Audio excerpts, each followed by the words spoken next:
Chapter 501. Just like the azure sky itself, the giant hand transformed into wisps of light smoke and dissipated.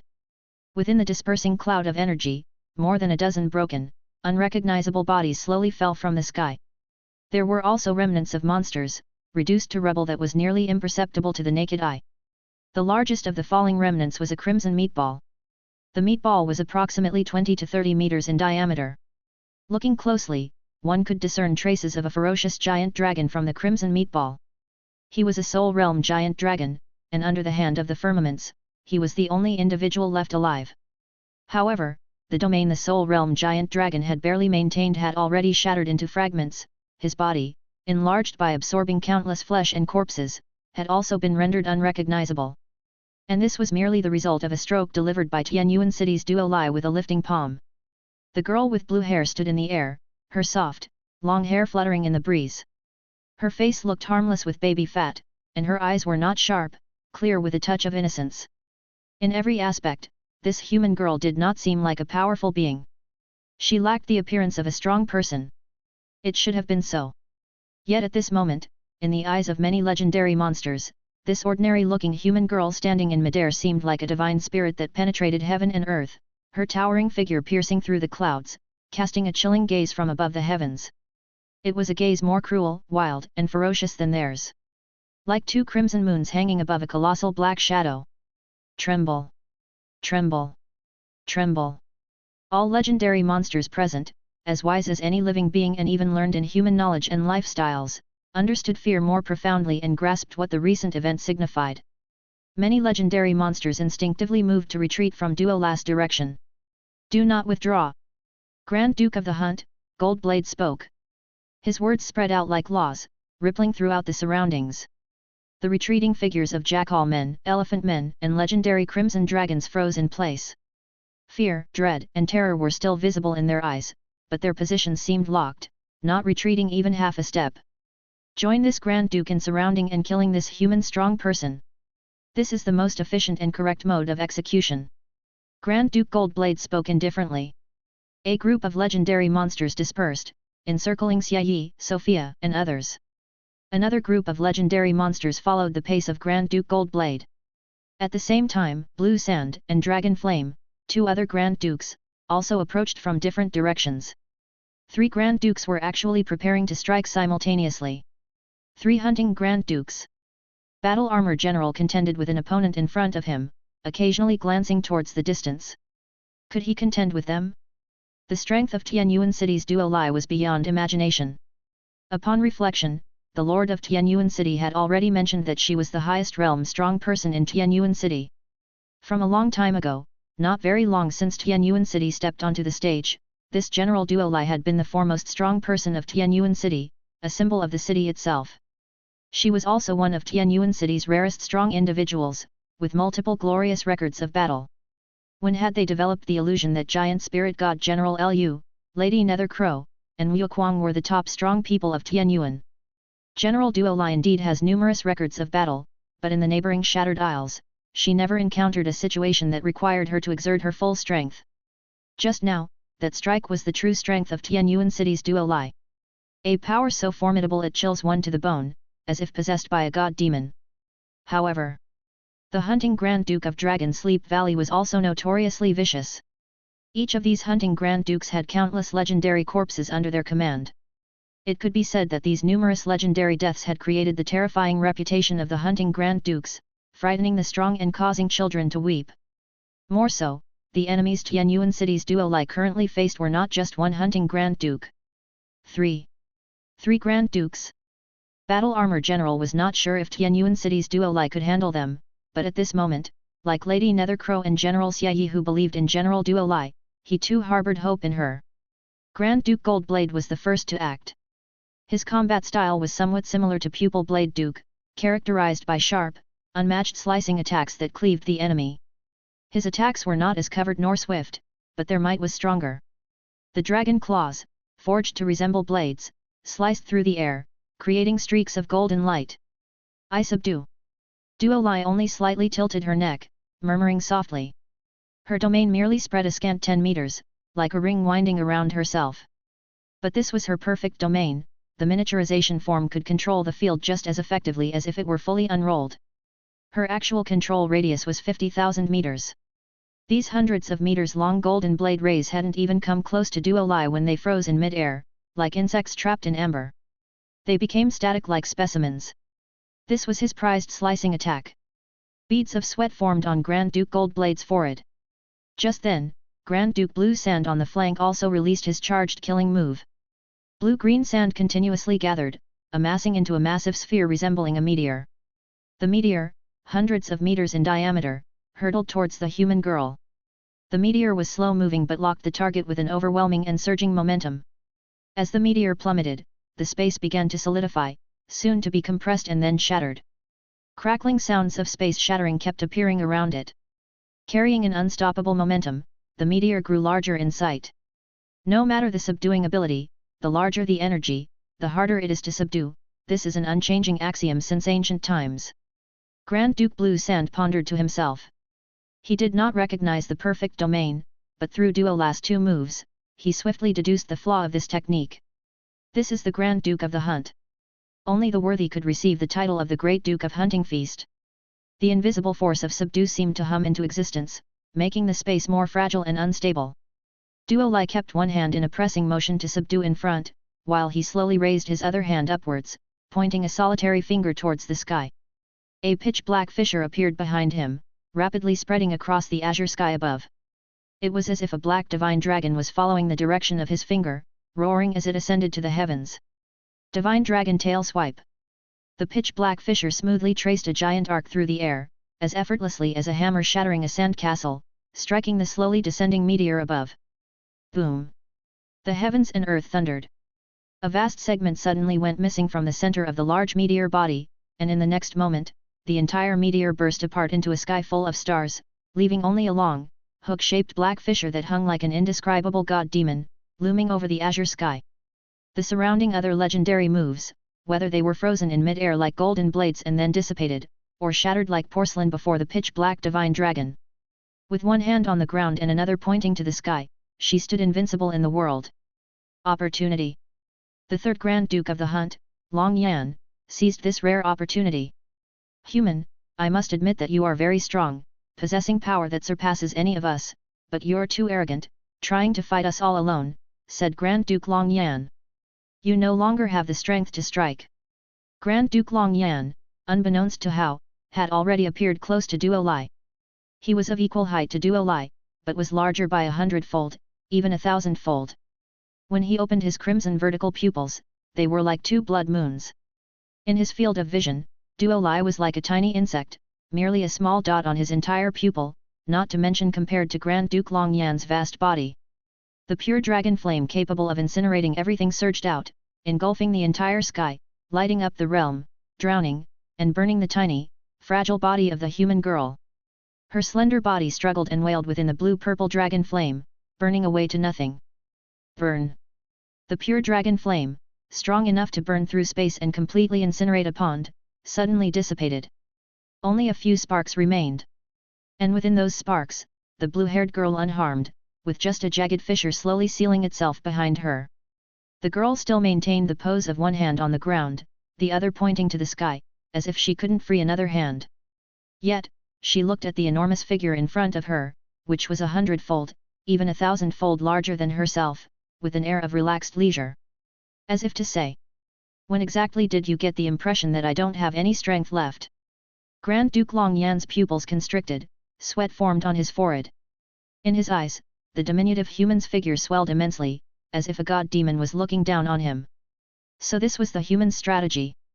Pretending to have no strength left to lure him forward. He had placed himself in the most dangerous position.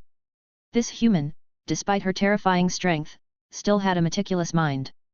With such dual strength, even he, revered as the Grand Duke of the Hunt, felt a sense of despair, a despair that made him feel that, no matter how hard he tried, he could not win. Grand Duke Long Yan's sweat flowed freely. Grand Duke Goldblade clenched his teeth tightly. Grand Duke Blue Sand's face was solemn. In the distance. These three Grand Dukes of the Hunt are remarkable, managing to battle against Duo Lai for so long, Sario remarked. The legendary elf Milena echoed, yes, General Duo Lai is too strong, I don't dare to step forward in this fight. Battle Armor General glanced at Serio, then at the elf, unable to contain himself. Something's not right here. You must be reversing the order of heaven and earth. The legendary elf probably doesn't recognize the Grand Duke of the Hunt and doesn't understand the weight of this title, but he was very clear. Here stood not one, but 3 Grand Dukes. The proper exclamation should be, Tianyuan City's duo Lai is so strong that she can simultaneously fight against 3 Grand Dukes of the Hunt without defeat. That's what he had intended to say. But at a glance afar, Duo Lai from Tianyuan City stepped into the half-sky, where the vast particles of heaven and earth revolved around her like stardust. Her standing place was as if the center of the world. She appeared tiny, yet she seemed like a god-demon with power reaching to the heavens and through the earth, indifferently overseeing the Grand Dukes of the Hunt before her. The 3 Grand Dukes of the Hunt were mere challengers. She was the overwhelmingly powerful boss. The 3 Grand Dukes of the Hunt in front of Tianyuan City's duo Lai fought desperately, faces solemn, sweat pouring down their faces. Just as the Dragon of Death from Tianyuan City had said, in the face of General Duo Lai, who held great power, the fact that the Grand Dukes of the Hunt could hold on for so long was impressive enough to feel proud. After a long contemplation, the Battle Armor General finally reached a brain-crashing conclusion. Simultaneously, Duo Lai gazed at Grand Duke Long Yan before her. So, I'm a powerful being with both strategic and combat capabilities. Yes, that's right, this was the plan of General Duo Lai. I am indeed worthy. Duo Lai responded quickly, though it was unclear how the Grand Duke Long Yan got so close, it would not miss such an opportunity. Its space-tearing seal branded the cosmos, and the closer to itself, the stronger the force it could exert. This surrounding area was its royal soil. It watched the pupil that resembled the crimson moon and beyond it, the enormous shadow too large to fully fit within its field of vision. In its view of the world, the space cracked, fissures of pitch black spreading out. Retreat! Retreat! Retreat! Grand Duke Long Yan backed away hastily, a terrible coldness rushing up to the crown of his head. Chapter 502.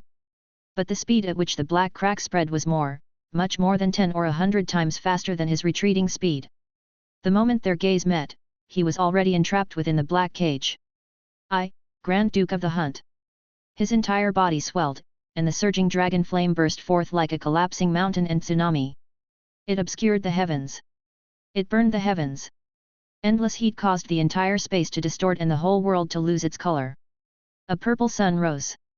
Above the sun, the black shackles closed in. Bang!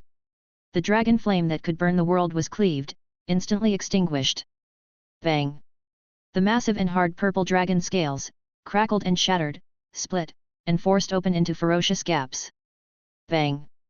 The body of Grand Duke Long Yan was like a chopped watermelon, black chains slicing through and shattering his body into dozens of pieces. Blood rained down. His eyes bulged in fright and stupor, not having the time to say something before his massive head burst open, leaving only blood and flesh. The Grand Duke of the Hunt, fallen. In Serio's mouth, the battle that seemed rather long was, in reality, just a brief moment. In that brief moment, one of the 3 Grand Dukes who challenged the blue-haired girl had fallen. Blue Sand and Golden Blade, the 2 Grand Dukes, already sensed something amiss, recognizing this was not a creature they could handle together. This human was terrifyingly powerful. A strategic retreat was necessary. There was no time to consider the orders from the Ice Burial Duke. But Duo Lai actually had a strategy. The reason it played, and spent so much time was to allow the space-tearing seal to spread its coverage. Indeed, the farther the distance, the weaker the ability of the space-tearing seal to radiate out. But the space cracks it created carried the power of concept, something even disaster beasts couldn't simply withstand. Its fingers slightly spread. Spatial chains like long snakes shot out and spread, interweaving the entire world, sealing it. Splat! Splat! Splat!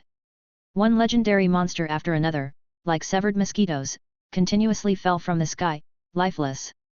3 breaths later, a black line sliced through the wall like gathered azure blue sand, and with unstoppable force, swept across the wings of Grand Duke of Blue Sand. Following that, the second, third, fourth. One after another, spatial black lines slashed through the body of Grand Duke of Blue Sand. By the time the 4th black line swept over, the head of Grand Duke of Blue Sand was already split in 2.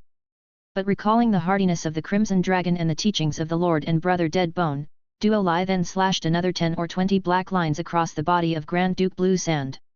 Only when Grand Duke Blue Sand had turned into fragments of blue sand did it stop.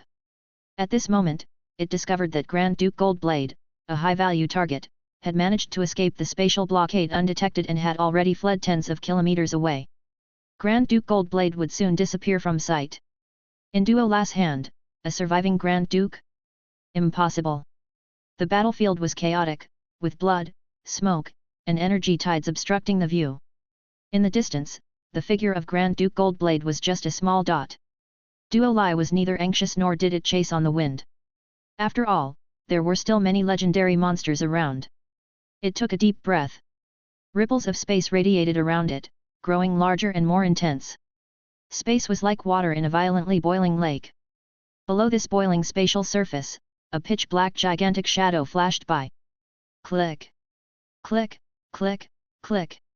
As Grand Duke Goldblade sped away, he felt as if the whole world were freezing. Space had solidified. Something was coming. Splash!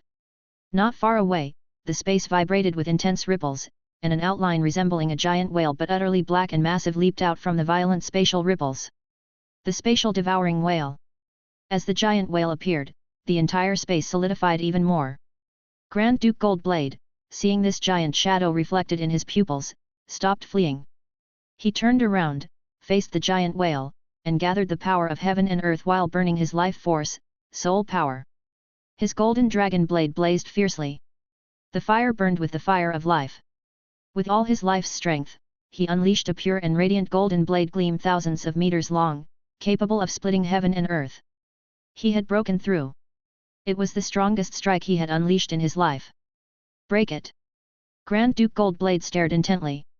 Watching as the giant whale bit through half of the golden blade gleam, still with unstoppable momentum. It enveloped him. The world was devoured. Along with his fighting spirit. On 10 Directions Island Domain, encountering a blue-haired girl wielding power like a monster, exerting all strength yet unable to win. 10 Directions Island Domain, a shattered land of collapsing mountains and severed rivers. The pitch-black devouring whale descended back into the spatial lake, disappearing amid the endlessly rippling waves. This also proclaimed the death of all 3 Grand Dukes of the hunt. At this moment, the surviving legendary beasts had already scattered like birds and beasts, fleeing toward the north. Division generals of Tianyuan City, along with Milena, King of Frost, and the Battle Armor General, among other legends, shifted from defense to offense, seizing the opportunity to pursue. Yet, within the hearts of several legends, the scenes of controlling heaven and earth and shattering the void played over and over. These images were now completely imprinted in their memories, never to be forgotten in this lifetime. Too powerful, General Duo Lai of Tianyuan City must certainly be in the Soul Realm, perhaps even a top contender within it.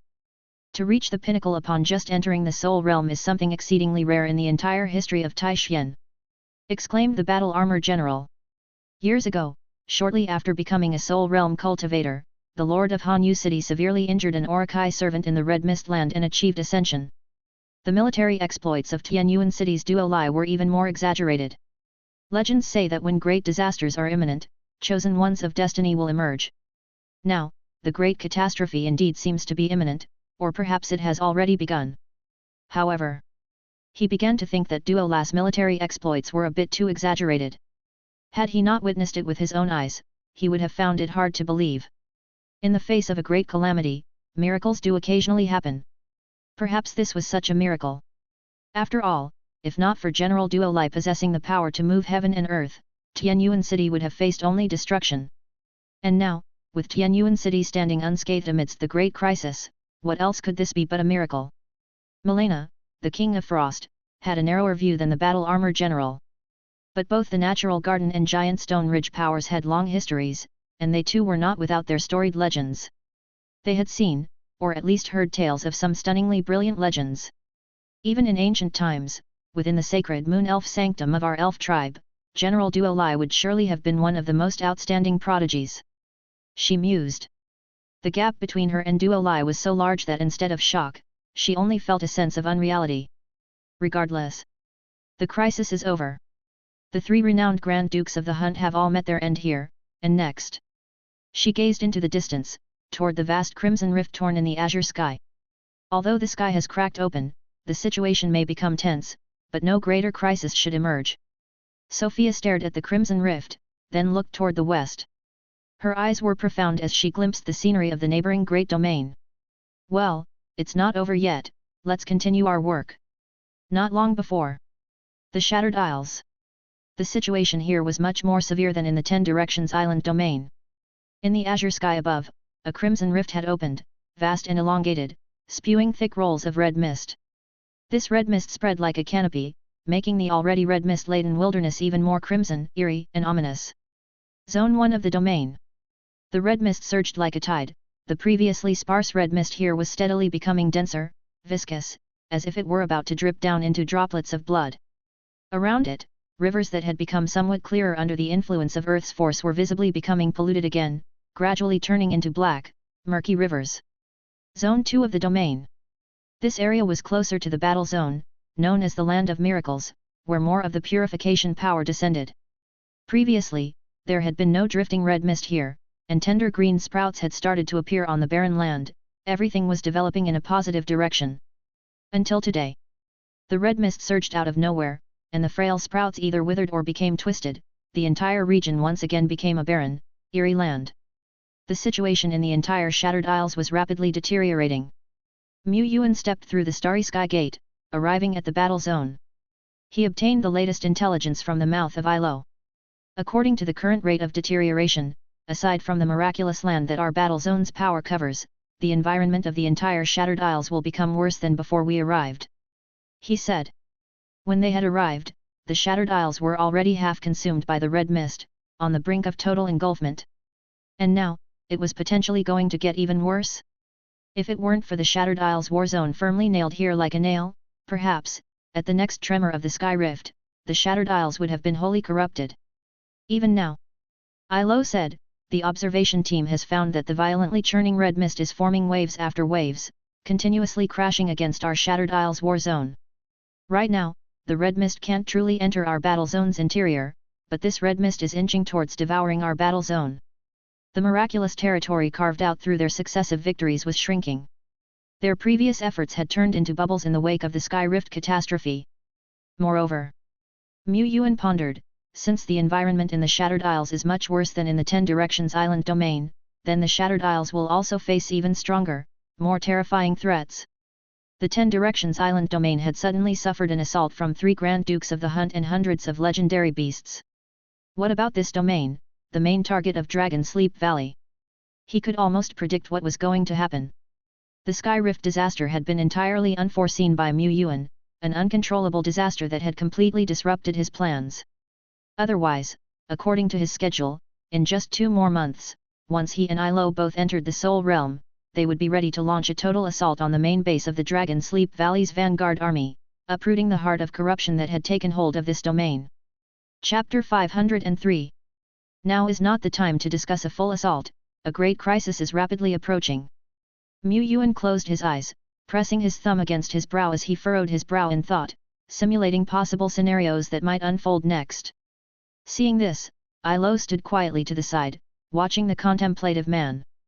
Yuan was deep in thought. Although the Sky Rift disaster was beyond expectation, he wasn't without contingency plans for overwhelming calamities and surges of formidable enemies.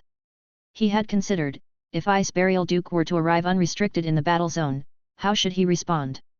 He had imagined, if from the northern Red Mist land a new batch of monster legends emerged, one Grand Duke of the Hunt after another, how should he counter them? The strategies for resistance. 3 months ago, 2 months ago, 1 month ago, and now, were all different. The cards in my hand are. Yuan opened his eyes, no longer confused. At that moment. Bang! The Green Mountain Lord stepped in, his pace a bit hasty. 2 deputy commanders from Rain Dust and Broken Rock followed suit. It's worth mentioning that the Broken Rock Lord himself had recently made a successful breakthrough into the Divine Soul Realm.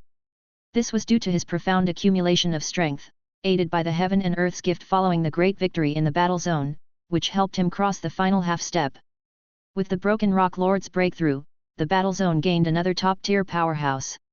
However, even now, the newly promoted Divine Soul Broken Rock Lord's face only showed unease. The Green Mountain Lord said, "We must have the whole army withdraw to the war fortress, the enemy will arrive soon. The guard camps and positions outside simply cannot withstand an enemy force 10 or 100 times our own.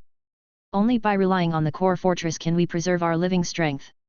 The Broken Rock Lord and the Rain Dust Lord shared the same view but with some apprehensions. Withdrawing the entire army was not part of Mu Yuan's plan. He didn't immediately reject Green Mountain's suggestion but asked instead, "If Ice Burial Duke attacks and hundreds of monster legends arrive, how long would we last by holding the war fortress?" After some thought, the Broken Rock Lord said, 3 days, or 2 at the very least, even if some unexpected things happen, conservatively estimated, we can hold out for 2 days relying on the war fortress. So, Mu Yuan asked further, when can Alliance reinforcements arrive? 1 day, at the latest one. The Broken Rock Lord halted mid-sentence. Under normal circumstances, lower realm powerhouses might come to the rescue within a day. After all, it's a major crisis concerning the life and death of the battle zone, and the reinforcements would be arranged with top priority. But that's under normal circumstances. Now, disasters are striking everywhere. The battle zones under the threat of the Sky Rift disaster are not limited to the Shattered Isles war zone alone. Many allied outposts and regions on the periphery are also facing the disaster of annihilation. They might have no reinforcements. At least, even with an optimistic estimate, the Broken Rock Lord didn't believe that lower realm reinforcements could arrive within 3 days. Neither Green Mountain nor Rain Dust dared to think optimistically. A commander must always consider the worst-case scenario. That means, holding the war fortress is almost extinction. Green Mountain murmured. Rain Dust looked toward Mu Yuan. Suddenly, something occurred to her. Right, what does headquarters say? Ilo spoke up. Headquarters says it's difficult for reinforcements to arrive. They vaguely implied that we can abandon the battle zone and withdraw to outside Red Mountain City, leaving us to make the final call. It has come to this. Rain Dust murmured to herself, her last bit of hope shattered. But then she realized, this man, the young man before her who was 7 or 8 years her junior, was neither panicking nor confused. He was so young, should have been the one to be protected, and yet now he was the mainstay holding up the battle zone. With him standing there, Rain Dust's worries suddenly dissipated by a great deal. Brushing her hair, she said, "Commander, you must have some thoughts." "There are a few," Mu Yuan said. "If we abandon the battle zone, only a handful of us can escape. We have to fight." He looked toward Green Mountain, Rain Dust, and Broken Rock. Although they were worried, confused, and even panicky, no one was afraid to face the enemy. On the point of battle, their will was unwaveringly strong. Mu Yuan continued, "Merge the positions into the guard camps. Of the 36 guard camps, remove 8, leaving 28 will be our weapons to combat the enemy." Holding all positions was already impossible. Even with the 28 remaining camps, he did not plan to hold out indefinitely. Trading space for damage. His goal was to kill as many of Dragon Sleep Valley's high-end forces as possible. Protect strongly. If they preserved the Land of Miracles, the war fortress could exert even more power. Weakening the enemy's high-end combat power would also secure more time for the war fortress to hold out. In any case, time is hope. The Green Mountain Lord started off hesitant, his gaze gradually firming up. "I understand, the entire Green Mountain army will cooperate unconditionally. So will the Rain Dust army. The same goes for me. Hurry, hurry. Assemble, assemble. Move the supplies over here, fast." The battle zone's war machine operated at a high speed, but the enemy's onslaught was even more ferocious. Boom!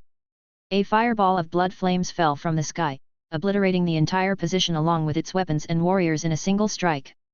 One legendary monster after another emerged from the blood mist. Their arrival was both sudden and stealthy, not realized until they stepped into the battle zone. After all, the enemy came prepared. In areas B33 and D47, dozens of legendary monsters are advancing rapidly. Sophia transmitted a message, but there are many other areas not within my surveillance range.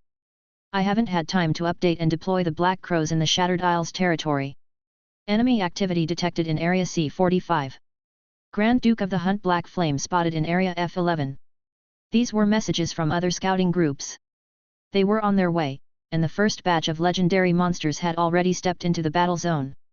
The disaster arrived suddenly, but this place was, after all, a battle zone, and the soldiers were fully committed to the fight.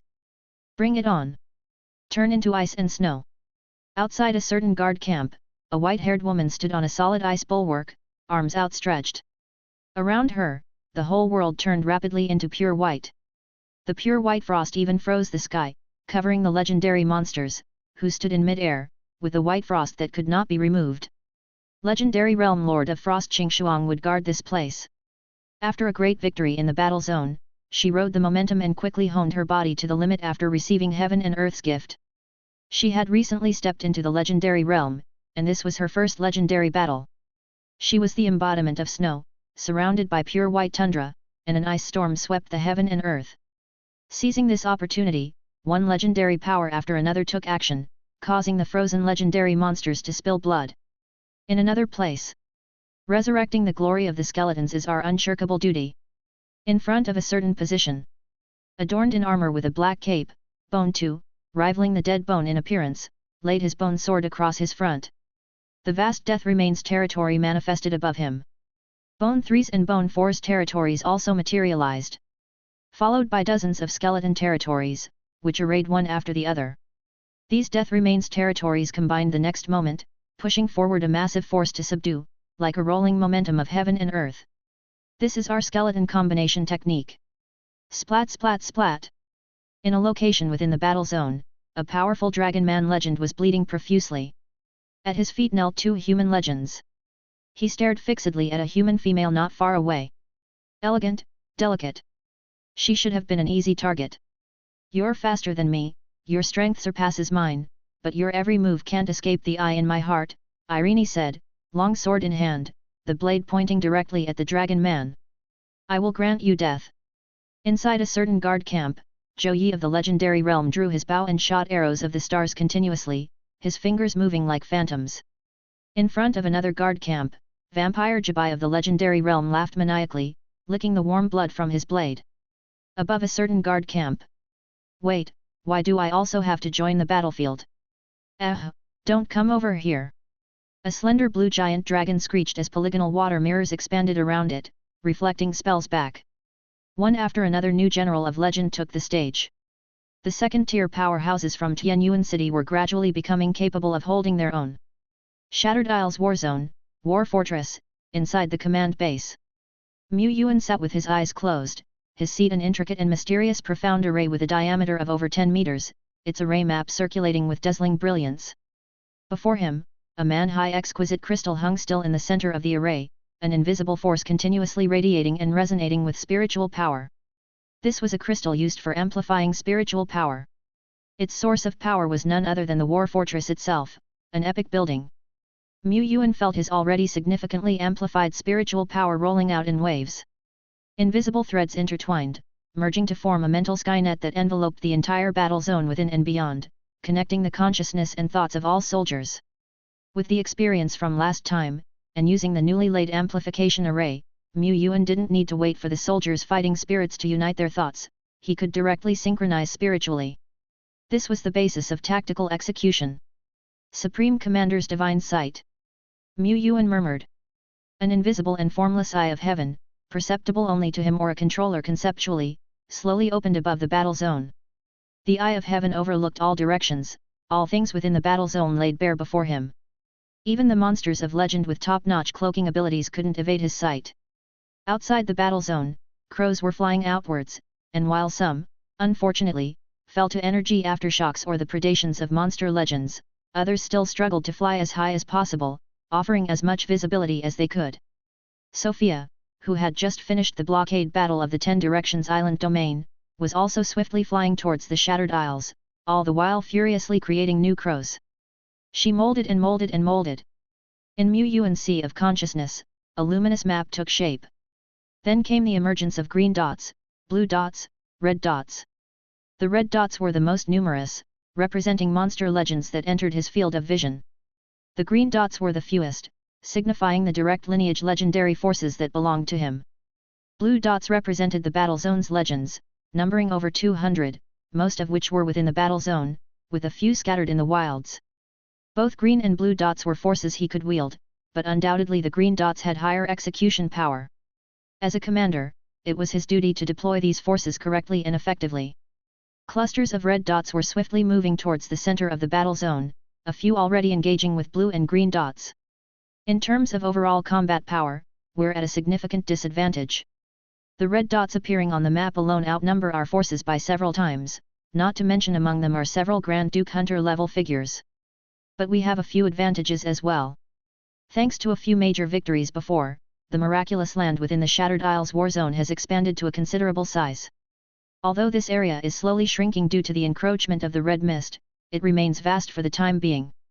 Much larger than when the battle zone was first established. They had at least some home territory advantage. On this land of miracles, the enemy would have nowhere to hide. The second advantage is the difference in timing. The Sky Rift came as a sudden disaster to us, unexpected by anyone, but Dragon Sleep Valley was prepared. That's why Dragon Sleep Valley launched a swift total assault, aiming to flatten the battle zone in the shortest time possible. This strategic approach wasn't wrong. From Dragon Sleep Valley's perspective, since the battle zone is backed by the Taishan Alliance, reinforcements could arrive at any moment, and the longer things dragged on, the more variables could come into play. Launching a swift attack, a surprise strike, could also catch us off guard. And indeed, it did. When the catastrophe of the Sky Rift occurred, the enemy's total assault caused many scouting and pioneering groups to meet with disaster in the wilderness. At least a dozen legends fell, with elite and general ranks in the 3 digits. These fourth-order generals, who could command a corps and vanquish countless monsters in the wilderness, were rendered powerless in the face of the calamity, perishing in the wasteland without resistance. Within the battle zone, several camps and over a dozen positions suffered surprise attacks. Since the mental Skynet had not yet synchronized, command over the various camps and positions was not smooth, as they were defended by individual corps. In the blink of an eye, about a dozen positions were destroyed by monster legends. Lord Shepherd's heart was already very cold, his eyes fixated on those glaring red dots. But the monsters' rapid march also created a difference in time and space. The monsters all have their allegiances, some groups were already hiding not far from the battle zone, others only started rushing over, some moved faster, others slower and in disarray. This is the opportunity to inflict casualties upon Dragon Sleep Valley's living forces. We must kill as many monster legends as possible. Otherwise, even if they could contend with and hold off the Ice Burial Duke, they'd be unable to withstand the other legends. Setting aside the Ice Burial Duke, the strength of Dragon Sleep Valley's vanguard army far surpassed that of the Shattered Isles war zone. Moreover, if we ultimately have to retreat and hole up within the war fortress, the sheer destructive force brought by 100 ordinary legends might be greater than that of one Ice Burial Duke. Without the assistance of other legends, the Ice Burial Duke, even as a low realm powerhouse, couldn't break through the barriers of the war fortress. The battle to slay the dragon had begun. Boom! Somewhere within the battle zone, the Lord of Ba Long, who had recently ascended to the legendary realm, acted on instructions, joining forces with several other legendary beings to just extinguish 4 formidable enemies. Each of them bore injuries, but their fighting spirits soared even higher. Legendary kill count +1. Ding! More new orders were being issued. But this time, the faces of several legends slightly changed. Someone spoke up, head to Area A16? Isn't that outside the battle zone? We're clearly at a massive disadvantage, and yet we're tasked to strike offensively. Commander, this order doesn't seem quite right, does it? Chapter 504. Several other legends also showed hesitation on their faces. Last time and just now, could we have so easily slain a monster of the legendary realm without the commander's orders? Let's go, everyone! Ba Long declared. A legend from the Green Mountain territory also spoke up, I will follow commands unconditionally. They dared not disobey orders in the first place, but hesitation in their minds could lead to defeat. The presence of Ba Long and the Green Mountain leader removed their hesitation. They raced through the skies and, without encountering any formidable enemies, arrived at Area A16. They landed on a peak and took out the concealing pearl to hide their presence. Another group of legendary warriors had also arrived at the same location. They're coming! A giant dragon, wrapped in a sky blue light shield, was screeching as it fled towards the battle zone. Its light shield was already crackling with fissures, looking as if it could shatter at any moment. It was a leader from Yuan City. What was its name? There were too many well-known leaders from Yuan City. This elegant and noble water-blue giant dragon was not very famous. However, the legends present knew what they had to do. As the monster legendary being hunted flew past the mountain peak, the hidden legends unleashed their powerful attacks. Ba Long burst into the monster's domain, stomping on the bridge of heaven and earth to shatter its armor. Golden sword light and flickering thunder glow surged towards the heavens. The bloodied monster legendary plummeting from the sky was dissipated amidst thunder and firelight. Have we slain some more legends? Stop daydreaming, new orders have come down. Inside the mind's light diagram, green and blue dots swiftly moved. They interweaved, cut through the enemy, and gobbled up legendary squads one by one. Red dots were continuously disappearing. But, green and blue dots would sometimes also vanish. The gap in combat power between the two sides was too great. Managing to win was considered a miracle, let alone winning unscathed. In a certain wilderness. Come. Continue, who dares to battle me? I, Bone 2, shall stand invincible in the world today. Wielding a massive bone sword and backed against the white bone wasteland, Bone 2 faced off against a group of about 20 or 30 monster legends. These monster legends had been drawn in by various squads and were converging. They stepped into the trap set by Bone 2 and several Lords of Death remains. Leave this place to us, Bone 2 told the other legends. Its silhouette was truly imposing. Understood, the legends quickly retreated, heading for their next destination. However, just as their front feet had left, behind them, the azure sky tore apart, and a terrifying thunder flame giant dragon ripped through the heavens, roaring down upon the vast wasteland, exploding above it. Endless light, endless heat bloomed. The terrible tide of energy swept out, engulfing the dozens of monster legends that had converged on the spot, along with the lofty figure standing there wielding a bone sword. Engulfed. The legends were flipped by the giant wave and it took them a moment to slowly pick themselves up. We must carry on the will of our brother and exterminate the monsters. Elsewhere. Boom. Yuta was enveloped in searing flames as his body began to crack.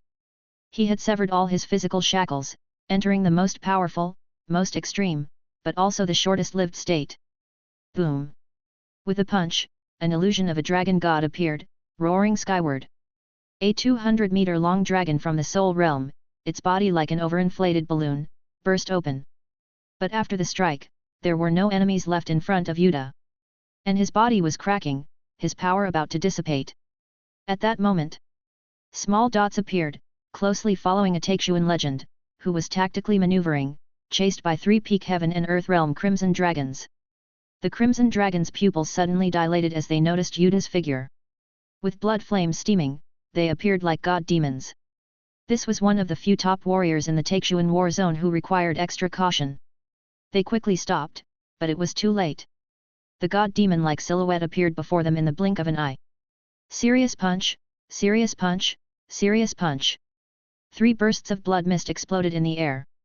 And in the distance, the next batch of monster deliverables conveniently appeared in their sight. Yuta stepped into the void with another instant step. Groups of blood mist appeared again in the distance. After repeating this several times, the dying Yuta plummeted from the sky and was caught and taken away by Jun, who had rushed over. The focus is here, and here now. Squad 11, take Route 4 to the following areas. Squad 24, rotate with the defense forces of Camp 6. Squad 33, move 560 meters to the left. Squad 6 and Squad 12, pincer the enemy in Zone T2. Squad. One command after another was issued. Lord Shepherd was terrifyingly calm at this moment, his heart as cold as eternal ice. He simply stared at the fading red dots on the screen. Yuta, Duo Lai, Tree Demon Granny. He brought the power of each division general to its limit. He also had launched 3 super spells bestowed by the Staff of Divine Right. Green Mountain Territory, Rain Dust Territory, and Broken Stone Territory also had some potent moves in reserve. These moves were unleashed, equally burying batches of legends in their wake. However, even so, Camp 7 is destroyed, the remaining defensive forces are retreating. Camp 8 is destroyed. Camp 11 is evacuating. Camp 2 is evacuating.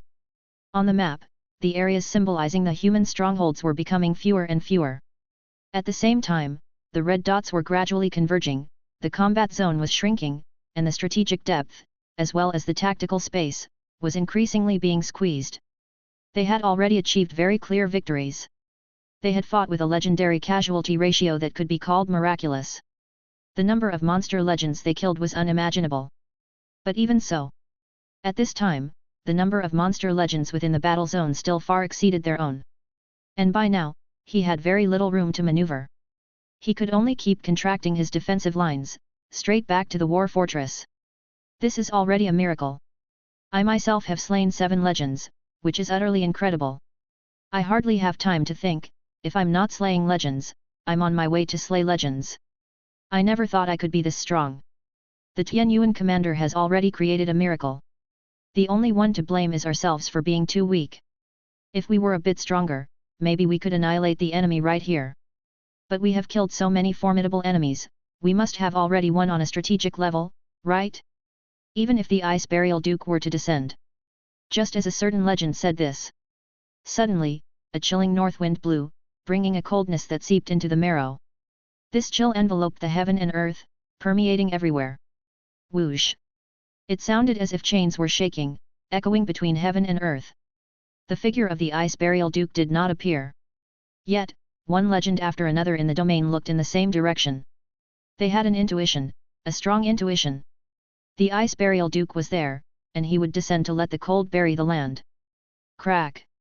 The cold grew more biting, and snow began to drift between heaven and earth. Crack! Columns of ice rose from the ground, as if forming a spread-out carpet to welcome the arrival of a great presence. Crack boom! It was as if some shackles had shattered. A towering figure, visible from many areas of the shattered isles, loomed high above. Unassailable, magnificent, terrifying, boundless.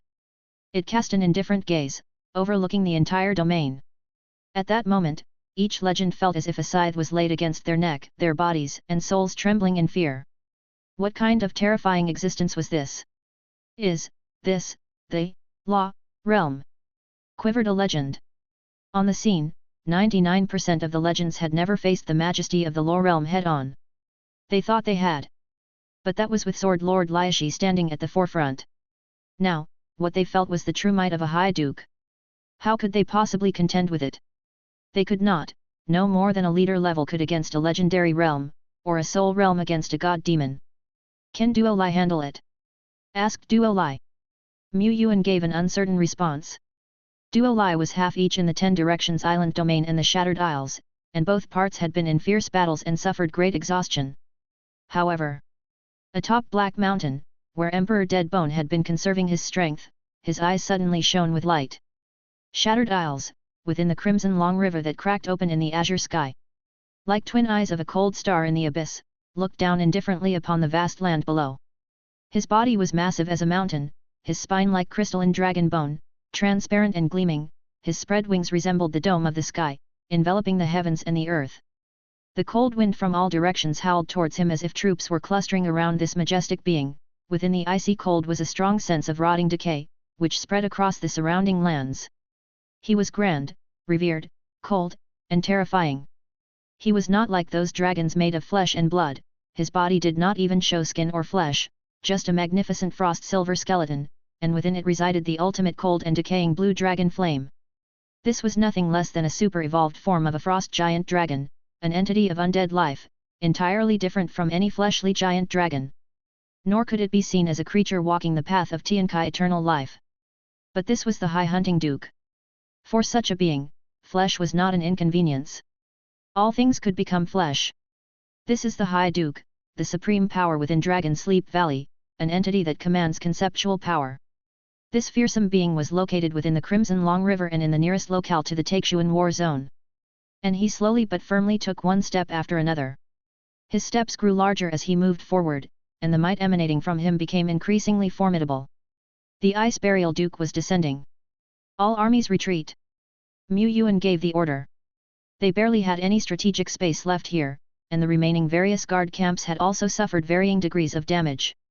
Many legendary warriors had already been wounded, and the resonance of various army spirit legions had mostly expired. Legion skills, hero skills, what could be used had already been used, and various life-preserving and lethal war artifacts had been used up in hard-to-estimate quantities. Just then, as the Ice Burial Duke was about to arrive, most legends would barely be sturdier than ordinary people in front of this Duke. When it's time to retreat, you retreat.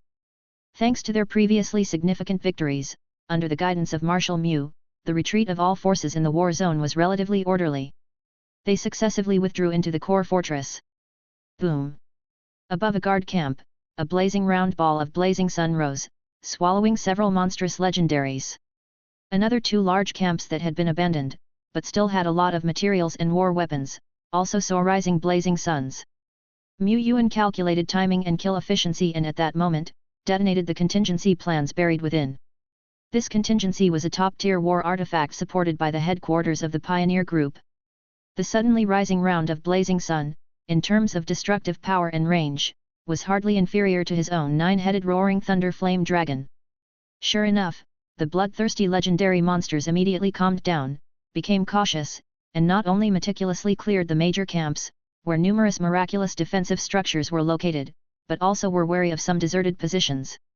This gave the soldiers of the war zone more time to evacuate. But we don't have many of such level war artifacts, the 3 that just exploded were actually all we had. By now, most of the elite and commanders had already withdrawn into the war fortress. According to plan they proceeded to station themselves in various defense areas or to rest and recover. Only a few strong legends remained, retreating while sniping at the enemy. Or those confident in themselves, still seeking opportunities outside. It's coming. Maybe they were afraid of human traps, or perhaps because the legendary realm suffered heavy losses, the 300 to 400 monstrous legends that had already entered the war zone gradually surrounded but did not attack. They were waiting for the invincible ice burial duke to descend. Crack crack! Ice crystals spread across the ground. In the distance, at the edge of sight, above the red mist. Under that sky obscuring, apparently enveloping the entire great domain shadow, the true body of the ice burial duke appeared. His real body appeared small, but it was only because of the distance. As he flew toward them at a moderate pace, his majestic, mountain-like dragon body appeared in the view of all the mighty ones.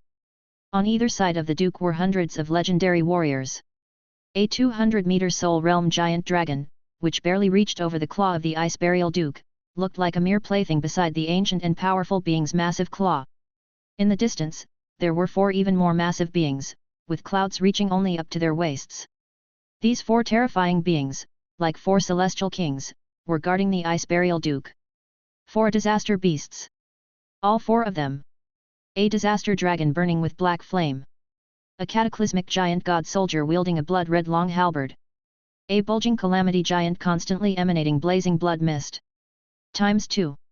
In terms of the threat to the war fortress, these 4 disaster beasts might even surpass the ice burial duke. Disaster beasts were massive. Compared to the last somewhat hastily met enemy, this time, more top-tier weapons were arranged in their war zone. On the war fortress, a divine might cannon was charging up. This was the most suitable weapon for targeting beasts-like targets. But, as long as the ice burial duke is here, we can't possibly destroy those disaster beasts. So, we must create an opportunity, even if it's just to engage the duke. The Green Mountain Lord, transformed into a mountain giant, gazed at the distant figure. He took out an object. A 20-meter-long spear wrapped in chilling black mist. Chapter 505. The mountain giant simply held the spear that symbolized death, and blackness, representing the intent of death, spread from his palm upward. Spear of absolute death, 1/3. This was the treasure of profound depth from the hands of the Green Mountain Lord, which had once helped him conquer 2 formidable enemies. The spear contained the power of concepts. Go! He bellowed. The spear that guaranteed a hit and could inflict absolute death on its target disappeared from his hands. It was supposed to appear directly in front of the ice burial duke and pierce into his body. That's what the Green Mountain Lord had anticipated. However, insects, how naive! The spear of absolute death, with its guaranteed hit, halted in front of the ice burial duke as if grasped by an invisible giant hand. There, little by little, ice crystals began to emerge. The ice burial duke slightly exhaled. Frost wind carrying the ice crystals surged forward. The silver frost ice crackled as it formed on the black spear of death. Boom! The black death spear, now covered with ice crystals, broke off and fell to the ground, heavily coated in ice, shattering apart. It broke! It broke! The pupils of the Green Mountain Lord shrank suddenly. How could this be? At that moment, according to plan, the divine might cannon that extended from the war fortress, already charged and brimming with accumulated energy, fired a blast fitting for the might of god demons. The dazzling beam tore through the sky, crossing distances of thousands of miles in the blink of an eye. The target was aimed directly at one of the disaster beasts. The disaster beast was strong, but had slow reflexes and a weaker ability to fight back, moving sluggishly as the column of light from the divine might cannon approached. Boom! The divine might beam struck, and waves visible to the naked eye rippled outward, tossing the legendary monsters flying in its surroundings. The advancing army of strange beasts at a distance was engulfed by the sudden surge of a massive wave of energy. Dust shot up into the sky, and smoke billowed and spread. The towering mountains crumbled with thunderous noise, and the earth cracked open in sections. Whoosh! The dust and smoke began to dissipate. Behind the smoky haze and in front of the disaster beast stood a wall of ice crystals, thousands of kilometers tall and seemingly not very thick, firmly in place. At the center of the ice crystal wall, there was a spiral-shaped deep imprint. It was the mark left by the divine might cannon. However, the beam of the divine might cannon, powerful enough to annihilate a disaster beast and pierce through mountains, did not have the power to shatter this wall of ice crystals, which didn't seem very solid. The concept of sturdiness. This is what a low realm powerhouse is. This is despair. Someone murmured. Suddenly, the sound of cracking resounded throughout heaven and earth. We haven't lost yet. Space shattered tumultuously, and dark chains whirled out of the fragmented void like scythes that cut through everything, slashing over the blood fog steaming body of the calamity giant. PFT. Blood mist gushed forth, and knees were shattered. PFT. Blood mist gushed forth, and the torso was severed. PFT. An X-shaped gash was carved into the chest, and the massive head flew off from the body. In an instant, the calamity giant was sliced into several pieces, its blood fog slowly fading, and its huge body, falling apart in sections, collapsed with a thunderous crash. All that remained was a figure with blue hair and blue robes, standing tall amidst the chaos. General Duo Lai, shining brightly. In the frost wind howling through the icy snowy sky, a huge shadow appeared ghost-like in front of the diminutive blue-haired girl. As chilling coldness converged, a giant paw with the unstoppable force of heaven and earth struck down.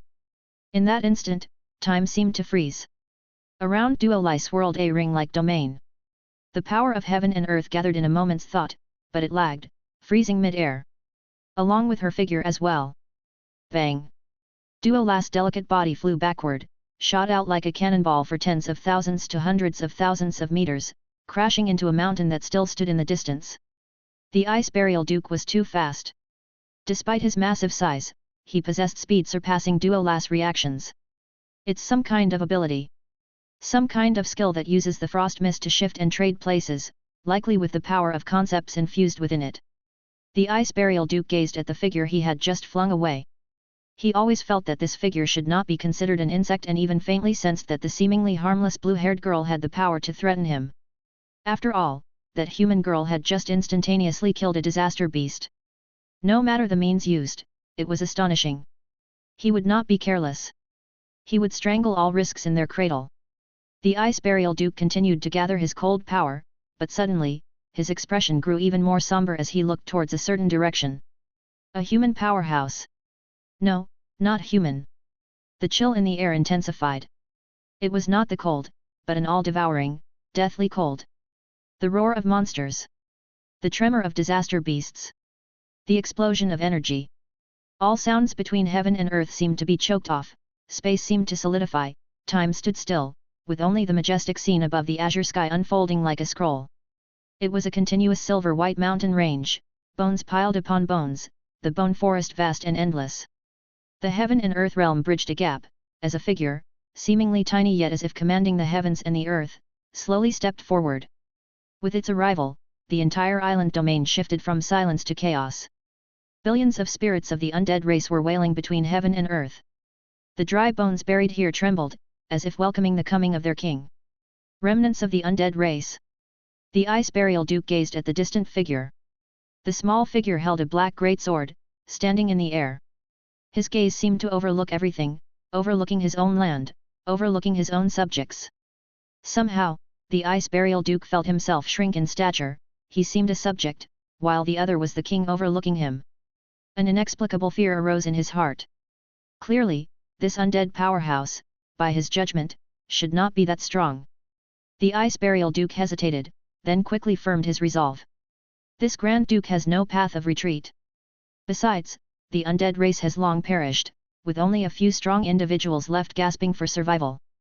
Back then, Dragon Sleep Valley, which was part of the main force responsible for the extinction of the undead race, was one of them.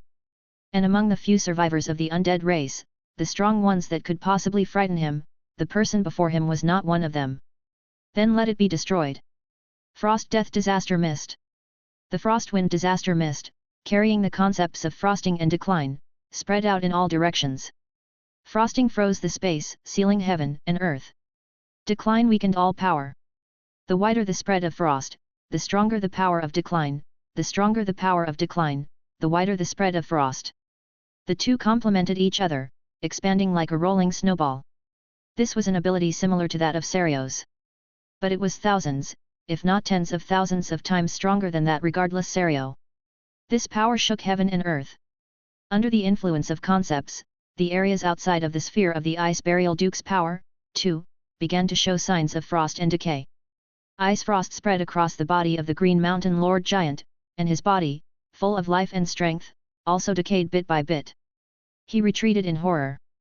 Deadbone still stood tall above the vast clouds, silently feeling the upcoming power of frost and decay, and also watching the giant shadow that had moved and was now appearing before him through the ice fog. It had no expression, and merely reached out its hand. The giant claw descended. Deadbone also struck out with a palm. Boom! A huge hand of the giant human of death remains formed instantaneously outside the body of Deadbone, clashing directly with the paw of the Ice Burial Duke. Violent ripples of energy spread out, cracking the surrounding space. The enormous hand of the giant human of death remains, displayed high in the sky, firmly caught the Duke's claw. No retreat. No cracks. Even the bits of ice frost covering the hand began to wither away, dissolving. Second phase. At the end of the huge arm, bones clattered into place, spreading. A massive figure in both arms appeared distinctly. Third phase. The heavens reverberated. Countless silver-white bones emerged out of nothing. The ground shook violently, and millions upon millions of bones rose into the air, intertwining, merging. Half of the giant human of death remains stood amidst the clouds in the sky, gazing down upon the giant dragon wielding the force of cold. Fourth phase. Above the high skies, the endless bone mountain range also roared. Numerous silver-white bones fell from it to become parts constructing the giant god's body. A figure as majestic as a god-demon, setting foot on the earth, supporting the azure sky, a colossus of thousands of meters, thunderously descended upon the mortal world.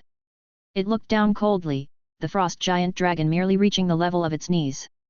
An hour ago. Shattered Isles, some distance hundreds of kilometers from Black Mountain. Death Knight Ulysses opened his eyes, the young king has finally appeared. He sensed that shortly after the young king arrived, he directly headed towards a specific direction. There was the front-line battle zone of the Tai-Shen Alliance's human forces. What was this young ruler going to do there?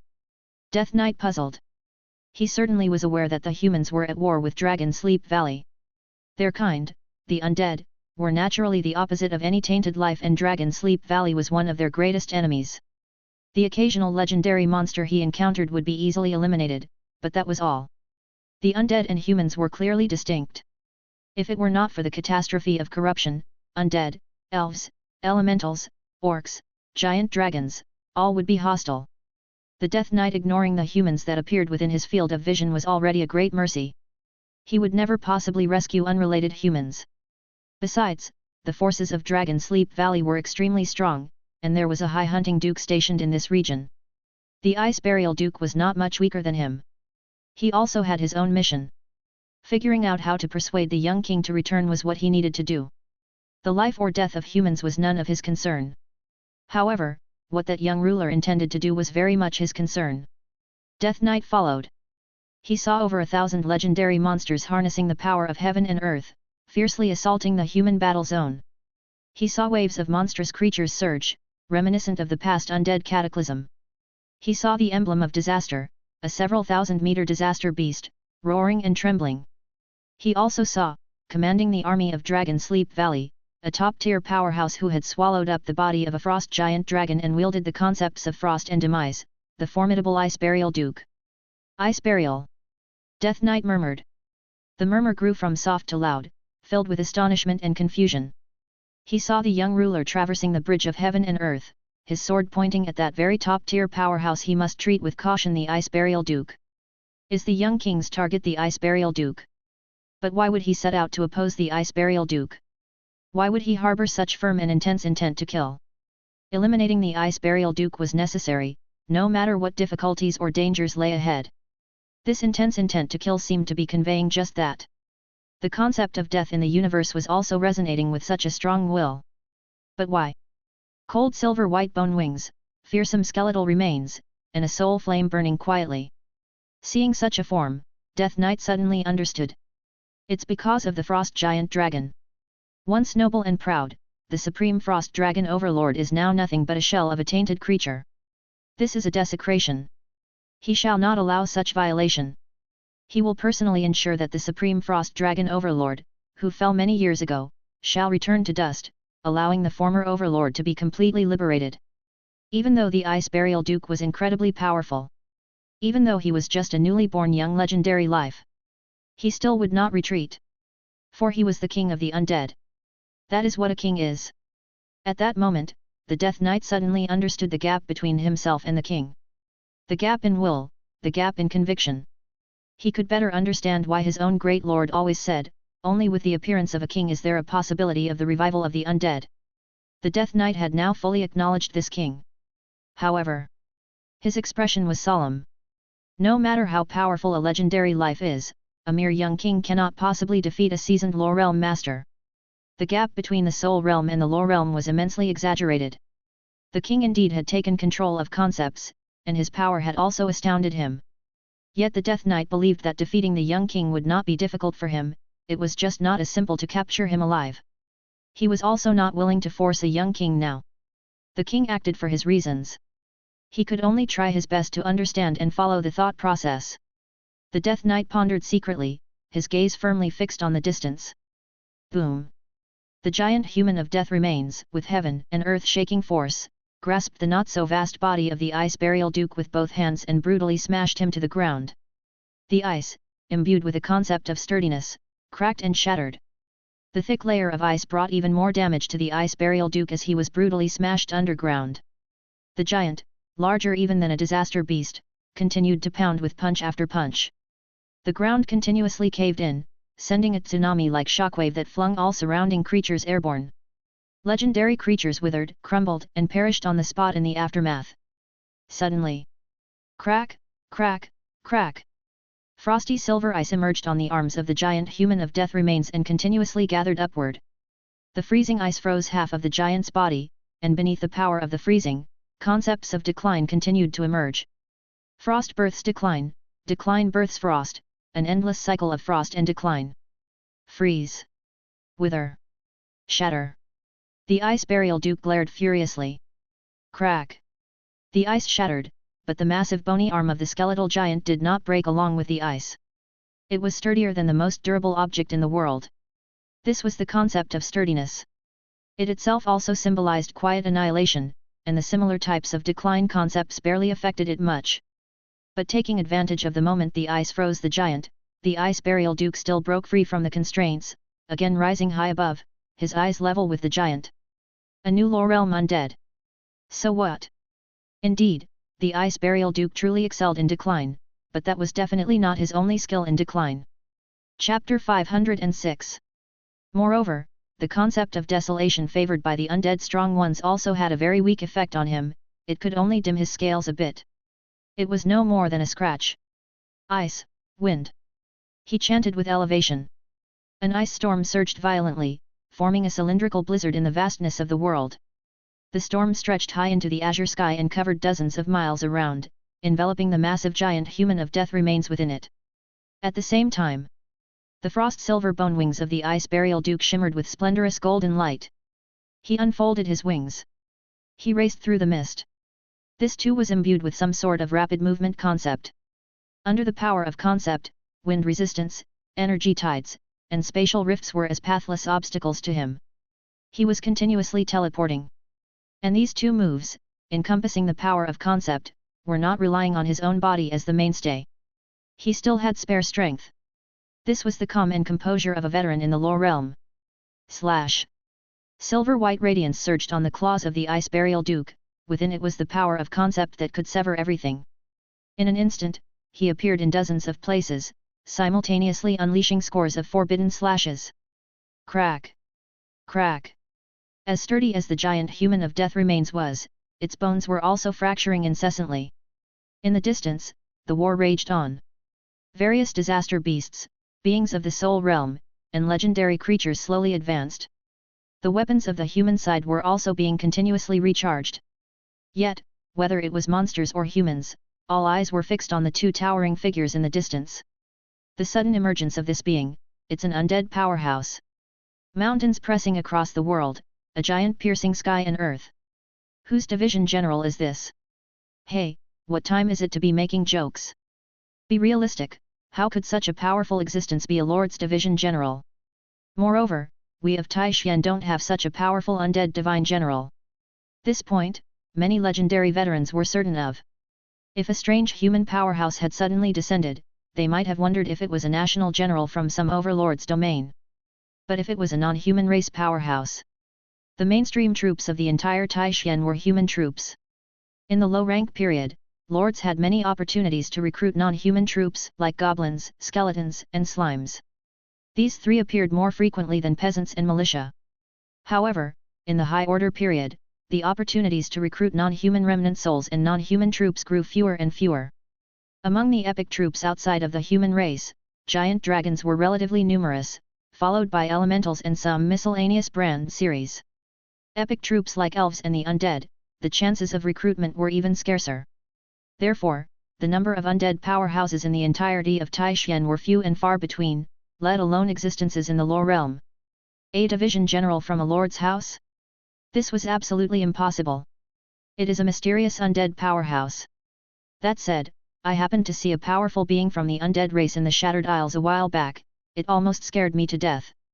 Anyway, this mysterious undead powerhouse is clearly on our side, but the Ice Burial Duke had a renowned reputation within the lore realm. World-level strongmen's reputations almost always matched their strength. The mysterious undead entity also fell into disadvantage. The lords of Taishan couldn't help but sweat with anxiety. Indeed. The Death Knight mused to himself. The Ice Burial Duke has numerous methods, seasoned techniques, and the king, after all, is young, having yet to step into the lore realm, without much time to observe laws or research and match skills with the power of concept. It was impossible for him to defeat the Ice Burial Duke, defeat was only a matter of time. Even so, the combat power exhibited by the young king once again surprised him. Within the giant's massive body, endless vast energy was harbored. The incorporated concept of solidity was also extremely robust. In his view, this solidity concept was even stronger than the Ice Burial Duke's concept of severance. Otherwise, the giant human of death remains couldn't have lasted so long. The young king's defeat lay in an incomplete tactical system, lacking in abundant methods. Yet in his defeat, he still surpassed. The Death Knight slowly placed his hand on the hilt of his sword. Of course, he would not intervene. At least, not now. He could not interfere in a king's battle, it was disrespectful to the king. But once the fight was over, he would make his move to help, letting the body of the Supreme Frost Dragon Overlord return to dust. The Death Knight suddenly widened his eyes. Perhaps the Ice Burial Duke thought that this was taking too long. Or maybe it was a more cautious arrangement. At his psychic command, the cataclysmic giant god soldier wielding a bloody halberd stomped forward and delivered a mighty blow to the giant human of death remains, sending it flying off the ground, smashing dozens of mountains upon its crash landing. Disaster beasts didn't possess conceptual power, but their energy was so substantial it even exceeded that of beings in the lore realm. Their huge size, cumbersome actions, but when facing an equally massive giant human of death remains, they were surprisingly appropriate. Boom! The giant human of death remains palm pierced into the disaster beast's body and with a gush, tore off one of the cataclysmic giant god soldier's arms. In the eyes of such beings, disaster beasts were after all just colossal toys. Yet there were also legendary creatures causing disturbances from afar. The Ice Burial Duke took this opportunity to constantly slash towards the giant's head, which was under protection. The Death Knight's hand tightened on his sword hilt. Crack! The skull of the giant cracked open. No. It was the bones constructing the giant's head that self-separating with crackling sounds, revealing a pathway. The undead strong one that walked out seemed to glance at the azure sky. The ice burial duke also cast a glance there. There, the silver-white mountain range that had spanned the sky above without much disturbance seemed to have become more solid, more real. And in front of him, the skeletal giant, pressing down upon the disaster beast and pounding away, its body already tattered and torn, suddenly gave rise to countless black dots. Gate of the Netherworld. The giant's eyes transformed into massive vortex-like gates. A door likewise opened behind the dead bone. Undead. Coming from Wraith Sacred Mountain, the undead, amassed over half a year, were surging out like a tsunami. There were epic undead such as the Frost Giant Dragon, the Shadow Dragon, the Flesh Mountain Lord. And there were low-rank undead like skeleton soldiers, little skeletons, and walking corpses. Even these low-rank undead were now standing in the air, supported by an invisible black mist, merging into one entity within the mist, indistinguishable from one another. The Ice Burial Duke watched these undead. The numbers were indeed vast, and they were continuously emerging without end. But what was the point? Just as a wave of monsters served only as cannon fodder, ordinary legendaries were utterly meaningless before beings of the lower realm. As powerful as a disaster beast was, it could merely cause some disturbances. And among the undead tide that was spilling over the heavens and earth, there were many low-rank undead, the fodder among fodder. The Ice Burial Duke struck down with one claw. SSSSH. A silver, dazzling blade gleam tore through the azure sky, spreading hundreds of meters, annihilating countless undead before its energy was finally expended and it slowly dissipated. But the Ice Burial Duke frowned slightly.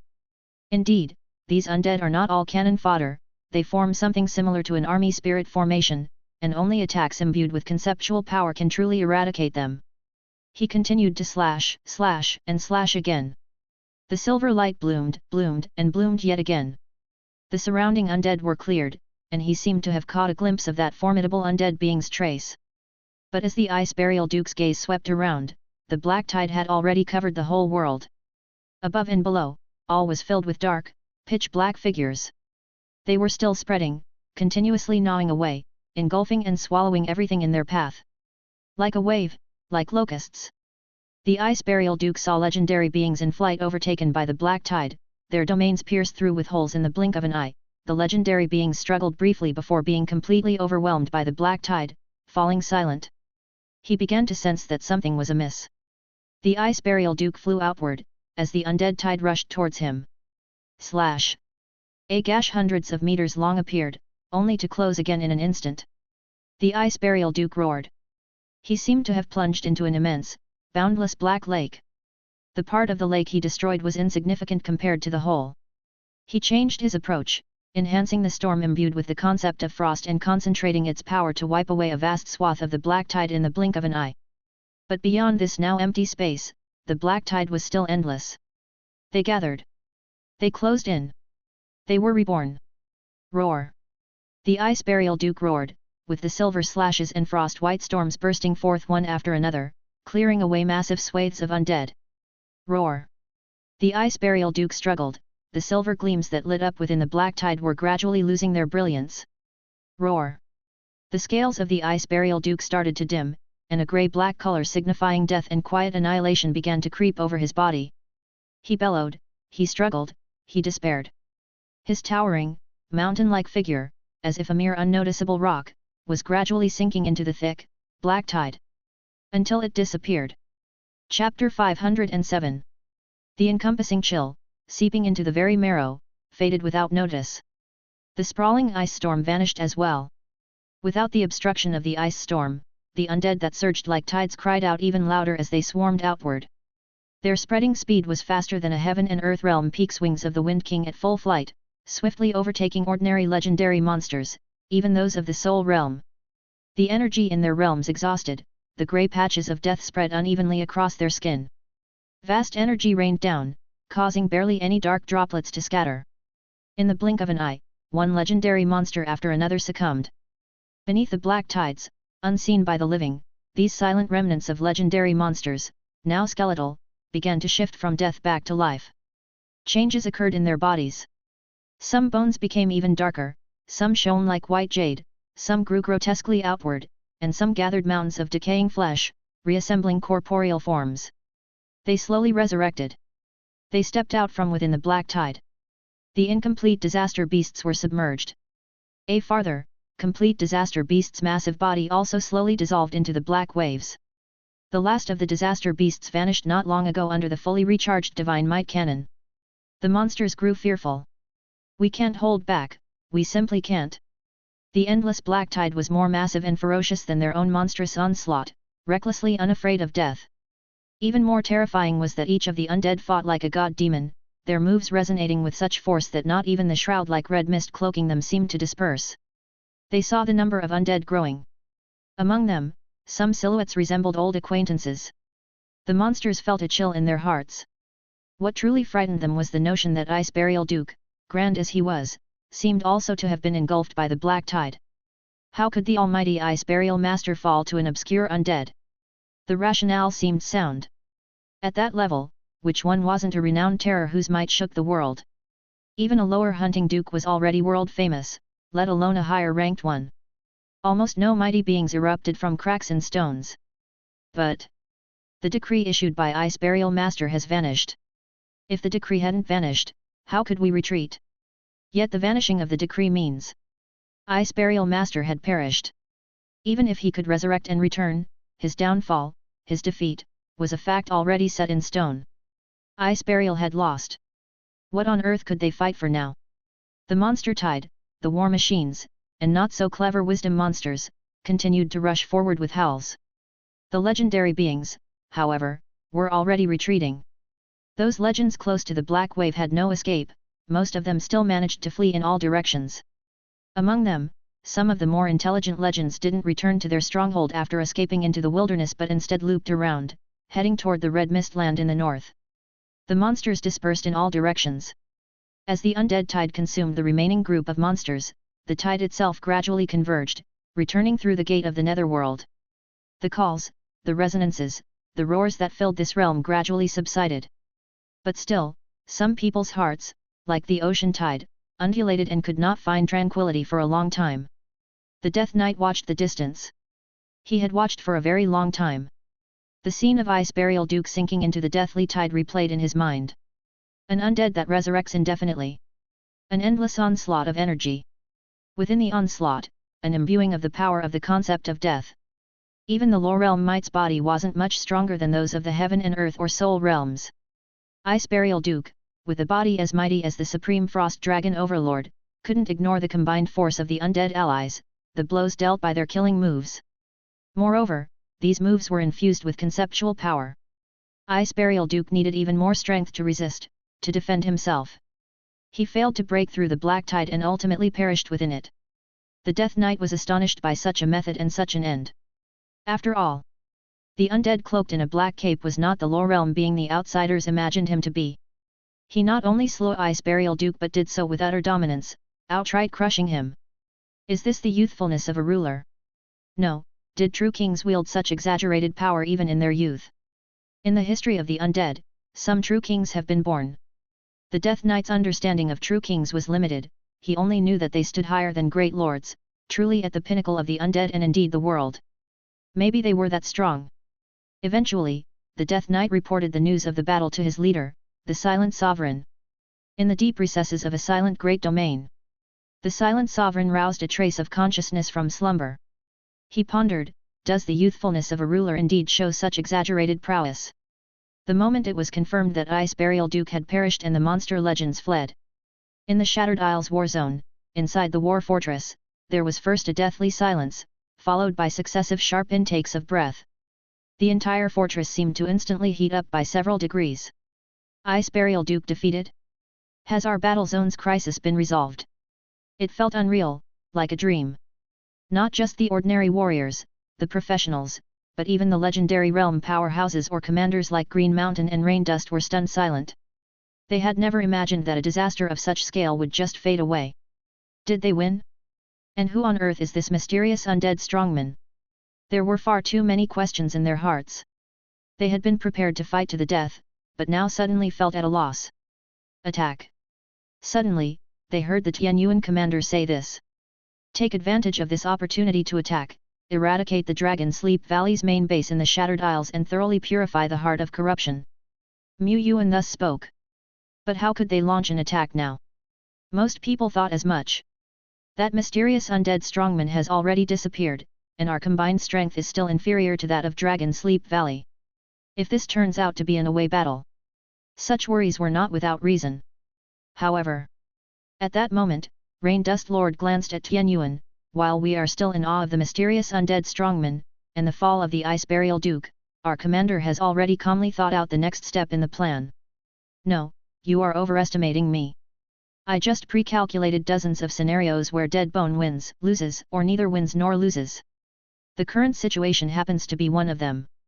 Rain Dust Lord continued, Tian Yuan is right, now is indeed when the enemy's base is most empty and weakest. This is the best opportunity to destroy the heart of corruption, perhaps the only opportunity. Moreover, destroying the heart of corruption can raise heaven and earth's gift by 1 or 2 levels. I'm sure you all hope to reap a bountiful harvest and greatly enhance your own strength. Her words struck a chord with everyone. In the midst of a desperate battle, there was no time to think too much, only the hope of holding on. But now, since victory is in sight, to expand the battle gains and maximize the benefits is also the desire of all soldiers. For the public interest, this is the best opportunity to destroy the enemy's lair. For personal interest, this is an excellent opportunity for a great harvest and a significant enhancement. Of course, with the attack comes risk, and this risk is colossal. During the process of attacking the enemy's lair, many comrades may well sacrifice. The losses to their core and elites might be substantial. But the calamity has already appeared. Perhaps after some time, there might not be a single safe place left in all of Taishan. Only strength can provide security.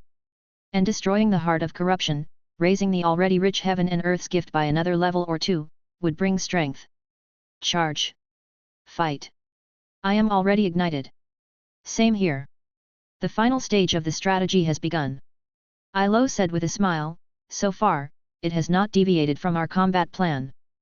Mu Yuan nodded, we need to wrap this up nicely as well. Of course, he did not simply strike his head and order a full army assault. Nor was he reliant solely on Deadbone, this mysterious undead strongman. In fact, after Deadbone commanded the Tide of Death to defeat and consume the Ice Burial Duke, it also continuously consumed 2 disaster beasts and countless legendary and ordinary monsters. It certainly wasn't much harmed, and the undead had hardly any losses and even converted many new powerful undead. But its consumption was huge. This included the vast reserve energy of Wraith Sacred Mountain and the Bone Mountains. The energy it could call upon from outside had already been consumed by more than half. This had already crossed the high-risk red line.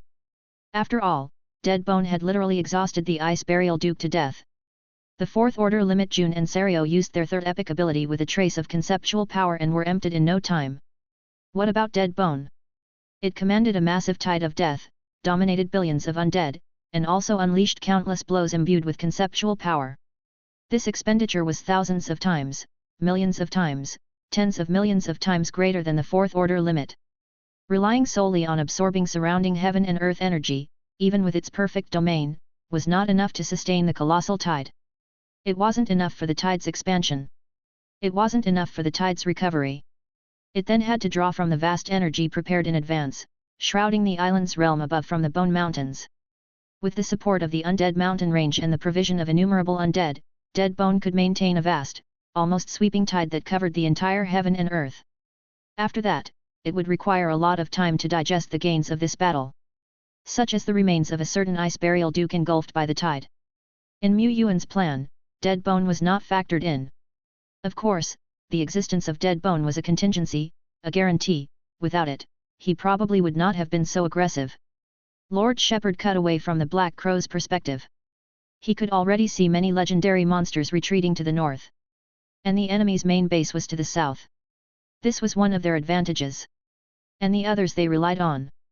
Half an hour later, the various powerhouses and army corps had made simple preparations and converged at the front of the fortress.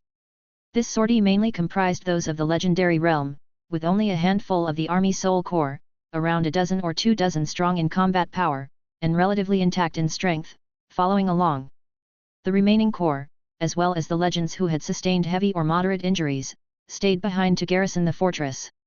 They were almost old, weak, sick, and disabled. However, the battle zone's defense army had already pulled back entirely within the war fortress. With the fort's protection, even if numerous legendary monsters launched a surprise attack, they could remain safe and sound for quite some time. Yuan walked at the very front of the formation. By his side were Ilo, Lu, and half of the duo Lai, who had recovered 98% of his strength. That's right, Lord Shepherd also stepped out of the battle zone. The true body of Ilo from the second residence of Tianyuan City likewise joined the battle. Take me with you, Lord. Yuda, whose body was wrapped in bandages with only his eyes showing, lay prone at the city gate, reaching out his trembling hand. He too wanted to fight. How could he miss the battle? In the distance, Lainey, who had come at the news, snapped her fingers, drag him back. Understood. A nun wielding a large hammer then grabbed one of Yuda's legs and sprinkled a golden protective light shield over him. Off you go. With a strong pull, the hammer-wielding nun sent Yuda, wrapped in the golden light, soaring into the air, vanishing from everyone's sight in the blink of an eye. Yuan withdrew his gaze. Since there's nothing more, let's set out. The Green Mountain Lord said, I have a vessel that can carry people. After saying this, he threw out a small boat that swelled into a massive vessel as it caught the wind. The Rain Dust Lord followed suit, I have a treasure that can control the clouds and mists of heaven and earth, which is also quite effective for transporting troops quickly. After she spoke, clouds and mist gathered to form a bed of clouds lifting a large number of warriors into the air. The Broken Rock Lord looked left and right. Why didn't he have any impressive heritage treasures to show? Lord Tianyuan was so young, he probably also. Yuan too produced an item. This treasure is called the Eternal Golden Guard Soil. It encloses a domain within it and can also carry a large number of soldiers on the march. Broken Rock Lord. Several hours later, the army from the Shattered Isles war zone had already reached a place not far from the enemy's main base.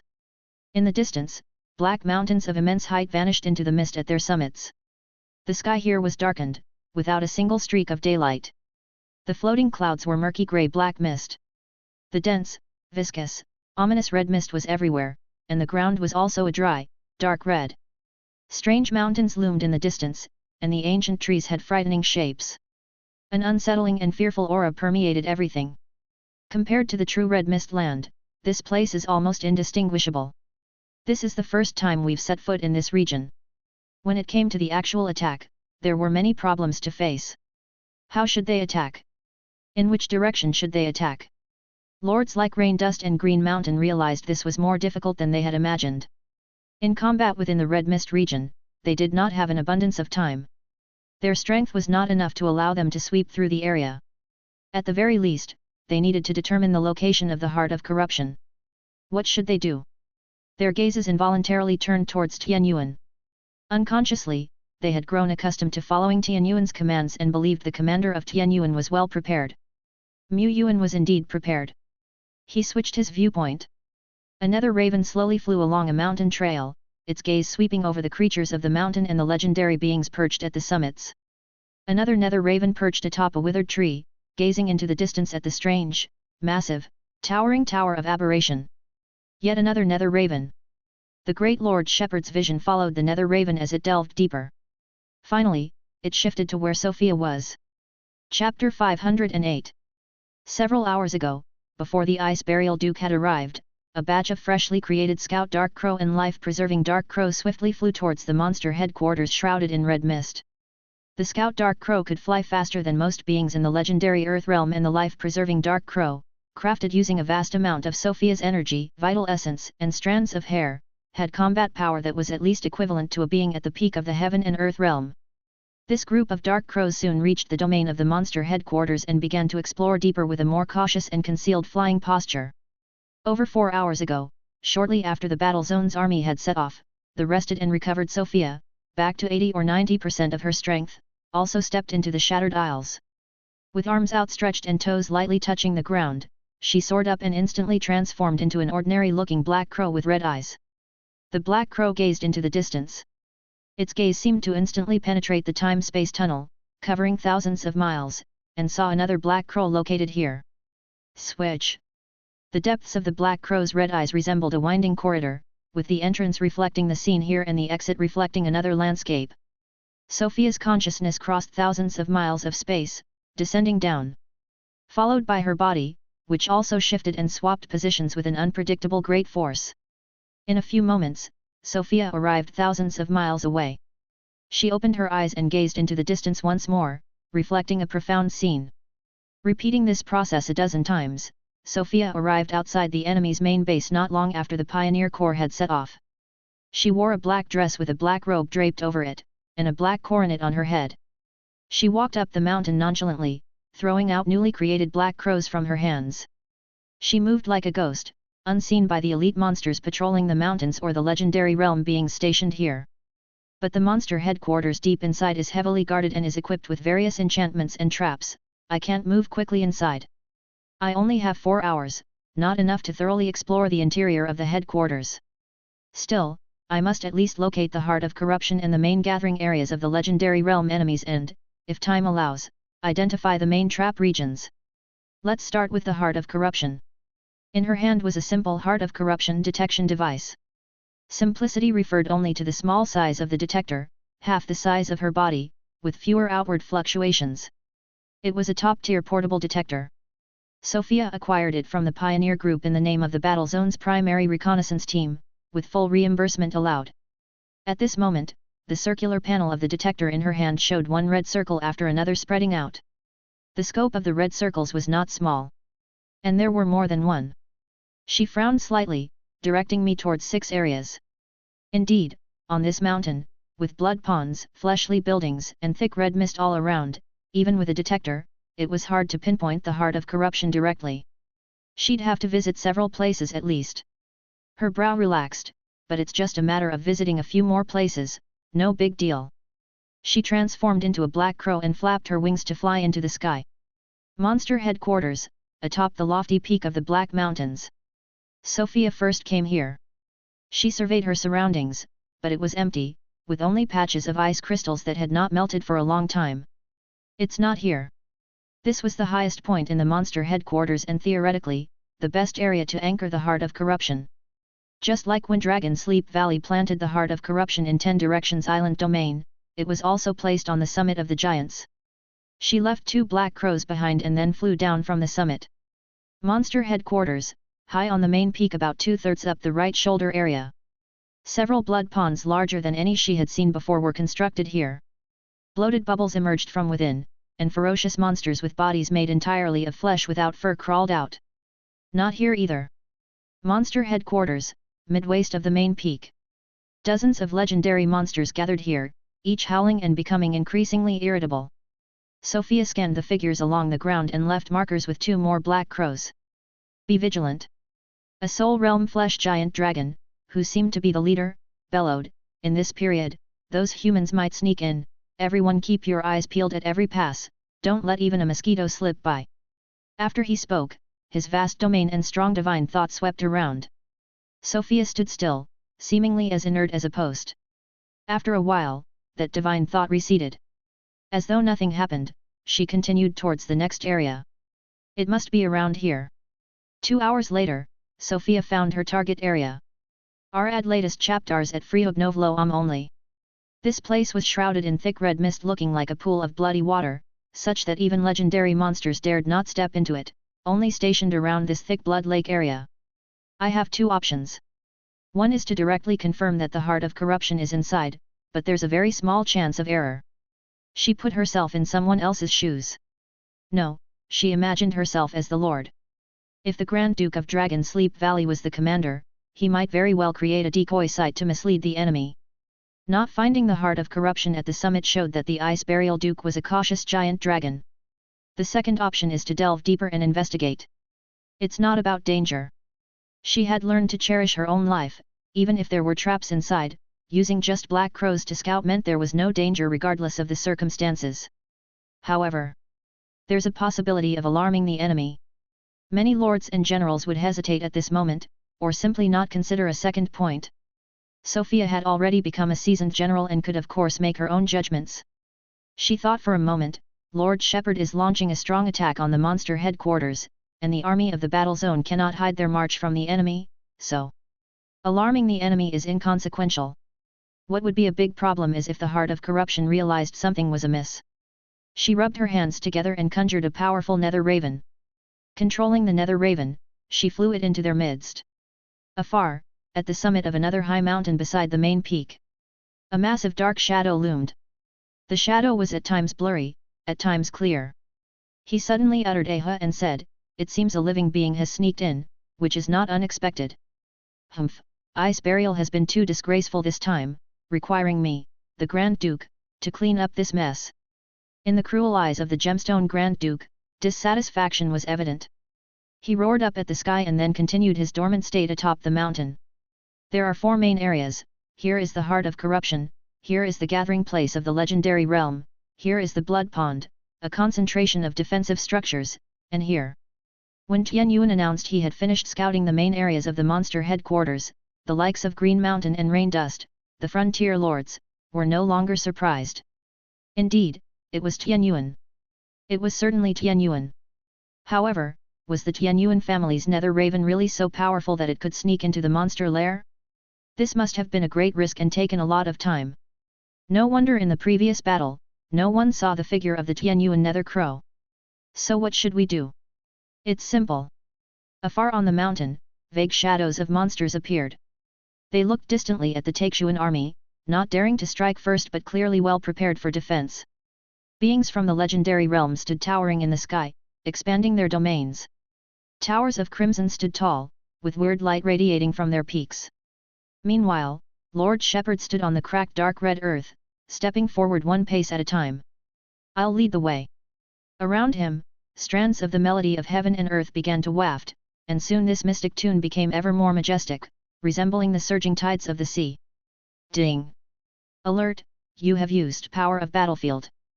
Based on the current scale of the Land of Miracles in the battle zone, your power of battlefield's duration and power limit will vary. Alert, since you are not within the range of the battle zone, there will be a certain degree of loss in the transmission and usage of power of battlefield. In Mu Yuan's eyes, it seemed as though a golden energy bar had appeared. Like when he used the power of his territory, what he expended was the territory power naturally accumulated and naturally restored by the land. Once the golden energy bar appeared, it began to slowly deplete. If he were to wield this power to suppress enemies, gather the energy of heaven and earth, or amplify his own, the consumption of power of battlefield would increase significantly. Once the energy bar was depleted, the invincible mode would come to an end. The power is surging over. This power is much more vast than the territorial power of my Tian Yuan city. After all, the territory power of a 9th level great territory paled in comparison to the power of battlefield. Just by activating the mode, Mu Yuan felt his spirit infinitely elevated, and his body was wrapped in a faint golden veil. With a twist of his fingers, the surrounding miles, tens of miles, hundreds of miles of heaven and earth seemed as if they were in the palm of his hand. This was not entirely an illusion. But the control of power of battlefield was by no means an easy feat. It was like an energy 1,000-fold greater than his own capacity surged into him, causing Mu Yuan's body to crackle. As the power of battlefield poured in non-stop, waves of tearing pain also spread from all parts of his body. There was a heavy pressure on his soul. He stretched out his hand, and the boundless power that welled up from inside him, with nowhere else to go, suddenly found an outlet, rushing forward mightily. Suppression! Mu Yuan softly uttered. Tens of kilometers away, space suddenly solidified without any warning, and then collapsed. A section of the monster headquarters defense line shattered, and several legendary monsters were annihilated within it without even a chance to cry out. In further away areas, ordinary monsters turned into mush, and those of the legendary realm were pressed to the ground, unable to rise. So powerful! There were exclaims from the Taixuan legends, with such power, we really could break through the enemy's lair. But high-ranking frontier lords like Green Mountain and Rain Dust were not as optimistic. They never wielded the power of battlefield. But given their status, they naturally understood the power of battlefield. Power of battlefield is indeed strong, but its use comes with great restrictions and an even greater burden. I've seen a commander of the Soul Realm before who couldn't endure the second half of controlling the power of battlefield. His body shattered, his soul dimmed, and it took 2 or 3 months of recovery before he could recuperate. Moreover, this is the monster headquarters, and it's very likely that top leaders from Dragon Sleep Valley could arrive. Green Mountain surmised. But he believed that Tian Yuan was also aware of these details. Tian Yuan must have had his reasons for starting with the power of battlefield. Was it to seize the moment when Tian Yuan was holding the enemy's high-end forces at bay and they could directly march into the heart of corruption? With over 800 heroes among the present lords, working together to purify the heart of corruption wouldn't take much time. The tactic was sound. Indeed. Whoosh whoosh. The black wind howled, gathering on the distant mountain to form a huge black dragon shadow. A top leader from Dragon Sleep Valley had arrived. This arrival might differ vastly from their true body, but... Chapter 509. An incarnation of the Lore Realm descended from above, far surpassing the Soul Realm.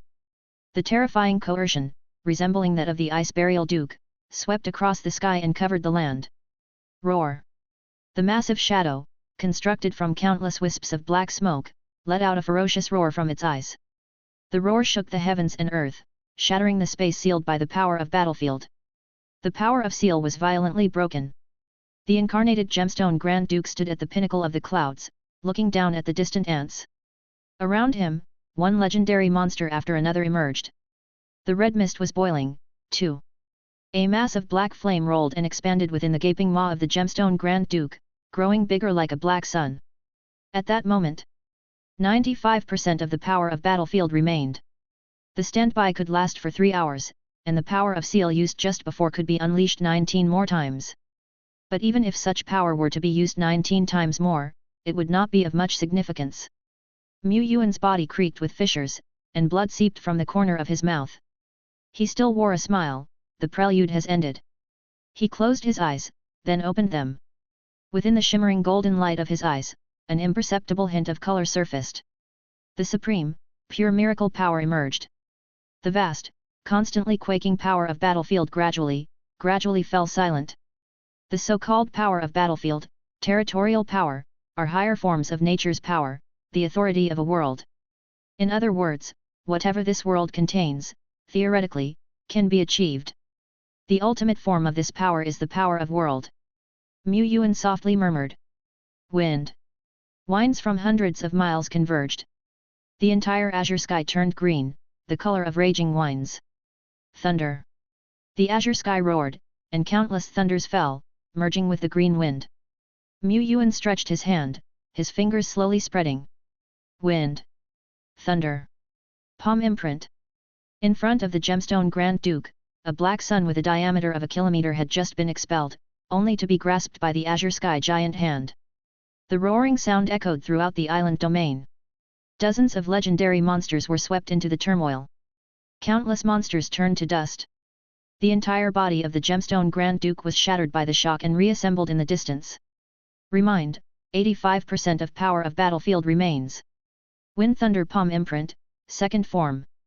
Another azure sky giant palm reached down, forming a massive light dome that firmly covered the shadowy gemstone Grand Duke. The Grand Duke roared. The Wind Thunder light dome flickered. This was the great force of this world, also containing the power of concept.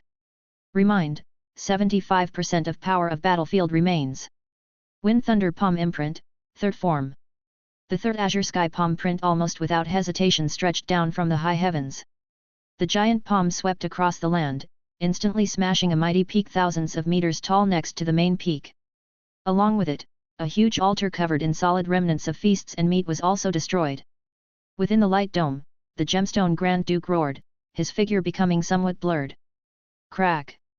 The palm clenched down. Under the cover of the annihilation wind and destruction thunder, the massive and terrifying shadow disappeared inch by inch, leaving not a trace behind. Remind, 65% of power of battlefield remains. Wind Thunder Palm Imprint, fourth form. The azure giant palm, like the hand of the divine, swept continuously over the Black Mountain range, dispersing darkness and bringing forth light. Boom! Hundreds of flesh towers turned into mush. The contaminated blood pond, which required a lord's cleansing to destroy, also cracked open with fine fissures. Remind, power of battlefield remains at 54%. After a moment, the thundering across this world gradually subsided. The dense red mist of the four corners of the land also thinned significantly, and in this region, comparable to the red mist land, weak daylight began to appear. The frontier lords could only gaze in a daze at these streaks of daylight. And at the figure in front of the light, with one hand behind his back and the other suppressing the heavens and the earth. His name, Yuan. At this time, in the Shattered Isles war zone, Red Mountain City region subdivision. In front of the line leading to Shattered Isles, dozens of pioneer lords had already gathered, waiting in tight formation. The middle-aged man leading them was a 4-star pioneer lord, responsible for the defense on this side. Since the establishment of the main battle zone in Shattered Isles, their region of Red Mountain City had not faced a fierce attack by the enemy. On most days, they only exterminated the monster tide pouring in from the other side and occasionally killed a few legendary monsters, that was all. Their mental pressure was not small, but the tasks they truly needed to perform were few. Until today, or rather recently. They had received a rallying order from the headquarters of the battle zone. Rally. Prepare to advance.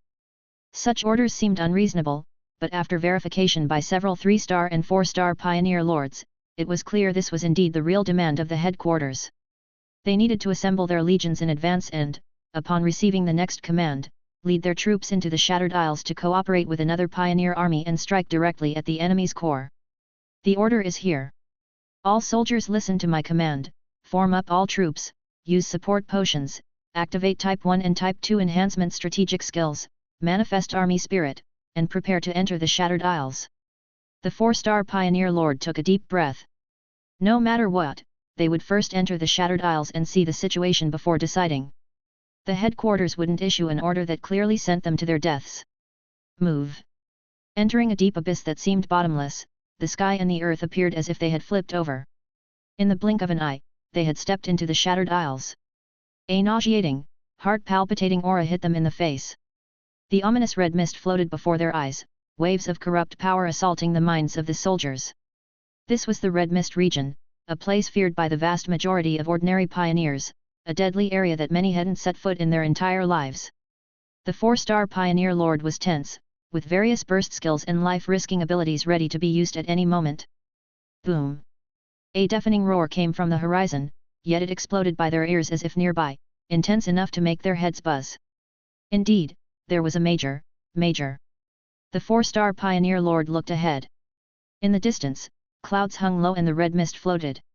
Yet, this red mist, which looked like a backdrop, was now seemingly blown by a divine wind, slowly dispersing to all sides. The sky full of dark clouds also vanished in an instant. Gigantic black mountains, like forbidden land of a demonic god, stood atop this world. However, at this time, boom! At the edge of the sky, the wind and clouds gathered, thunder roared, and lightning flashed. Bluish-green wind and radiant purple lightning illuminated the azure sky. The hand of a deity stretched out from above the heavens, firmament's hand, struck the gigantic peaks. The Black Mountain, standing in this region for perhaps tens of thousands of years, trembled, shattered, collapsed. Huge chunks of rock, each larger than a skyscraper, tumbled down. The whole mountain collapsed thunderously. The mountain range, has it collapsed? The monster's main base, has it collapsed? With fear or a do-or-die spirit, the pioneer commanders stood paralyzed at the entrance for several seconds. A moment later. Brothers, let's charge! A roaring cry shook heaven and earth, focusing on the legendary monsters scattered throughout the mountains, as various legions swiftly advanced. The Black Mountain, along with several other towering peaks around it, all collapsed under the sweeping strike of the firmament's hand. After all, the power of battlefield couldn't be maintained for long. Inside the enemy's main base were all sorts of traps and war machines still in abundance. In a true fight, the spirited Taixuan army could win, but why risk lives clashing directly with the enemy? Yuan then slapped down with his palm. The mountain peak collapsed, the buildings of flesh shattered, and the war machines were ground into dust amid the natural forces. Those legendary monsters that had started fleeing early, well versed in strategies of survival, might not die right away, but many were severely damaged. Ahead and behind, the Taixuan strongmen simultaneously made their move. At this time, even though the total number of legendary monsters was still slightly less than that of the Taixuan side, the battle was a one-sided slaughter, a strangulation. The legendary monsters escaped extremely fast, and each scattered, Duo Lai couldn't slaughter too many in a short time. But with more Taixuan legends and the encircling army Spirit Legion, they strangled them with numbers. In just a while, over 100 legendary monsters had fallen. Some strong men continued to pursue and kill, releasing the frustration that had been building up from being hunted by the monsters. Some lords, heroes, then cast their gaze toward the distance. After the main peak and the several tall peaks had collapsed, there remained a stretch of mountain a few thousand meters tall. This mountain was thin and elongated, resembling a sharp, whittled stone pillar with rocks continuously tumbling down from it. But this mountain stood unshaken, steadfastly upright. Even the violent energy tides surrounding it could not shake it in the slightest. After all, under the falling debris of the mountain was a dark red crystalline object. At first glance, it looked like a crystal. On closer inspection, it seemed like a living thing with filament-like tendrils stretching out, brandishing claws and teeth. This dark red crystalline column, at the very top, high in the sky, was where the heart of corruption was built in this domain. At the top is the heart. Below are the roots of the heart. The heart of corruption took root in the earth, indestructible by any external force. Yuan's control over the power of heaven and earth that converged into a giant hand could cause the blood pond to crack, but could not damage the heart of corruption in the slightest. Perhaps he could inflict a little damage, but it was merely superficial. The destruction rate probably wouldn't even match the self-healing speed of the heart of corruption. The monsters have dispersed, let's quickly purify the heart of corruption to avoid prolonged troubles. Chapter 510. The heart of corruption was still thick with red mist, dense, like the center of a crimson storm. It was still spreading, dispersing the filth. We need to purify the heart of corruption quickly. Green mountain, rain dust, broken rock, each a formidable lord, flew one by one to the side of the heart of corruption. Dozens of figures each took their place. Purify! Purify! Purify! Yuan's palm flickered, and the mysterious lord's seal lit up. A cleansing column of light, more brilliant and massive than any he had seen before, shot into the sky. In just a while, this core, which had taken root in the earth and continuously drawn the essence of heaven and earth, corrupting the entire island, dissolved and melted away in the light of heaven and earth. The red mist visibly retreated. Thread by thread, golden celestial light pierced the dark clouds, continuously spreading outwards. The sound of heaven and earth's prompting also rang near their ears. Only at this moment, Green Mountain Lord and other mighty ones, who had been tense with fear of unexpected events, suddenly realized. It was over, everything was over. They had won. Had they really won? Many powerful beings still felt a sense of unreality. They had fought hard all day today, from the Shattered Isles war zone to the monster headquarters, experiencing many battles of legend. They had exhausted their energies time and again, consuming countless recovery potions and healing medicines. They had indeed given their all. But to say they gambled with their lives, fighting desperately for survival time and again, that was not the case. They naturally did not wish to face near death every day, but to defeat a formidable enemy like Dragon Sleep Valley without even brushing past death, it was too surreal. Absurd. They looked towards the distant youth. They deeply understood that today's great victory, utterly annihilating the vanguard army of Dragon Sleep Valley, undoubtedly owed much to Tianyuan commander. Without Tianyuan synchronizing with all the soldiers and achieving victory through repeated precise commands, then accumulating these local victories into an overall success, they would definitely not have achieved a great victory. Indeed, they would have been defeated by the enemy early on, only able to shrink into a fortress and gasp for breath in a slow death. Without Lord Tianyuan decisively ordering a full-scale attack and wielding the power of battlefield like a deity, they would also not have been able to flatten the monster lair. Especially that divine-like power. None of the legends present had ever wielded the power of battlefield, but many veteran frontier lords had witnessed regional commanders wield the power of battlefield. It was never this outrageous, at most, it was a top-tier version of territorial power. Tianyuan's application of this power had already reached profound levels. It was with all these conditions that they were able to fight this miraculous victory. To achieve a resounding victory despite being weaker, wasn't this just a miracle? Before this, no one ever thought they could directly face the Ice Burial Duke and the High Hunting Dukes, 1,000 monster legends, and still achieve a great victory. However, this war was won largely because that mysterious undead powerhouse intervened. Indeed, after all, if it wasn't for this top-tier undead stepping in righteously, our side wouldn't even have had the power to restrain a High Hunting Duke.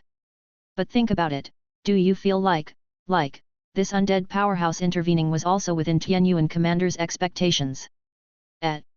As the legends spoke and thought back, it seemed, perhaps, probably. There was such a feeling.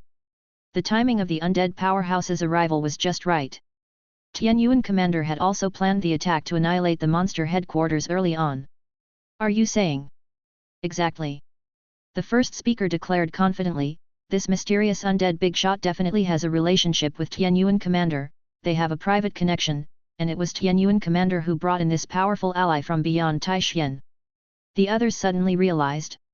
Taixuan Alliance, Capital City, Pioneer Group, Taixuan Lianji Headquarters. Two core departments were very busy at this time, with bad news coming through every so often, particularly from the Pioneer Group. Cold Valley Mountain War Zone is fully retracting, but 14 guard camps couldn't evacuate in time and were devastatingly struck. Dragon Mountain Pass War Zone Base 2 was breached, Sword Lord Liashi has already gone to preside but the situation remains grim. Long Lake War Zone, situation critical. Sky Island War Zone, situation critical. Sky Rift saw 3 monster True Kings appear, fighting against Zexi. Pagoda Battlefield is critical. Pagoda Battlefield has fallen. Soon after the disaster of Sky Rift appeared, bad news kept coming until now, when the frequency of bad news had greatly decreased, replaced by less dire battle reports from each war zone and region. After all, the indestructible, devastatingly affected battle zones had already received bad news a few hours earlier. What remained were those zones that could be held, even if just barely.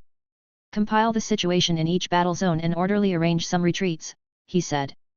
Though it's disheartening, under the current circumstances, we are no longer able to maintain all fronts and must consolidate, he said. Yes, we must also abandon some peripheral territories. With the emergence of the Sky Rift disaster, legendary monsters have already begun to enter our Taixuan territory. Most ordinary territories are too fragile in the hands of beings from the legendary realm, possessing no resistance whatsoever, and we do not have enough support forces, he said. However, reducing our territorial extent will also weaken the great force held by the national pillars. This is not proper, he said. But if we do not consolidate, once legendary creatures infiltrate, these territories will still struggle to survive, he said. Damn it! He exclaimed. The losses in each battle zone were currently being counted. An old general said, Young Wang, start by checking the situation in the Shattered Isles War Zone. The Shattered Isles War Zone was just a normal battle zone but of utmost importance. Its priority for reinforcement was second only to major zones like Cold Valley Mountain and Dragon Mountain Pass. But it seemed the Shattered Isles War Zone had not requested help. The initial reports were sent, and the situation wasn't deemed urgent. After that, no further reports came in. Could something have happened? Young Wang, have you found anything? The old general urged. Let me double check, Wang replied. What's the situation? He asked. General Chen stood up. Young Wang typed furiously on the keyboard. After a while, he swallowed hard and said, the Shattered Isles War Zone has sent good news. Under the leadership of the Tianyuan commander, the troops there united as one and destroyed the heart of corruption in Dragon Sleep Valley. Moreover, with the help of a mysterious undead entity, they slew the Ice Burial Duke on the Shattered Wilderness. This message has been verified by several people, and confirmed by the headquarters. The territory of the Shattered Isles War Zone is not only preserved but has expanded, undoubtedly, a significant victory, he announced. As these words fell, the vast command center fell utterly silent. From ordinary staff members to seasoned generals with great merits, all were stunned by this information. The Shattered Isles War Zone not only avoided disaster but also achieved a significant victory. And slayed the High Duke Ice Burial from Dragon Sleep Valley? Excellent! Excellent! Excellent! General Chen's face turned red with excitement. This news acted as a strong stimulant, lifting the gloom in the Pioneer Group headquarters, which seemed as if it were shrouded in dark clouds. Suddenly, there appeared a light. In the Shattered Isles, Black Mountain. Undead was scrutinizing the gigantic creature before him, now completely lifeless. A frost giant dragon, its body length exceeding a kilometer. This one was the monarch of the frost giant dragon clan in its day, possessing the stance of a ruler, said the Death Knight, who had forced his way here. This frost ruler's power in life was even stronger than that of Ice Burial. Dragon Sleep Valley desecrated its body, and yet Ice Burial couldn't harness the ruler's full power. However, compared to that ruler in his prime, this shell has decayed quite a bit, he added. The ruler's fall marked the first damage to its carcass. Ice burial from Dragon Sleep Valley occupying this body and transforming it into his power, stepping into the lower realm, marked the second damage. Undead's annihilation of ice burial was the third damage.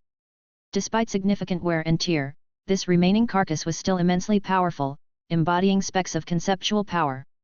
Undead caressed the bones, and the black mist symbolic of the necrotic plague breath flowed continuously into them. It was like pouring into a bottomless pit. He could transform this remains into an undead. Even without a soul or consciousness, unable to wield conceptual power, this soon-to-be-born frost giant dragon would possess combat power surpassing the soul realm. Almost equivalent to a half-step lower realm. Its body was naturally in line with certain concepts. In the future, once a new self-awareness emerged in the frost giant dragon, it might possibly step again into the lower realm. The Death Knight realized what undead was doing. This was a terrifyingly, no, an immensely reverent and mighty force. A being nearly at the lower realm could be so easily created. Was this the true king's power? Too weak, undead murmured. Death Knight. But for undead, what was the use of half-step lower realm combat power? It was only good for defeating weaklings. He pondered, how might he improve it? At that moment, the celestial baptismal light from the abstruse heavens began to fall.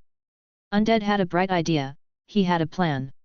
The cultivation in the soul realm is not complex, that is, to continuously enhance one's divine soul power, raising it to the critical point. The strong can resonate their God soul with heaven and earth to capture a strand of the heaven and earth laws and transform it into their own conceptual power, thus stepping into the lower realm. At this moment, the celestial baptismal light that was falling from heaven and earth was nourishing the undead's God soul without end. The golden God soul glittered brilliantly, growing at a speed visible to the naked eye. This baptismal power was extremely huge, even for a legendary life like it. This baptism could save it half a year or a year of arduous cultivation. However, using it all to enhance the God soul was too wasteful. It thought. Vast clouds of necrotic plague breath poured out around the dead bone, and a gate of the netherworld opened behind it. Tens of thousands of broken soul fragments flew out, continuously refining, merging, and coalescing in its hands. Gradually, they formed into a blank soul. It still couldn't create life from nothing, it merely created the conditions for undead life to naturally emerge under the world's rules. The dead bone injected this blank soul into the body of the frost giant dragon. The vast clouds of necrotic plague breath continued to pour in, and this giant being began to slowly resurrect. The soul flame in its eyes lit up.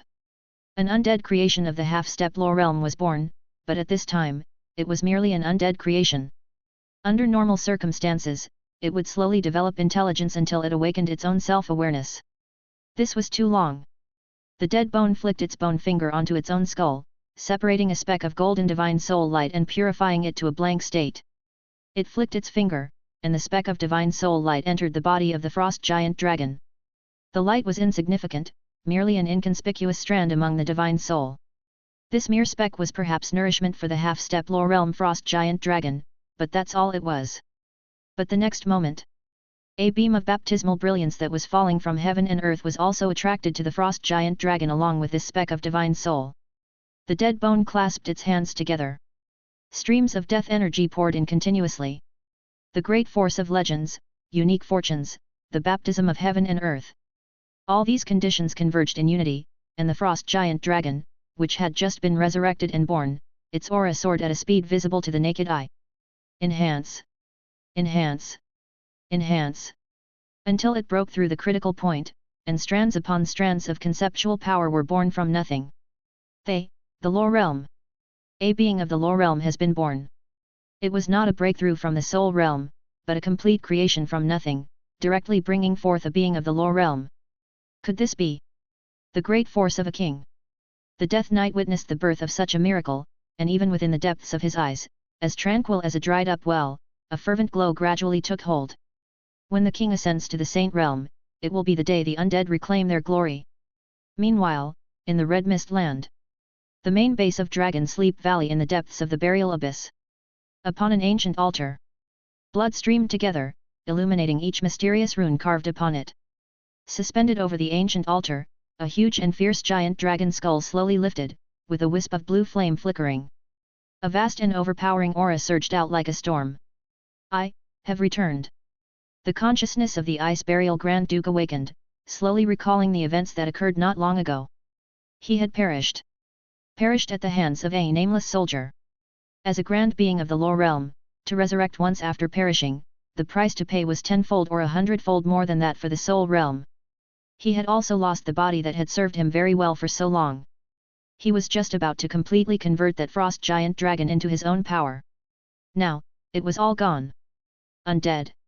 Roars of rage echoed through the abyss. After a while, the Ice Burial Grand Duke gradually calmed down, re-evaluating the previous battle. It was my oversight. If I hadn't been caught off guard and trapped in the Sea of Death, at the very least, he could have remained undefeated. The expansion speed of the Sea of Death, its movement speed, was far less than his own under the concept of divine speed. He could have easily distanced himself from that Sea of Death. But apparently, only distanced himself. He could not break through the Sea of Death. Once entangled in it, there was almost no chance of survival. He recognized that this previously unknown undead possessed a power no less than his own. The Sea of Death, a formidable move, was something he still dreaded upon remembering. Such formidable power must surely be accompanied by certain defects. One is slow speed, and another is slow activation, high consumption. That undead used some ability to project a mountain range, borrowing its power to execute the move. The Ice Burial Grand Duke pondered. He had indeed suffered from a lack of intelligence. If he had known this information before the battle, he might have had a chance to defeat this mysterious undead. Next time will be different. The Ice Burial Grand Duke will return to the battlefield. Wait for me, undead. On Black Mountain, the dead bone had already driven the pesky Death Knight away. The first thing the Supreme Frost Dragon Overlord did upon its fuzzy awakening was to keep an eye on that Death Knight. Death Knight, have I become the target of surveillance, a sparring partner? Well, if sparring is what it takes, then so be it. Having the chance to train a newly born being of the lore realm is quite rare. The Supreme Frost Dragon Overlord's use of power was crude.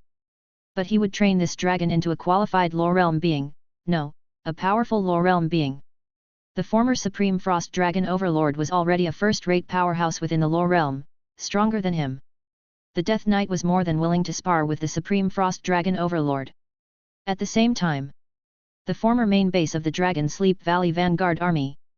Chapter 511. Taishien's strong men also bathed in the baptismal radiance, feeling incomparably delighted.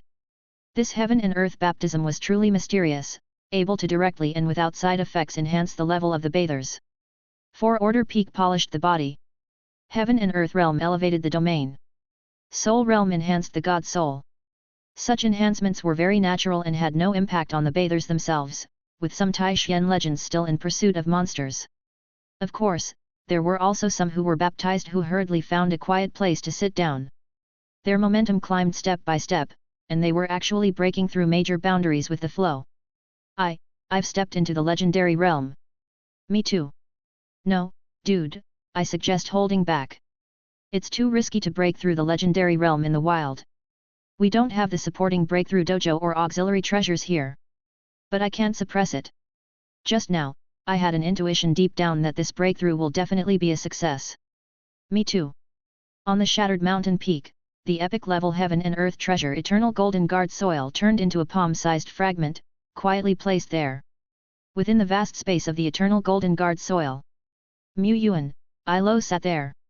They were separated by a distance of tens of thousands of meters, ensuring no interference with each other. They were also breaking through. Domain elevation. Elevate. Continue elevating. Under the effect of the heaven and earth baptism, the domains of the two rapidly expanded, charging towards the limit value set by the highest rules like a breaking bamboo. 46,000. 47,000. 48,000. 49,999, 50,000. Yuan, Lo's domains almost simultaneously sprinted to the finish line. The perfected domain began to undergo some mysterious changes. The massive domain radiating heaven and earth suddenly contracted, leaving only a small ring with a radius of about 10 meters, swirling around the two.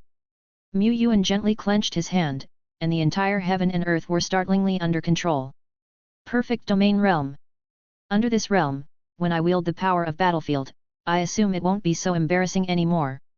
He rolled up his sleeves, revealing some cracks under the sleeves. He examined his soul, and there were also some mottled traces on it. This was the price of overloading the use of battle zone power. Despite being able to control and use this power flexibly, he needed to use his own body as a container, carrier, and transfer station. Damage was inevitable. He was not concerned about it. Although he rarely took to the battlefield, he hadn't refrained from self-harm. The side effects of severing all physical shackles were much greater than this.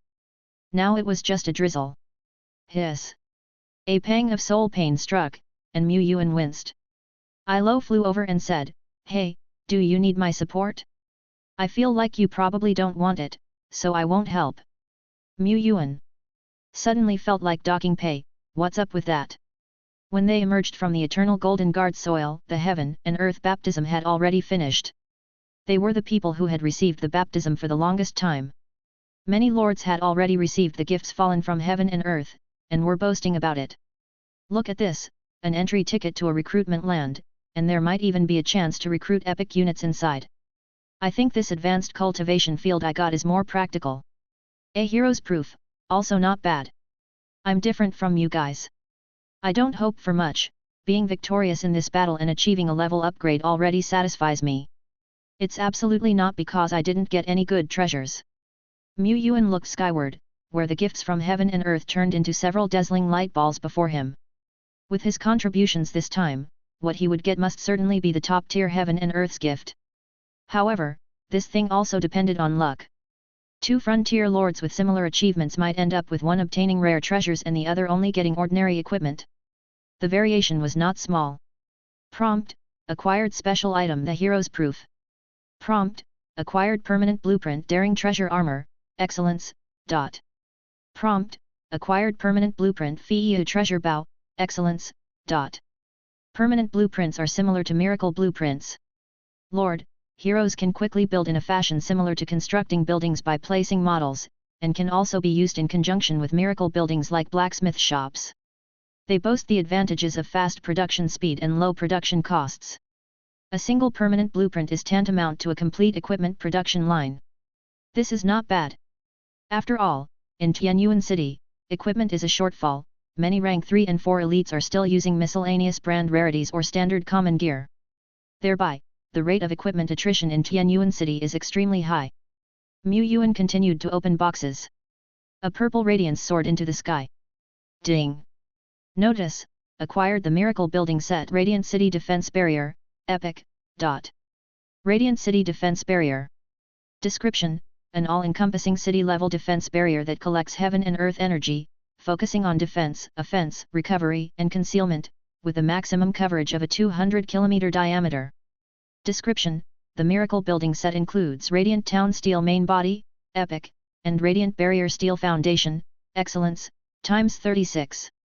However, to fully unleash the Radiant City Defense Barrier's power, additional auxiliary materials are required, and the setup must be adjusted according to the city, ley lines, and the specific environment. Struck gold.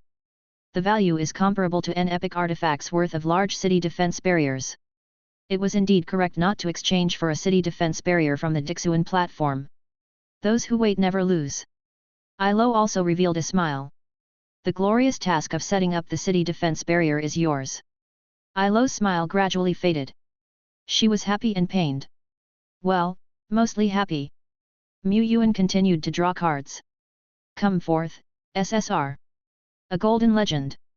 A streak of purple light flashed across the sky. Notice: acquired the special item Law Tablet Fire, Epic. Description: a tablet inscribed with the ultimate truths of the heaven and earth's fire law, with an unknown origin. Those with sufficient insight can significantly enhance their own fire-related abilities by observing it and advance their understanding of the conceptual power of fire. Lore realm strongmen may gain improvements in other areas through analogy upon contemplation. A black steel, 4 meters high and 2 meters wide, abruptly appeared before Yuan. The black steel at first glance seemed unremarkable, but upon casting one's gaze upon the dense, intricate mysterious patterns, one's sight seemed to be sucked into a black hole, unable to withdraw. This was an act of great power that engraved the laws of heaven and earth on a mere steel. Similar to the revelation pillars in the Apocalypse secret realm, the effect might be slightly inferior, but this steel doesn't have a time limit for contemplation, does it? That said, just one fire law is a bit too limiting. Lord Shepherd continued to draw cards. Notice: acquired random epic building enhancement chance times 1. Notice, acquired the special life-based miracle building guardian angel, epic. This was a magnificent, pure white statue of a 6-winged angel. Guardian angel. Description: a special building, she is both a building and a living being with self-awareness and a soul. The guardian angel initially possesses the peak realm of the heaven and earth realm but can self-cultivate and absorb compatible treasures to enhance herself. Description: if the guardian angel perishes in battle, she can be rapidly reborn upon her pedestal using resources. This rebirth has no limitation on the number of times. Description: the range the guardian angel can govern is 10 times the area of your territory. The guardian angel cannot leave this range but will have an unceasing supply of energy while within the territory. A life-based building. Seems like it amounts to a defense building that can be continually upgraded. If Lord Shepherd had received this a year and a half earlier, he would undoubtedly have been overjoyed and considered it one of his trump cards. But now, mere peak of the heaven and earth realm, too weak. Even if this guardian angel appears to be a top-tier epic, possessing the power to fight above its level, still, Tianyuan City isn't lacking that strength. Could it just be used as a mascot? After all, angels are quite rare. Never had he heard of a lord recruiting an angel, only seen in the Holy Griffin Empire. Wait a moment. A life-based building. Mu Yuan murmured. Suddenly, a bold idea sprung to mind. Well, that will have to wait until he gets back to try. He prepared to make his way home. Suddenly, Mu Yuan looked around at the heavens and earth. The gifts from heaven and earth had ended, but some miracles were still converging. The radiance that had fallen from the heavens had already vanished. The clouds and red mist that had enshrouded the mountain range had almost dissipated completely, leaving behind only wisps and strands of red mist drifting through the sky. Far away, the murky river water gradually became clear, and new buds burst forth from the dead and decaying wood. Thanks to the extensive purification of heaven and earth, the concentration of the red mist in the Shattered Isles had even dropped lower than that of 10 Directions Island domain. Even the scarlet rift that tore through the azure sky had visibly shrunk by 2 rounds. Next, there are post-war matters to handle. The wounded warriors who have suffered great losses must rest and recover, and the powerful who are still in relatively good shape can go to support other regions. They were far from idle, on the contrary, there was a plethora of matters to deal with. The path ahead required careful consideration as well. Mu Yuan thought so, but suddenly he discovered that in the world around him, a familiar power was beginning to float up like fireflies. It's the miracle light. He saw in the distance, the Green Mountain Lord whose expression showed relief, the Rain Dust Lord wearing a smile, both radiating colorful light that floated up into the high sky like fireflies. He saw, far away, the lords who were reorganizing their armies, the warriors boasting of their spoils, elite soldiers clearing out monster camps, and the Taixuan legends in pursuit of monsters. Colorful orbs of light were floating from these people. His gaze even reached across the vast distances, seeing orbs of light emerging within the war fortress in the Shattered Isles war zone. The most up-to-date novels are published on Frugnoelo. These orbs of light were the same as what he usually gathered from his own troops. Now, many commanders and warriors outside of Tianyuan City were also producing miracle power. I see, this is the opportunity. Mu Yuan mused internally. Ever since he had barely stepped into the threshold of using miracle power, he realized that every living being contained miracle power, which was constantly being born and also constantly dissipating. However, he was unable to collect the miracle power from those who were not of his direct lineage troops, including his own territory citizens. He had long been aware that he lacked an opportunity. And now, or rather, the great battle that had lasted half a day, was the opportunity to gather miracle power. The route isn't war, but rather, a victory that can be called a miracle. To the eyes of the frontier lords and pioneers like Green Mountain and Rain Dust, defeating the many great enemies including the Ice Burial Duke in the Shattered Isles war zone with meager strength isn't that a miracle? If he hadn't evolved Deadbone and Duo Lai into powerful generals through his efforts, it would have been impossible for everyone to defeat the Ice Burial Duke and the various Grand Dukes of the Hunt after just over a year of diligent practice. Without a doubt, this too was a miracle. He had created a miracle, he had fought a miraculous battle, and thus he could gather miracle power. This is because I have entered the gateway to miracle power, otherwise. He had fought several major battles before, some of which were even more dangerous and miraculous. There were no miracle orbs emerging at that time. Or rather, the miracle orbs might have emerged, but his level was not enough to observe or obtain them. With these thoughts, Yuan stretched out his palm, and the myriad miracle orbs in the sky rushed towards him like swallows returning to their nest. Miracle Evolution Power plus 100k. Miracle Evolution Power plus 150k. Miracle Evolution Power plus 220k. As the vast miracle power flowed in, the lake in Yuan's palm that he used to store miracle power became increasingly replenished and overflowing. Bad news, it's spilling out. Good news, he had collected nearly enough miracle power. 5 million, limit.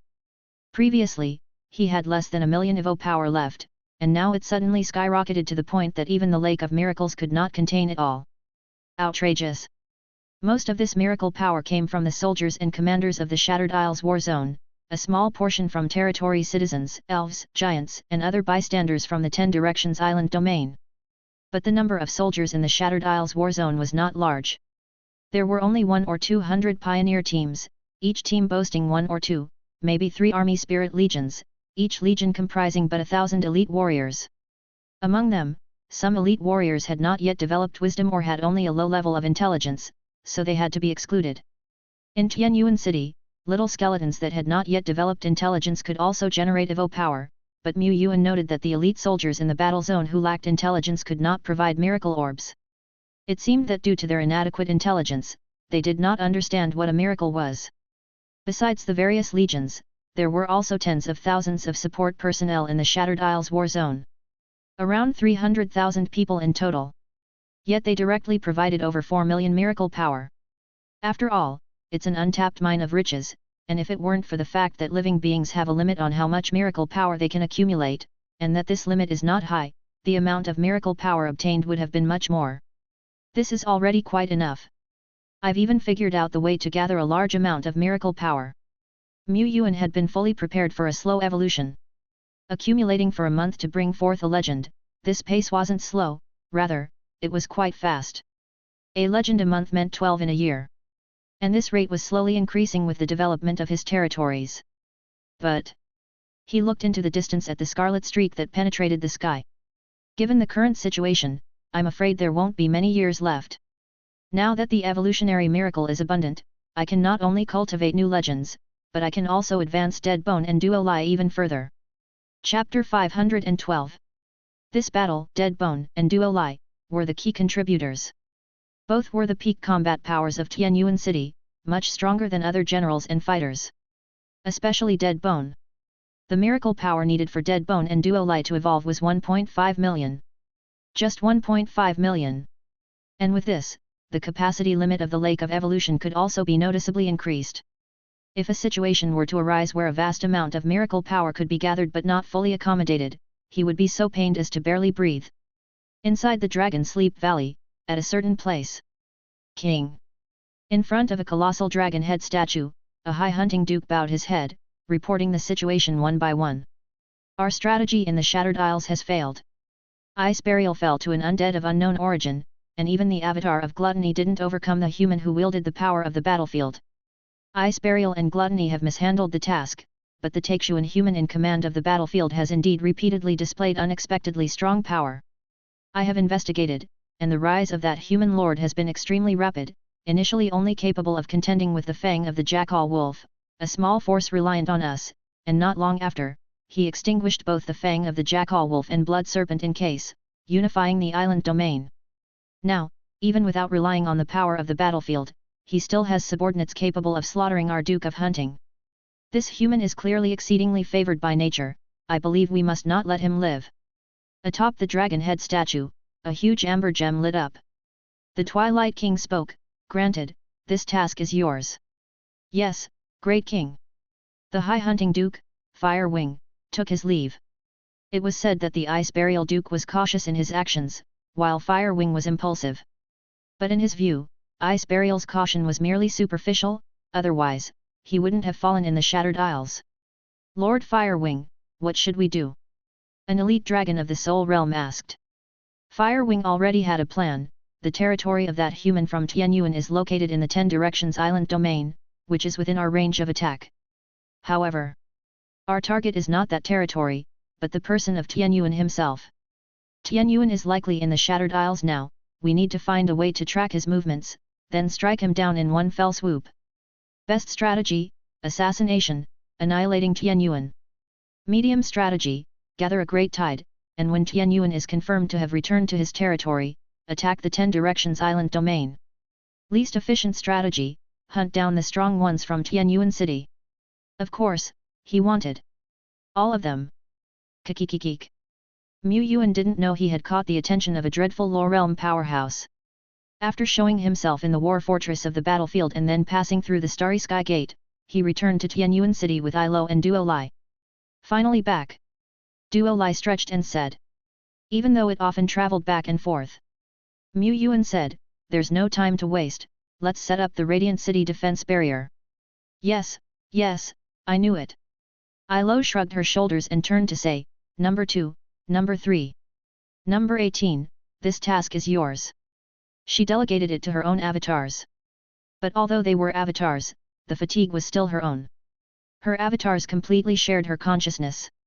The main reason was to work efficiently so they could finish early and clock out. Only half an hour later. Ding! Notification, the Radiant City Defense Barrier, Epic Level, has been established.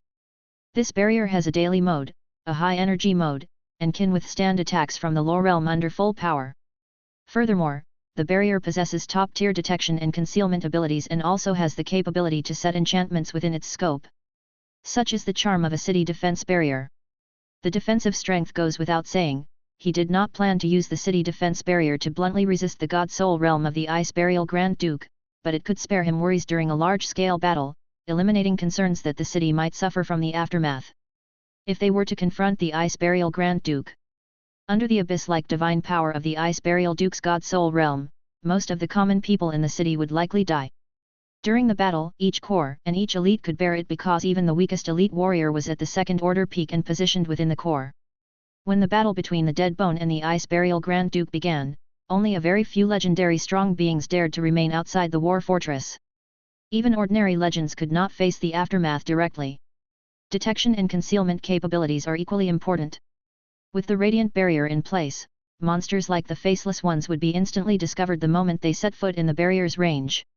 For an observer adept like Ilo, even using starry eyes would barely penetrate the city defense barrier to spy inside. Setting up an enchantment internally meant that even within the area covered by the city defense barrier, he could still establish smaller enchantments. And just in case an enemy infiltrated the city or an accident occurred, causing a battle to erupt within the city, they could also promptly set up enchantments to encapsulate the battle area. This barrier is several classes higher compared to the 1000 prism large reflection in terms of quality. With such a city defense barrier, one could sleep much more peacefully. Ilo said, right now it's just a basic setup. To fully unleash the power of the barrier, I still need to make adjustments and require quite a few materials and treasures. Moreover, to maintain the barrier, the 3 energy wells in our territory are far from enough. We need more energy wells. In a nutshell, we need money. Money. And more money. Yuan, I'll follow your lead, no problem. The financially robust Lord Shepherd immediately placed an order and exchanged for 3 energy well blueprints, as well as various materials on the Takeshuan Covenant platform. Next, there's one more chance for a random epic building enhancement. He stroked his chin. He had truly never seen such a gift from heaven and earth before. This opportunity was merely enhancement, not an upgrade. If an epic building were to ascend, it would become a legendary building. He had never seen a legendary building, nor heard of one. Of course, a legendary building is not easy to come by. However, this one epic enhancement opportunity, marked as epic level, is likely not to be underestimated. The only flaw was that it was a random selection for upgrading a building. Currently, the epic buildings in Yuan City include the Staff of Divine Right, the Advanced Mage Tower, the Hall of Martial Souls, the Ice and Fire Double Heaven, the Radiant City Defense Barrier, and the not yet constructed Guardian Angel. This was because the Guardian Angel was superfluous. No matter whether his bold idea could be realized or not, there was no need to construct the Guardian Angel and pollute the randomness of the enhancement card pool. The Staff of Divine Right has always played a significant role, and the Radiant City Defense Barrier is arguably the most valuable epic building. It would be most ideal to randomly hit these 2. Start. Ding. Notice, epic building enhancement chance has been consumed, random building selection in progress. Notice, building Hall of Martial Souls has been selected. Mu Yuan. This building, to say it is not strong, it possesses the legendary ability of resurrection. As long as a soul binding is performed, no matter how many times the warriors die in battle, they can be resurrected and return. But can it be said to be powerful? The cost for binding is high, the cost for resurrection is high, and the effective range of the ability is narrow. Only within a few dozen kilometers around the territory can the fallen be guided back. And now, the battles of the top-tier strong beings easily span hundreds of kilometers. The Hall of Martial Souls seemed increasingly inadequate. Ding! Notice, Epic Building Hall of Martial Souls has been enhanced, the resurrection guidance range has been expanded to cover the entire 10 Directions Island domain. Outside of the 10 Directions Island domain, the guidance range has obtained a tenfold increase. Additionally, if a being from the Soul Realm stores a strand of soul in the Hall of Martial Souls, they can be resurrected without needing other soul box treasures after they fall. Notice, Epic Building Hall of Martial Souls has been enhanced, with the addition of the Heroic Soul Tablet ability. Lords or heroes can place a Heroic Soul Tablet, signifying the power of the Hall of Martial Souls, in a designated area. Upon the placement of the Heroic Soul Tablet, the surrounding 1,000 kilometers will be encompassed within the Hall of Martial Souls guidance range. Current usable number of Heroic Soul Tablets, 3/3, this number restores once every 3 days, not rechargeable. The once superfluous Hall of Martial Souls seems to have undergone a metamorphosis. One could not help but feel that the Hall of Martial Souls is now in its complete form. A fully complete form? Mu Yuan pondered, fetching the remaining angel statues. Then, I wonder if the guardian angel can bring any surprises. Boom! Mu Yuan threw out the palm-sized statue he held in his hand. As the complete building spun in the air, it grew larger and larger, and in the blink of an eye, it transformed into a full-fledged miracle building and landed with a crash. Notice, the guardian angel epic building has been constructed. The pure white statue, over 10 meters tall, stood erect before the city lord's mansion. Below the statue was a half-meter tall square pedestal, around which rose 4 pillars 2 to 3 meters in height. There were also smaller columns equally spaced between the pillars, encircling the base like a fence. Atop the pedestal stood the main body of the building. A colossal angelic statue, spanning several meters in height. This was a female angel, clad in ornately patterned armor and a battle skirt, with the hem of her skirt falling to her battle boots. Atop her head, she wore a circlet set with a central gemstone, her long hair lifting behind her. Her hands were joined in front of her, gripping a great sword that was inverted, thrust into the base of the pedestal. The blade of the sword was inscribed with a row of mysterious runes, appearing quite extraordinary. What caught the eye the most was the set of 3 huge pairs of wings unfurled behind her. Even as the guardian angel remained in statue form, it exuded an indescribable sense of nobility and purity. It was as if the very presence of this statue endowed the entire city lord's mansion with a sense of nobility. Indeed, it was pretty much the case. The city lord's mansion was only a superior building. There weren't many epic buildings throughout Tianyuan City, and even though Mu Yuan found the guardian angel somewhat underwhelming, it was among the top tier of defensive epic buildings. If a common territory obtained such a guardian angel and managed it diligently, fostering it over years or decades, even if a soul realm or even a lore realm invader were to come, the lord could stand unafraid. It was just that Tianyuan City was hardly ever in want of high-end combat power. Guardian Angel. Grade, Epic. Description, created from the resolute obsessions of a mighty angel who has fully perished and shaped under the heaven and earth rules. The Guardian Angel, Lapis, possesses freshly awakened self-awareness, the heritage of a 6-wing angel, a soul-etched wealth of combat experience, and space for continued advancement. Current realm of Guardian Angel, Heaven and Earth Realm Peak, tens of thousands meter level. Ability, Guardian Angel, Lapis, has the primary skills and talents group Resurrection, Purification Holy Judgment, Angel's Protection. Ability, if the Guardian Angel, Lapis, were to fall, it can be rapidly resurrected on the building's pedestal at the cost of 1,000 soul crystals. Resurrection time, 60 seconds. The resurrection ability has no limits on the number of times and no cooldown period. Ability, while within the territory, the Guardian Angel, Lapis, has infinite energy, but additional soul crystals must be consumed or extracted from the energy-providing miracle buildings. The activity range of the Guardian Angel cannot exceed 10 times the area of the territory. As expected, the most up-to-date novas are published on Fruitnoelo. Even miracle buildings must adhere to energy conservation. The guardian angel is considered a building life form, capable of drawing in energy from heaven and earth to sustain itself, but infinite energy cannot arise out of nothing.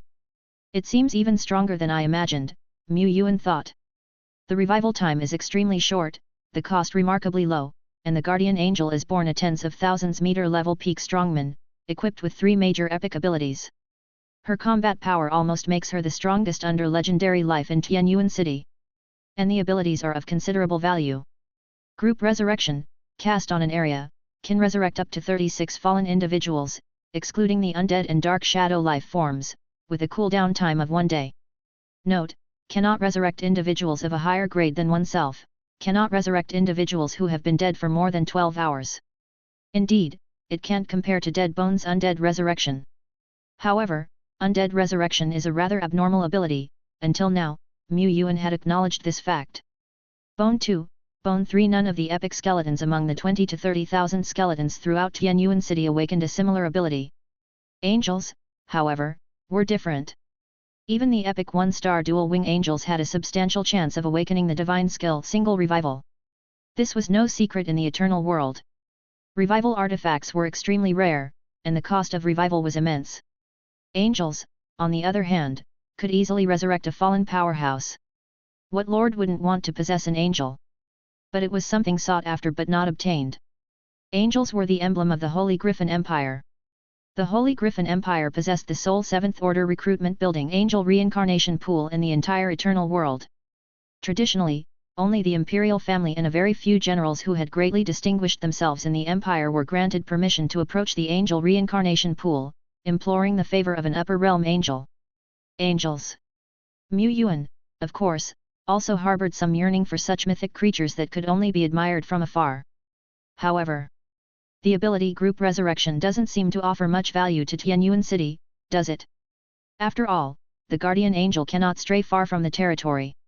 He thought, looking at the towering angel statue before him. Awaken, my guardian angel. In that instant, the pure white statue burst forth with golden light.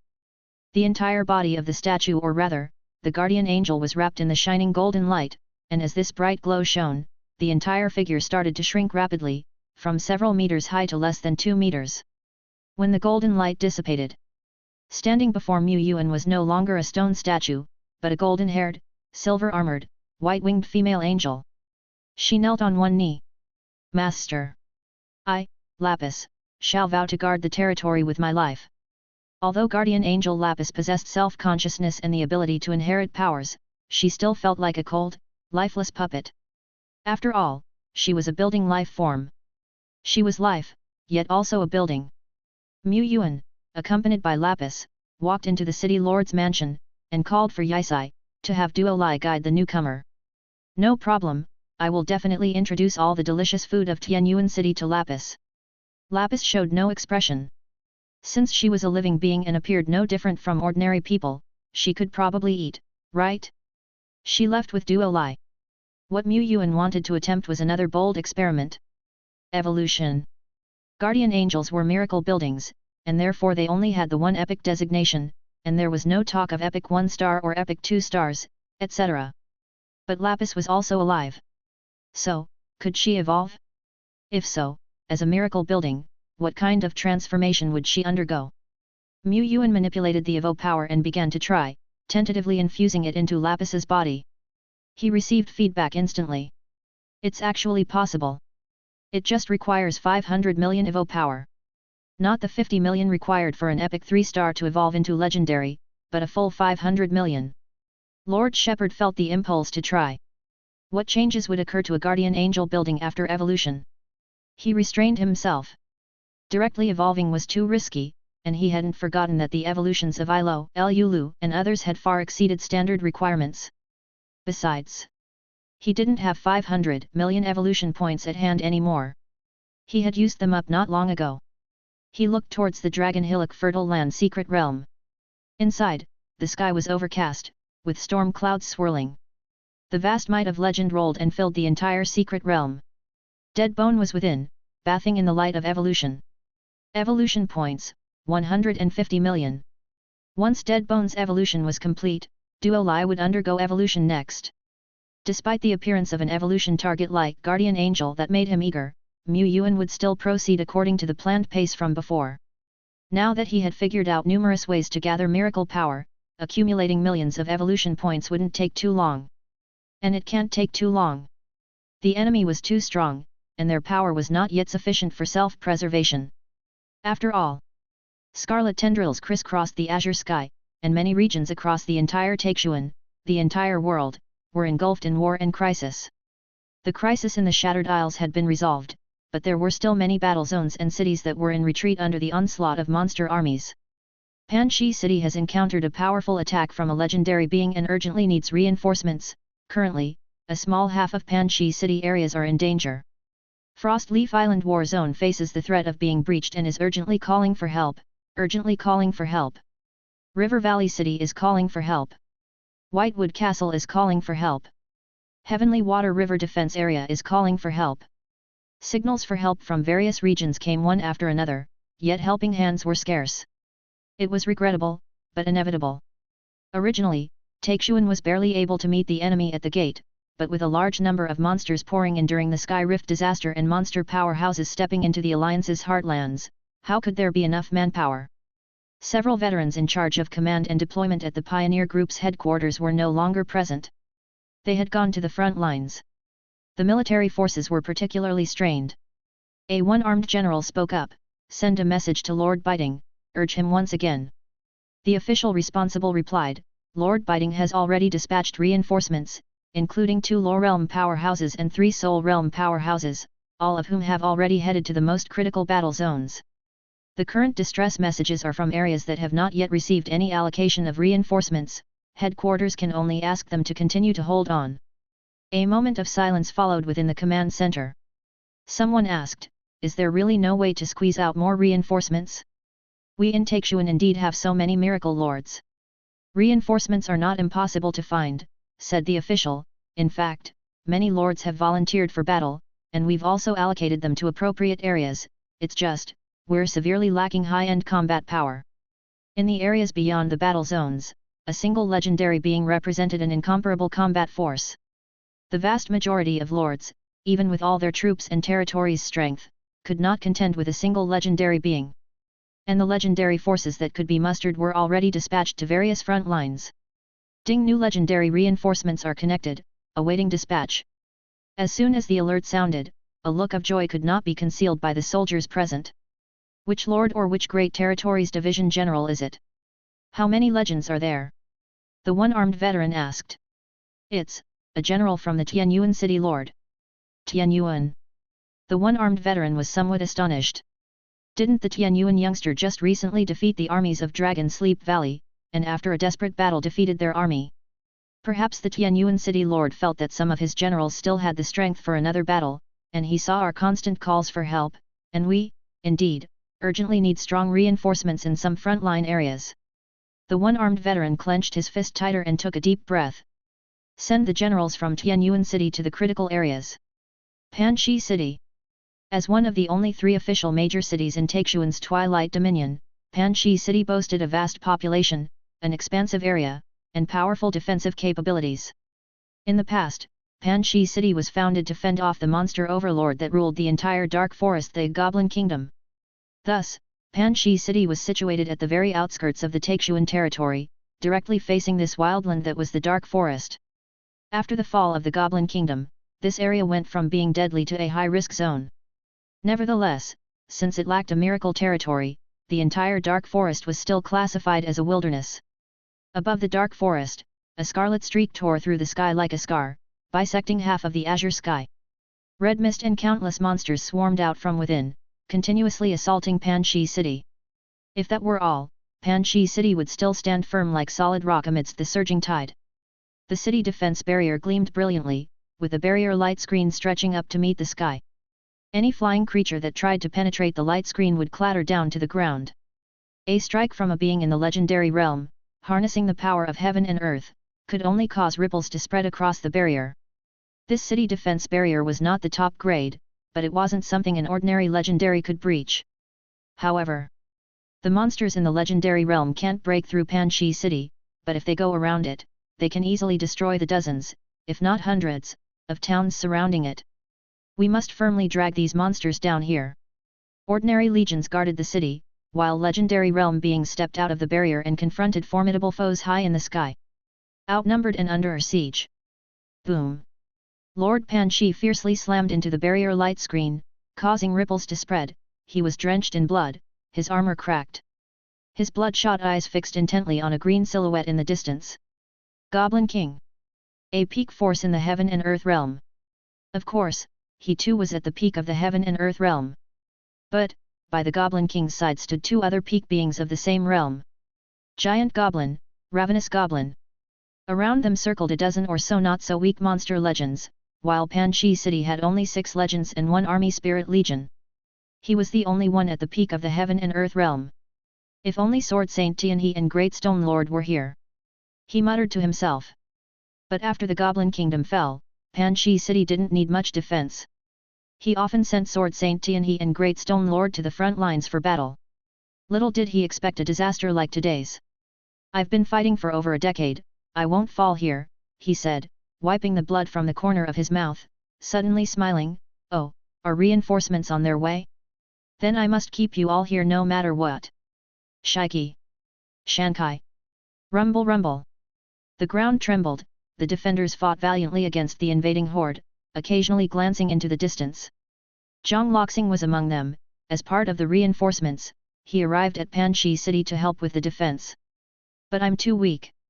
If I were in the legendary realm, if I had an army spirit legion, I wouldn't have to hide in this city. What kind of reinforcement am I? They had to not only defend the city walls but also eliminate the dozens of monster legends. Otherwise, half of the Pan Shi City region would be struck by calamity. But what could they use to defeat these formidable enemies? Look, up in the sky! Someone shouted. In an instant, night fell, and the splendid stars enveloped the land. Countless twinkling stars converged to form the heavenly river. A noble, exalted presence that transcended the mundane spread throughout the starry sky, filling it with joyous chirping. Clang! Luminous stellar rings appeared one after another above the stars. It was as if the great and sublime star deity had opened its eyes to gaze upon the earth below. Within the gaze, a figure walked upon the star river, approaching from afar. With a flip of a pale hand, the stars sealed the heavens and the earth. Whoosh! Space seemed to solidify. The Goblin King's pupils dilated, and deep within them flashed a color of dread. Invincible! Invincible! Humans, this king has no intention of being your enemy, he said. We will retreat. We will withdraw immediately. I guarantee we shall never set foot in the Taixuan territory again for the rest of our lives. He was not an ignorant legendary creature born in the wild. This human strongman was likely in the soul realm. But how could Taixuan have dispatched a soul realm being so quickly? Want to leave? It's too late. Ilo looked down upon the surrounding legends, her overtime grievances manifesting as tangible killing intent, engulfing everything as it surged forth. Reinforcements have arrived. But it seems to be just one person. With the entire starry sky at their back, and feet stepping on the vast star river, wouldn't such a strong character be enough even if alone? Who is this person? I pride myself as a human encyclopedia and have memorized over 1,000 famous strongmen of Taixuan, but there doesn't seem to be anyone who matches them. It seems, they're from Lord Tianyuan's people. I just heard from someone at the city lord's mansion that a strong person from Tianyuan city was coming to aid us. It must be this individual. Tianyuan. Wait, are they the one who claimed first place in the nationwide lord trial years ago, and shone the brightest at the festival grounds? Have they already nurtured such a powerful being? Some professionals were in a daze. Zhang Loxing looked toward the distant figure enveloped in brilliant starlight, also in a daze. He had guessed the sacred identity of the comer. Star Maiden Ilo. He had seen this efficient woman by Tianyuan giant's side quite a few times. But this Star Maiden never appeared powerful, always carrying the air of a civil officer. It seems that being a civil officer was just a cover. Her true identity was probably that of a personal guard to the Tianyuan giant. Whenever the Tianyuan giant traveled far, the Star Maiden's figure would be there. She is clearly more than just the Star Maiden now, but I hadn't thought she would be this powerful. Tianyuan isn't just not slowing down but is advancing at an even faster pace. Zhang Loxing clenched his fist tightly. Truly worthy of the powerhouse he supported. Only that he was too weak, not even qualified to call himself a die-hard little brother. He must push for the legendary realm. What 1 year or 2 year plans, they're too long. He wanted to be quick, quicker, even quicker. Ilo looked down at her surroundings. Under the authority of the starry sky, the enemy had no place to hide. Openly there are 14 monster legends, but secretly there are yet another 3 hidden, and one of them is at the heaven and earth realm peak. It seems that, on the surface, the enemy pretends to bypass Panchi city to destroy the surrounding towns, but in reality, they want to lure the Lord Panchi out to an area far from the Panchi city's enchantment and then annihilate this Taishan strongman in one fell swoop. Their goal, from the beginning to the end, has always been to obliterate the Lord Panchi. Around Panchi city, still within the range of the city's defensive structures and weaponry. These weapons could disturb even those in the legendary realm. 1 or 2 or 3 big weapons, and even monster legends had to tread cautiously. If not for these, the mere few legends of Panchi city could not handle the far greater number of enemies. And at this moment, Panchi city lay right behind, with Lord Panchi able to advance or retreat, which was probably also why the enemy had remained hidden all along. The Star River spanned the entire heaven and earth. The Goblin King stared fixedly at Ilo and with a voice edged with malice said, "Human, you might be strong, far stronger than any of us here, but you are just one person, you can't intercept all of us. I still say the same thing, let us retreat, and we will never step foot in the Taixuan territory again, otherwise, let it be a fight to the death. Do you dare to gamble?" By that, he meant the retaliatory destruction of the surrounding towns. Should just one legend slip through, at least 1 or 2 towns would suffer from a calamity-like strike. Those towns were only inhabited by ordinary humans, some villages didn't even have a single second-order professional. The legends wouldn't care about such ants, but humans seemed to care a lot, particularly those from Taishan. Did the strong men of Taishan dare to take such a bet? Did they dare to wager tens of thousands or hundreds of thousands of human lives against the odds of their dozen or so legends? She dared not. Ilo didn't speak. She was sent here because among the strong men of Tianyuan city, including her own lord, she was the one whose condition remained most intact. Deadbone had exhausted a great deal. Duolai had been in the longest fights, through many big and small battles, and had even been wounded by the Ice Burial Duke. She had only done some auxiliary work. To ensure she arrived in Panchi city as soon as possible, Ilo had no time to break through to the next realm, she was still at the heaven and earth realm peak limit great perfection. But that was enough. She didn't speak, but the power of stars surging around her was her most direct answer. Stars twinkled. A massive magic sphere of the starry sky opened behind her. "Kill!" The Goblin King suddenly shouted, his gaze already communicating with his accomplices. The 4 monster legends farthest from Panchi city immediately wrapped themselves with the vast power of heaven and earth and fled away in a flash of light.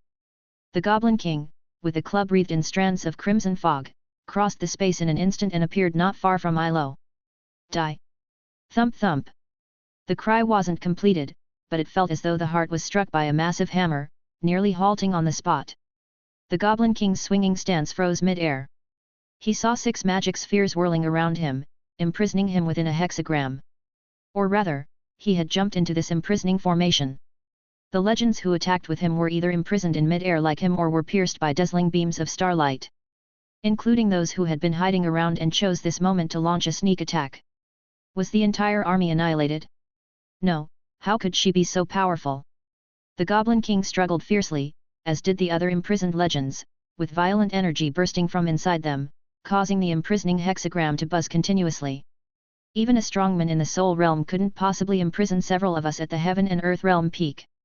Such imprisonment consumes a vast amount of energy, and a soul realm strongman's energy isn't much more than ours. He struggled, and continued to struggle. The confinement of the hexagram remained motionless. Yet the human woman still stood atop the Star River, her face not flushed, her breath not short, as if she had expended no energy at all. In fact, she had indeed expended none. Under the starlight, Ilo's energy is boundless. Her instantaneous output had a limit, but the duration of her output did not. She was a super-enduring chosen laborer. This is impossible. Where did the problem arise? No, why did I charge forward to fight such a human strongman? As the fervor receded, fear surged into his eyes. The Goblin King grew increasingly terrified.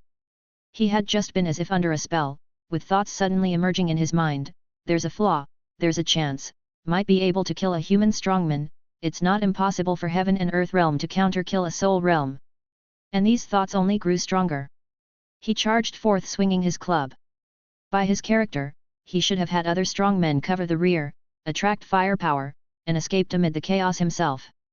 He had lost his wits. How could he have lost his? It's you. The Goblin King stared at a figure not far away, the dread in his pupils spreading further. It's over. Ilo murmured. In the distance, one legendary being after another fell to the ground like mosquitoes shot down by anti-aircraft guns. Among them, there might still be monsters that hadn't fully perished, which she left to the strong men of Panchi City. Ilo shifted her gaze to the four beings at the peak of the heaven and earth realm who were bound. Around her, the second, third, and fourth starry eyes opened. The four starry eyes each faced a different direction, targeting the surrounding confined legends. Starlight descended. The colors of the stars gathered, accumulating within the starry eyes, making these enormous eyes even brighter. No. No. No. Wait, I have some. Four radiant beams of light burst forth simultaneously. In the dazzling starlight, the robust bodies of monster legends twisted like shadows, drifted, and finally dissipated. Two excellence and two rare remnant souls slowly drifted down. Ilo collected them into her sleeve. The starry sky that enveloped the entire surrounding area of Panchi City also slowly receded, like a scroll being rolled up, revealing the sky's original appearance. Is it over? Did we win just like that? Why do those dozen or so monster legends feel as fragile as chicks? If it weren't for the strong men like the Lord of Panchi and others fighting desperately. If they hadn't directly faced the might of the Goblin King and other monster legends. They might have thought these monsters were merely paper tigers. But that was not the case. It wasn't that the Goblin King was too weak, but that this being who controlled the starry sky was outrageously strong. Master of the starry sky. Master of the starry sky. Master of the starry sky. Cheers like a tsunami leapt across the skies above Panchi City. Frostleaf Island War Zone. This was a medium to small battle zone, with 1 war fortress and 12 guard camps in terms of size. However, now, the strong men and army of Frostleaf Island War Zone had long since retreated to the war fortress. The grade of the war fortress was somewhat low, only quasi-epic, and it was a low-equipped mass-production model fortress. Of course, even a quasi-epic ranked fortress still had strong walls and, paired with the walls, a city defense barrier that covered the entire area of the fortress. The fortress's defensive capability was not weak. Alas, a fortress also needed a garrison. How many battle-capable legends do we still have? The only combat power legends left are 17, and we only have 6 elite legions left in organized form. We can't even fill the defensive lines. Damn it, if only we didn't have too many warriors fail to retreat to the fortress in the early stages, if only there weren't traitors sneaking into the fortress, we wouldn't have to rely on the fortress to hold out. But how could old Zhang become a traitor? When was he corrupted? In Frostleaf Island Fortress, the city protection barrier had dimmed in several areas. Monsters with boundary-breaking stones had torn through it. Swarms of monstrous armies broke through. Kill! Kill! Kill! The human soldiers had long since seen red. But the monsters were endless, and as their comrades fell one by one, desperation also filled their hearts as they killed. Gloomy, heroic, despair. The war fortress had already been breached, and now, even if reinforcements arrived, it couldn't save the situation from the impending doom of Frostleaf Island War Zone. Their only path was to die in battle. Unless, a miracle occurred. A miracle has appeared. Dazzling, splendid, a golden light symbolizing hope and protection suddenly cascaded on the breach in the shattered city wall and spread to both sides. In the blink of an eye, the magnificent golden light enveloped the entire war fortress. Within the glow, golden bricks were stacked one by one. An imposing golden giant emerged, standing in front of the golden walls. Hiss! A legendary warrior stepped into the fortress. He clasped his hands together, and an invisible force spread out, animating the numerous unmanned guns and weapons within the fortress, which came alive and began firing. The guns roared together, their firepower limitless. A legendary warrior plummeted down in front of the fortress. Boom! The ground tore apart, and the black-armored warrior faced the swarming tide of monsters directly. The shadow of the imposing figure appeared soon after. Golden armor, battle robes, and a 100-meter-long crescent blade manifested. The black-armored warrior stomped on the ground, the earth shattered, and stones flew up. The golden giant stomped on the ground, the earth sank, mountains rose, and the flying stones hung suspended in mid-air. Slash! The golden light spun into a crescent shape, stirring a surging wind and clouds in its surroundings. The next moment. Crack! Boom! In front of the crescent-shaped golden brilliance, the ground turned to dust altogether, and the monsters burst into pieces with a bang. Blood mist filled the air, and the space cracked. At the end of the sky, the dark clouds were also torn apart as if the black sky were cut open, pouring out golden light. Tianyuan City Lu has arrived at the battlefield. River Valley City, situated at a strategic point, is one of the outer military strongholds of the Taishan alliance with high significance. At that moment, it was facing an endless onslaught of monster waves. There were more than 10 legendary monsters lurking within, attacking sporadically. We can't hold on much longer. River Valley City is just a military stronghold after all, enjoying some geographical advantages. However, against legendary enemies, such advantages are negligible. The city is about to fall. Damn it! Where is the reinforcement? Is there any reinforcement? Reinforcements have arrived. A speck of starlight appeared at the edge of the sky, followed by 10, 100, 1,000, 10,000. In the high sky. Under the dim skies. Tens of thousands of cross-shaped star points twinkled, those were arrows infused with the power of stars, shooting out through ripples of spatial waves. The whistling noise was sharp. The arrows tore through the sky, trailing flames like shooting stars. Countless arrows surged like a torrent, overwhelming the monster wave. 10,000 arrows treasure 10,000 arrows all fire. The men were not yet there, but the arrows had already fallen. The serene voice followed the arrows, ringing out above River Valley City. Tianyuan City 17 has arrived at the battlefield. Tianyuan City, Rakshasa, has arrived at the battlefield. Tianyuan City, Hongyi, has arrived at the battlefield. Tianyuan City, the coolest Mr. Bird has arrived at the battlefield. One by one, Tianyuan generals launched attacks at full speed, rushing to the most critical defense areas. Legendary warriors in the Shattered Isles war zone who still had spare capacity also rushed to support other areas. The war was ongoing. The crisis still existed. But after overcoming the initial dangers, the Taishan alliance gradually gained control of the situation. One by one, the defense areas stabilized. Either strategically retreating or repelling and smashing the monster armies. There were also strong men who burst forth in desperation and annihilated the monster enemies. After the disaster, one after another, Taishan strongmen made a name for themselves in battle. Mu Yuan was in Tianyuan City. While absorbing information from all directions, he was also calmly recuperating, allowing his cracked body and dim soul to recover. He gazed out from his courtyard. His sight wandered far, to the outer city, outside the city, to barren mountains, and beyond. He saw the twinkling lights. Those were the miracle lights from various places in Taishan, from visits by Ilo, Lu, Rakshasa, and others. Evo power is growing. Chapter 513, Legend 2 Stars, World Seal. 400m. 450m. 500m. The growth rate of Evo power was no longer as rapid as before, but it prevailed in its persistence. Indeed, even though I was not present at the scene, Ilo and others represent Tianyuan City, me, so naturally they could gather a bunch of miracle light. Of course, there were many variables influencing the abundance of miracle light points. Whether the battle was miraculous enough was one of them. The number of people within the affected area was another. Besides, reputation might also be an important factor. In providing aid to various places, Lord Shepherd had also conducted comparative tests. Among those strong ones dispatched to various places, including Ilo, 17, and June, all had announced their affiliations. Lu, 17, Hongyi, several individuals well known within the Taishuan realm, also had recognizable identities. An entire city, an entire battle zone with so many powerful figures, there were inevitably people who recognized them. But among the supporting powerhouses, one did not announce their affiliation. It was Tree Demon Granny. A 2-star epic Wings of the Wind King deployed Tree Demon Granny's Seed of Tree's destiny into the battlefield and quickly left.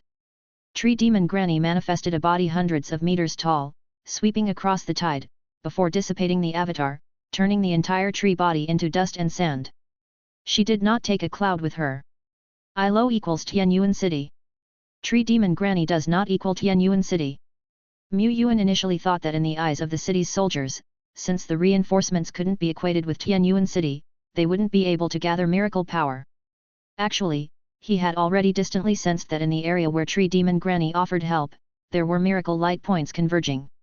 That is to say, whether or not the soldiers recognize the supporting powerhouses, as long as there is a real, close connection between the supporter and myself, or that they were dispatched by me to rescue, they can gather miracle power. But a renowned name seems able to gather more miracle power? This remains uncertain, as there are too many variables this time.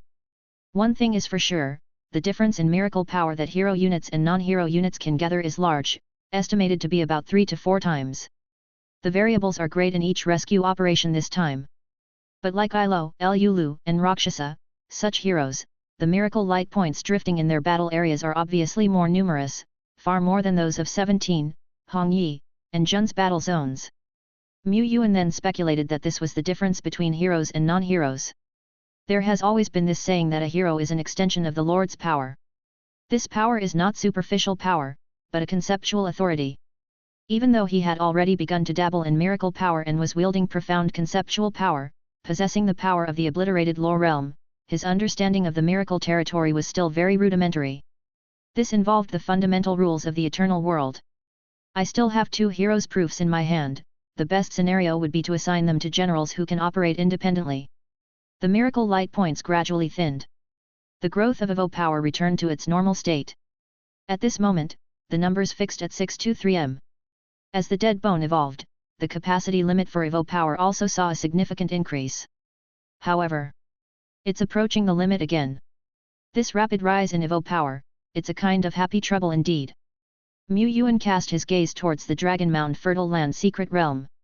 Here, the brilliant light of evolution had dissipated, while rolling clouds and mighty black fog were guarding, sitting on the ceremonial platform.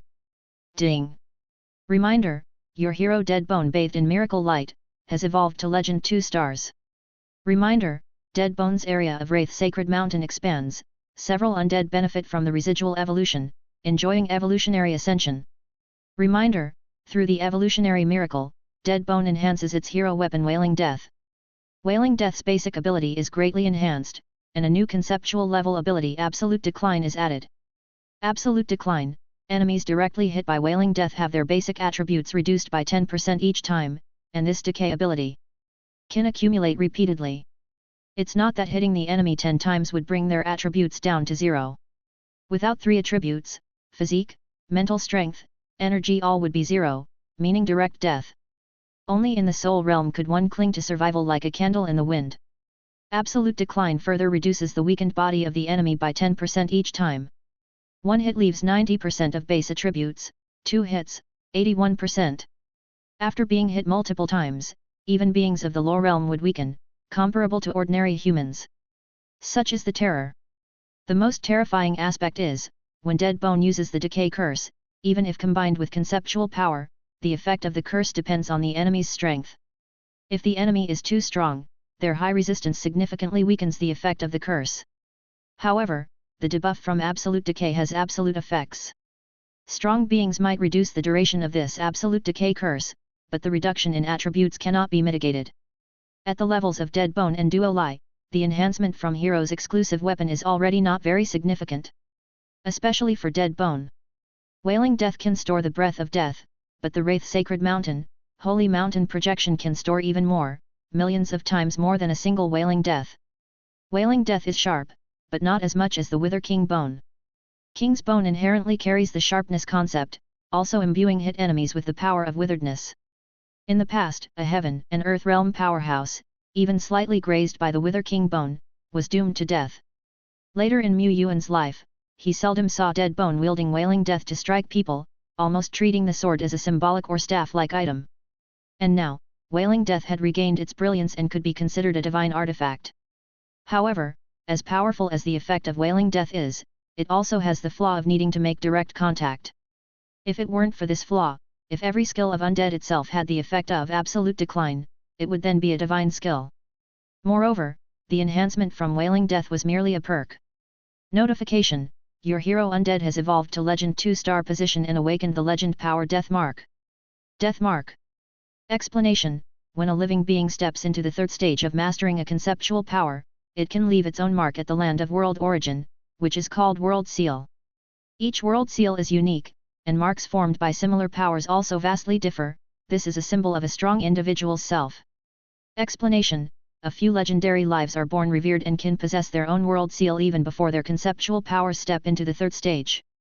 When such legendary lives possess third stage conceptual powers, their personal World Seal will be enhanced. Ability: Undead possesses Death Mark, which increases the efficiency of understanding death-related laws by 100-fold. For non-death-related laws, the efficiency is increased 10-fold. Ability: Undead possesses Death Mark, significantly enhancing its death-related conceptual power. Moreover, Undead's concept of death can slightly interfere with an enemy's concept, causing other concepts to die. Discover more abilities on your own. Third stage of concept. Yuan focused his mind. He had never heard of this term, nor had he heard of something called World Seal. In Taishan, the lore realm does not have a direct ladder ranking since the strength of concepts and powers varies from person to person. The skills carrying concepts, whether concepts are combined, the compatibility and incompatibility of concepts, and whether there is an epic treasure vessel, all affect the combat power of the lore realm. Nevertheless, Taishan has some rudimentary classifications for the strength of conceptual power. That is a thread, a strand, a bundle. 100 threads of concept can converge into a strand, 100 strands can converge into a bundle. When a strong person controls more and larger concepts, these grand concepts would form a scale like streams or rivers. This is what defines a strong person. The concept of undead was already like a stream, not weak at all. Right then, at the center of the secret realm, the conceptual power around undead materialized, threads and strands and bundles drifting about. New threads of concept were being born, with a rapid rate of creation. Threads converged. Misty clouds converged. Bundle after bundle of fresh concepts appeared, merging into the river of concepts swirling around undead. 3,000 bundles. 6,000 bundles. 9,000 bundles. 9,999 bundles. Only then did it stop increasing, halted just before a bottleneck. Approximately, undead's conceptual power is still in the first stage, and 10,000 bundles is the threshold from the first stage to the second stage. Indeed, the world is vast, and we are still so frail. Ice Burial Duke? Some second-rate character in the lore realm. On the ceremonial dais, undead also awakened from the after-effects of evolution. It probably understood what had happened. However, this enhancement was too fierce. Bone Ascetic for more than 200 days had only raised its conceptual power to just over 2,000 bundles. But now, in the blink of an eye, it skyrocketed to 9,999 bundles. The Lord had given too much. Just like the previous surge in the domain, it had risen too quickly, and it felt a bit unstable. We need to further solidify the foundation. Although the foundation was actually quite solid, it still needed to be fortified. Suddenly, the consciousness of undead ascended indefinitely, entering a mysterious place. There was no sky here, no earth, not even the concept of time or space. There were no elements, no laws, it was utter emptiness. Only a mysterious mark slowly appeared, branding itself here. Death Mark. Left at the land of world origin, symbolizing its own mark. At the same time, Yuan's consciousness also entered this mysterious space. As the death mark set, he vaguely felt a spark of realization. This is one dot. But what this one represented, he couldn't yet comprehend.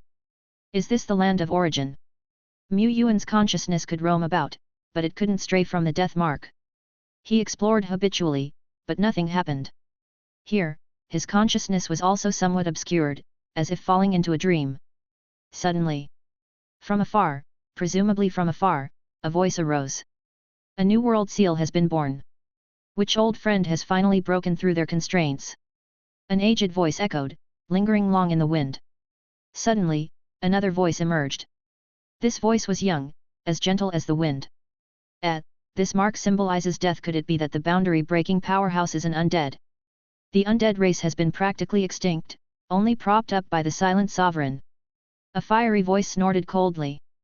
The gentle voice said, I heard recently a young undead emerged out of nowhere and annihilated a high hunting duke in the Dragon Sleep Valley, something ice, what was it? Duke. Humph, the fiery one said, even if they can slay a high duke, this undead is far from reaching this realm, 300 years of arduous cultivation might still not suffice. Moreover, death marks don't equate solely to the undead. Decline, quiet annihilation, and other conceptual powers also gravitate towards death marks. The path of the death mark is merely less trodden, not non-existent. Another light-hearted voice spoke up, "Hey, is the newcomer there? Mind giving a peep so we can have a look?" It seemed multiple gazes were fixated on the death mark. After a while, the light-hearted voice expressed in disappointment, "Ah, the newcomer isn't here? Sister is disappointed." The fiery one said, "Humph, the newcomer has probably left. If I were bothered as you lot, I'd leave too. Let's go, this land of origin is useless anyway, as one cannot truly enter it." The various voices gradually faded away, and the entire land of origin returned to its original state of absolute silence. It seemed that no one was present anymore. Yuan didn't speak, his consciousness leaving this mystical land.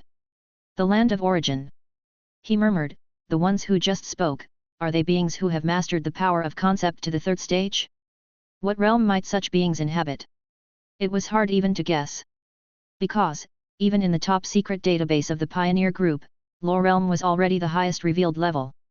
Beyond that, there were descriptions like Saint Realm or Transcendence Realm. And Great Lords, True Kings seemed to be even higher beings. But undoubtedly, beings that could enter the land of origin were truly mighty entities, towering at the summit of the world. Us, mere minnows, dare not provoke, cannot provoke. Thus Yuan had no intention of speaking, preferring silence. After all, what if they could trace your true body and locate you based on your voice? He had no plans to enter the land of origin again anytime soon. Deadbone also maintained silence and withdrew its consciousness. The beings inside might harbor ill intentions. This world is indeed too vast, too dangerous. The stable spirit of his own domain, even required revising to the 6th edition. After the evolution of Deadbone, Yuan slightly tidied up the Dragon Mound Fertile Land secret realm, let the aura dissipate, and then arranged for Duolai to evolve. Duolai will not disappoint you, Lord. For this evolution, Duolai has already consumed a year's worth of food in advance. It patted its slightly bulging belly, full of confidence. Yuan. Is there a direct correlation between stockpiling food and evolution? Aren't you just gluttonous? Ahead. Duolai diverted its gaze and again clenched its fist high as a sign of trust. Considering the chance to awaken World Seal type abilities when stepping into the Legend 2 stars position, Yuan gave an advance reminder. Go ahead. Yes, Master. Deadbone, Duolai evolved in succession. During this period, the Great War triggered by the Sky Rift calamity subsided somewhat. But the turmoil across the world had just begun. Load failed, please retry. Chapter 514, The Battle Achievements of the Mighty, Duolai's legend continues, upholding the great force of heaven and earth. The Professional Association, this iconic building is often the busiest and most well-informed place in official towns. Casual professionals frequently visit here to look for teammates, take on tasks, or simply shoot the breeze. Major professional teams and various lords also send 1 or 2 spies to stay at the association to keep abreast with news from the outside world. In Chilling City, the monster tide had been repelled, and a group of professionals descended from the city walls and headed straight to the association's leisure area. Drinks and food were fully stocked. Today no one was stingy with their spending. Speaking of which, this battle was really tough, even more dangerous than during the period of the Red Fog disaster moon, someone said. Yeah, there was even a monster legend in the tide. At that moment, I almost charged up to face the legend personally. Cough, of course, that's provided I wasn't scared stiff, another boasted. The professionals burst into laughter, filling the leisure area with a joyous atmosphere. A monster legend is indeed terrifying. Just the sheer might of heaven and earth it carries feels like it's enough to suffocate you, let alone confronting it directly. Hey, is there anyone here who has experience fighting or surviving encounters with legendary monsters? Share some tips with us, someone asked. With us coiling dragons and phoenix chicks here, there are only a few 4th order strong men, let alone someone who can face legends head-on. For that, you'd need to be among the top talents on the Dragon Gate ranking, someone responded. That's true. Like this time, if the Zhongcheng big shot hadn't come to the rescue in the nick of time, we wouldn't even be talking about repelling the monster tide, we wouldn't have held Chilling City at all, another added. Zhongcheng's big shot is really badass. Not only is he himself a legend, but he also has a legendary realm giant dragon as a mount. Alone, with his dragon, they struck together and quickly killed the monster legend. Otherwise, the outcome doesn't bear thinking about, someone else said. No need to imagine, even though the mainstream newspapers haven't mentioned much, but I think most people have heard about the numerous territories and towns that have been destroyed, including some critical frontline strongholds, remarked another. For a moment, the entire leisure area of the association fell silent. They were not unaware. They were very aware of how harsh the world had become since the Sky Rift disaster had struck. The Sky Rift still existed. The red mist was denser than in days past. The wilderness had become many times more dangerous. As for what to do next, many were undecided or too afraid to think about it. They were lost, drowning their sorrows in alcohol, thinking of escape. But reality was laid bare. Actually, there's no need to be too pessimistic, said a professional. Indeed, the calamity is severe, but our Taishan world has also seen the emergence of many strong men during this disaster, and has even slain numerous famous monster enemies, haven't we? They continued. Someone pulled out a newspaper and read aloud. The Cold Valley Mountain War Zone has annihilated over 6,000 monster legends, and the regional commander, Lord of Hanyu City, single-handedly slew the nine-headed Hydra Duke and the Rainforest God, two Lore Realm beings, winning a great victory and causing the Snake God's vassals to flee in a panic. What was the Lore Realm? Most people present didn't understand it. But they all understood the value of 6,000 legends. Just one battle zone on Hang Mountain had slain thousands of legends. In comparison, the danger encountered by their cities seemed trivial. And what about this Rainforest God? Those who can have God as a suffix seem to be very badass beings. Even the servants of the fallen god can't bear the name of a god. The professional holding the newspaper continued to read. Lord Qing Xin led her troops to repel a Lore Realm being, the Great Devourer Queen, achieving yet another victory. Twilight Elephant City Lord on the Heavenly River frontline killed the Lore Realm being Golden Wing Duke. Sword Lord Liashi went 1 against 3, critically wounding 3 monster dukes. Information above legends is usually not made public by officials, after all, it's too far-fetched for ordinary people, ordinary professionals. They wouldn't encounter it in their lifetimes. Yuan also had a paper delivered to him. He was much more informed, very well aware that the victories reported were not all there were. Of course, there were also many fallen Taishan strongmen, even a Lore Realm being had been surrounded and killed. Overall, the number of beings in the Lore Realm in our Taishan is far fewer than those in the monster power, but these pillar strongmen are incredibly formidable, he remarked. After all, in Taishan, for a lord to climb to the Lore Realm, it requires great talent, perseverance, and fortune. Many geniuses could only stop at the Heaven and Earth Realm, the Soul Realm. Perhaps the weakest among those exploration generals would still be stronger than the Ice Burial Duke. Lord Hanyu City single-handedly defeated 2 Lore Realm beings, and it seems that among them, the Rainforest God was an old-time divine spirit, incomparably powerful. Speaking of which, hasn't Lord Hanyu City just practiced for a few years? She's simply terrifying. Yuan reflected that he himself could not deal with a Lore Realm being. If 2 Lore Realm monsters attacked Tianyuan City, he would have to let Deadbone and Duo Lai, one to subdue each. The limit capacity for the evolutionary pond has been raised to 8 million. Ding! Notice, your hero Duo Lai has evolved to the Legend 2 stars position and awakened the Legend Power Spatial Imprint. Ability: Ability: Like Deadbone's previous evolution to 2 stars, receiving the spatial imprint greatly enhanced Duo Lai's space abilities. This was not merely an enhancement of conceptual power. Deadbone has already been tested. After awakening the Death Mark, the density of the Death Aura on Wraith Sacred Mountain has increased by more than tenfold, Yuan thought. Undead beings slaying monsters and converting them to undead have their rates increased several times. After basking in the black fog, the shared power of witheredness among the undead beings can also surge significantly. These are the enhancements gained by the various skills under the influence of the World Seal. The improvement in Deadbone was not very pronounced, its combat power was not solely related to death. However, almost all of Duo Lai's trump cards lay in the spatial domain, so the birth of the spatial seal greatly amplified Duo Lai's combat power. The convergence time for Spatial Devour will become faster. the control range and spreading speed of the space-tearing seal will increase manifold. Just these 2 points alone would soar Duo La's combat power limits, making it entirely possible to overcome the lower realm adversaries like the Ice Burial Duke. However, the legendary power of the spatial seal improved more of its potential and the speed of its future progress. As Dead Bone evolved, the power of the concept around Duo Lai surged visibly and skyrocketed at an eye-observable speed. 3,000 strands. 4,000 strands. In the end, it settled at 8,888 strands. At the same time. Ding! Notice, Hero Duo Lai has digested a vast amount of materials during the evolution process, and the strategic skill over limit swallowing has been enhanced. Under the strategic skill of over limit swallowing, Duo Lai could consume a vast amount of food to increase his energy level and control formidable energy within a short time. In the early stages, this strategic skill was regarded as a divine skill, even mortals could wield powers larger than the legendary realm. But as of today, over limit swallowing was also falling behind the version. Energy level? It already possessed an immense amount of energy, further increases would not be significant. Besides, battles between lower realm entities prioritize the concept, followed by the combination of various epic skills.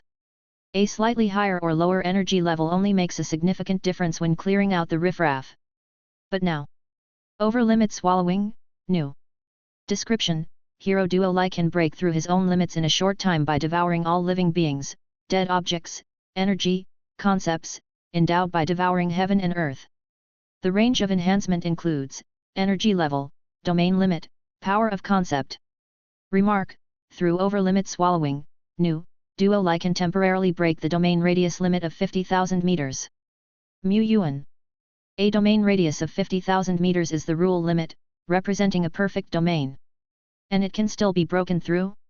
Normally against the lower realm, the domain isn't much of use, as the pressure it exerts on beings of this level isn't strong enough. But what if, just what if, this pressure were increased tenfold, 100-fold? Worthy of Duo Lai. Verb. On the ceremonial high platform, Duo Lai lay with dull eyes, one hand resting on its round belly. I can't eat any more, can't digest it, burp. So that's why you were able to evolve over limit swallowing again? Mu Yuan fell silent. At the same time, the land of origin. Another strong being has broken the limit and left their mark in the land of origin. 2 limit breakers in 3 days, what's going on? Since when has breaking limits become so easy? It must be a coincidence. It's not a coincidence, a great disaster is coming, more strong beings will emerge as a response, of course, many top beings will also perish in the disaster, including possibly you and me. Emerging as a response. That's indeed the case, the number of legendary lives born this year exceeds the total of the past several hundred years. But the source of the disaster is awakening, it's not that a few more legends can bring hope. A certain aged voice sighed. The land of origin fell into silence once more. After Duo Lai's evolution, Mu Yuan made it attempt right away. Attempt to devour the scarlet tendril sprawling across the skyscape of the 10 Directions Island domain. Affected by the scarlet tendril, the entire island domain was now drifting with red mist, and the environment had deteriorated. Many plants in the wilderness withered, and some areas were polluted. Under these conditions, the lower hunting duke from Dragon Sleep Valley could easily come and go, and even the high hunting duke could squeeze in with some effort. The living environment of Tianyuan City had deteriorated 1,000-fold, 1,000,000-fold in the blink of an eye. I just wanted to build a city peacefully in the eternal world. But monsters kept pressuring him. He had yet to accomplish this modest goal. He looked at Duo Lai. Before evolution, your devouring heaven and earth already had a touch of third-stage legendary power, capable of devouring other concepts. Now, with the world seal, devouring concepts should be like crunching crisps, right? Thumping his chest, Duo Lai affirmed, crunchy for sure. Having said that, it bioed and shot toward the azure sky. At speeds like electricity, like light. Half an hour later, Duo Lai returned with its silly hair drooping, landing down. Duo Lai has failed. No matter how I fly, I can't close the distance, I don't even know where to begin. The higher it flew, the greater the resistance. It was the world limiting it. In the end, with no other choice, Duo Lai had to perform devouring heaven and earth, high above in the sky. As expected, it devoured emptiness. Mu Yuan stroked his chin. Duo Lai's devouring heaven and earth stands at a very high level, capable of devouring even the tainted red mist easily, but the prerequisite is being able to lock onto the target. Now, that scarlet tendril seems to exist in a different dimension. It indeed isn't that easy. He had merely wanted to try. After all, the entire Taishan was powerless against that scarlet tendril. Not just Taishan, but neighboring Shenyao, the age-old Shenmu dynasty, Yongxing Empire, even the so-called #1 power of the world, the Holy Griffin Empire, had no solution. Otherwise, these powerful kingdoms would have long since driven out the scarlet tendril. Due to the red mist and environmental degradation, the transportation outside Tianyuan City had become very difficult. With the environment degrading, our mining outposts in the wilderness are becoming harder and harder to hold, not just the mines, even our homeland is now in a precarious state. The legendary elf Milena was fraught with worry. On her way to Tianyuan City, she even encountered an ambush by 2 legendary monsters. She managed to repel the legendary monsters but was herself wounded in the process. This showed just how hostile the outside world had become. In the entire 10 Directions Island domain, Tianyuan City was currently the only safe haven, including the homes of the elves and giants. But such matters couldn't be blamed on others, their own lack of strength was to blame, and bringing it up with the Lord of Tianyuan City was pointless. She was well aware of this fact. After all, even Tianyuan City itself was gradually recalling the workers from the external mines. The mines could no longer be held. The cost of defending them was too high. Milena self-mockingly said, "I've made a fool of myself in front of you, but I have a request. I would like some of our younger generation to come and settle in Tianyuan City, if that's okay with the city lord." She was trying to preserve a spark of their legacy. She had no confidence in preserving the natural garden during such a major disaster. Mu Yuan certainly wouldn't refuse. The combat power of the elves might not be strong, but these native living beings were not only fighters, most were multi-talented individuals. Some could practice alchemy, some could farm, and some could enchant. He would never refuse. Mu Yuan pondered for a while before speaking, "Since you have this idea, why not relocate everyone here? I can designate a residential area near Tianyuan City for you." Milena shook her head slightly, "Our ancestral legacy cannot be abandoned. We can leave, but the secret realm has taken root in the earth and can no longer be moved now. Not just me, many in our tribe are reluctant to leave and don't want to." Mu Yuan said, "So what you're saying is, as long as the secret realm doesn't leave you, that would suffice, correct?" Milena replied, "Ah, yes, that seems right." Mu Yuan said, "It's simple, just relocate your natural garden secret realm over here, and all will be resolved, right?" Milena replied, "Ah." She was stunned and said, "It's not that simple. To harness the power of heaven and earth to maintain the balance of the secret realm, our natural garden has completely integrated with the surrounding heaven and earth. To move this secret realm would mean relocating the area for dozens of kilometers around it. That was simply an impossible feat. Many divine spirits from ancient times were unable to accomplish such a feat." Mu Yuan said, "It's simple, just cut out the land plates for dozens of kilometers around and lift them as we go." Milena replied, "Ah." A dozen minutes later, wrapped in green wind, Milena, who swiftly returned to the front of her own secret realm, was staring blankly at the 2 people in front of her. "The Lord of Tianyuan City. Heavenly Marshal Duo Lai." Mu Yuan said, "Bring out the secret realm." Milena replied, "Ah. Okay." She had control over the secret realm, and with just a few strands of thought, ripples appeared in the heaven and earth before her.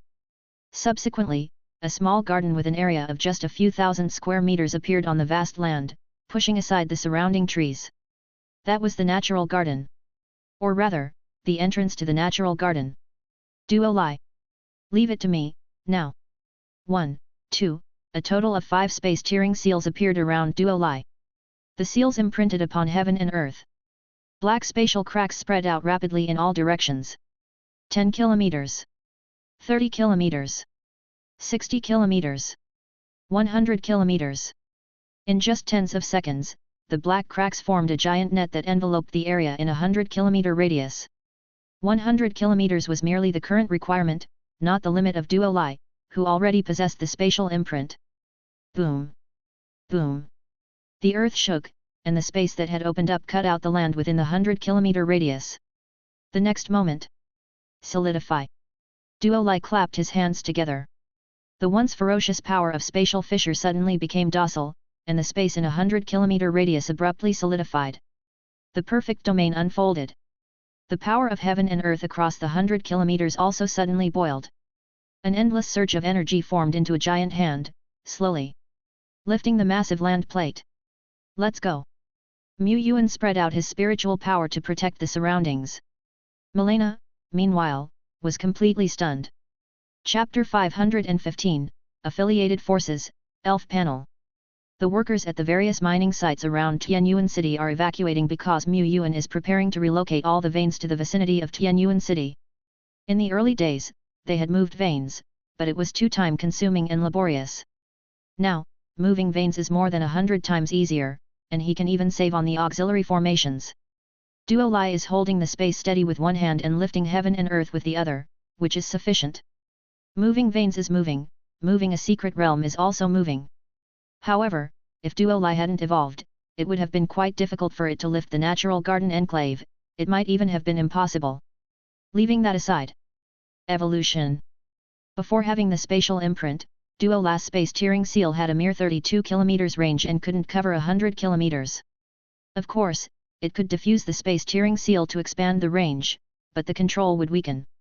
Before having the spatial imprint, Duo Lai also didn't have such strong spatial control, at least it couldn't just clap its hands and freeze space in place. A few hours later. Bang! Bang! Bang! The gathering energy from heaven and earth surged like misty clouds, with land masses appearing within them like floating islands, mysterious and majestic. They slowly landed east of Tianyuan City, 100 kilometers away. Boom! A wave of dust rose up, swirling outward and sending many large rocks flying, while 100-meter-tall ancient trees were snapped by the storm. On this massive island, or rather, atop this mountain, the entrance to the natural garden secret realm was faintly visible. The entrance to the secret realm emitted waves of slightly unstable spatial ripples, but it was largely unaffected. The relocation work was now complete. Is it done just like that? From now on, you'll live here, any problems with that? No problem. Milena, who had been wide-eyed the whole time, snapped back to reality and said blankly. The relocation was only the first phase of the project. After that, they still had to gradually level the landmass and turn it into a continuous mountain range in this region. This was more time-consuming and laborious, but there was nothing particularly difficult about it. But this is a big job, a huge project. Ilo held her forehead. What can you do with a lord like this? Of course, support him. Half an hour later. At Tianyuan City, the city lord's mansion. Milena, accompanied by 3 other legendaries from the natural garden, paid a visit to offer their thanks. She took a deep breath. Lord Mayor, if there are any orders in the future, our natural garden will spare no effort. Yuan didn't stand on ceremony either. He offered help partly out of unwillingness to watch his allies perish in disaster, and partly because the elves, with impressive cultural and technical skills, could serve as key employees in many positions within Tianyuan City. This was beneficial to both parties. As he was about to say something, a chime from a heavenly reminder suddenly rang in his ear. Ding! Reminder, Lord Milena of the Natural Garden has applied to pledge allegiance to Tianyuan City. Reminder, do you accept the submission of Lord Milena? If accepted, the Force Natural Garden will come under the banner of Tianyuan City as an affiliated force. The sovereign will have tax rights over the vassal territory, certain rights to inspect, and certain management rights. Reminder, as a level 5 territory, Tianyuan City can have up to 3 vassal territories at the current stage. Such allegiance is rare within the Taishan Alliance. This is because the alliance exists, there is little infighting among the lords, who either join forces to fight monsters or expand outward. However, outside the alliance, in many neutral lands without factions or strong management, it's not uncommon for weak lords to swear allegiance to stronger lords, and for stronger lords to pay tribute to even more powerful ones. Within old-era forces like the Holy Griffin Empire, lords often exist in a hierarchical ladder of allegiance. Yuan looked at Milena. Are you sure you want to do this? This isn't just my idea, it's a collective decision by our natural garden, Milena said. Since that's the case. Having come this far, Yuan wouldn't hesitate. He wouldn't deny that he'd always been quite envious of those capable and pleasant to look at elves. Back then, at the Players' Association, he had seen lords who had brought nature elves, and he was quite envious. There are many kinds of elves. Common wood elves, grey elves. And there are rare, noble nature elves. And the natural garden was a force entirely comprised of nature elves. Accept. Reminder, you have accepted the loyalty of Lord Milena. Reminder, the panel has been updated. You can view the basic information related to the natural garden force from the vassal section on the panel, and set the tax rate. Reminder, because you have gained the heartfelt allegiance of the elf force, from now on, your chance of obtaining high-order items related to elves from the heaven and earth's gift has increased. What principle is this? Yuan stroked his chin, pondering when another reminder sounded in his ear. Reminder, the affiliated Lord Milena has made all their information public, and you can now view all information regarding the natural garden force. He glanced at Milena. Milena smiled slightly, her expression possessing the elf's innate elegance and restraint. Her thoughts were straightforward. Since they were going to pledge allegiance to Tianyuan City, it was better to disclose everything instead of hiding some secrets to gain more trust from the Lord of Tianyuan City. Their natural garden was a legacy from the old era, inheriting one line of the Elf Empire. With a long history and profound heritage, they indeed had some secrets. But compared to Tianyuan City, she didn't think those secrets were a big deal anymore.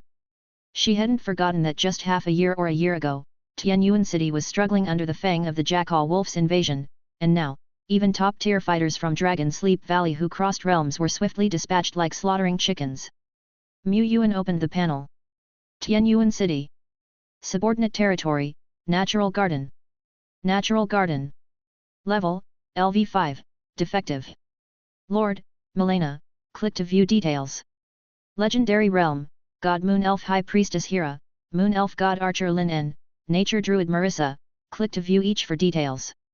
Population, 15,622, click to expand. Number of 4-order nature elves, 96, number of 3rd-order nature elves, number of 2-star.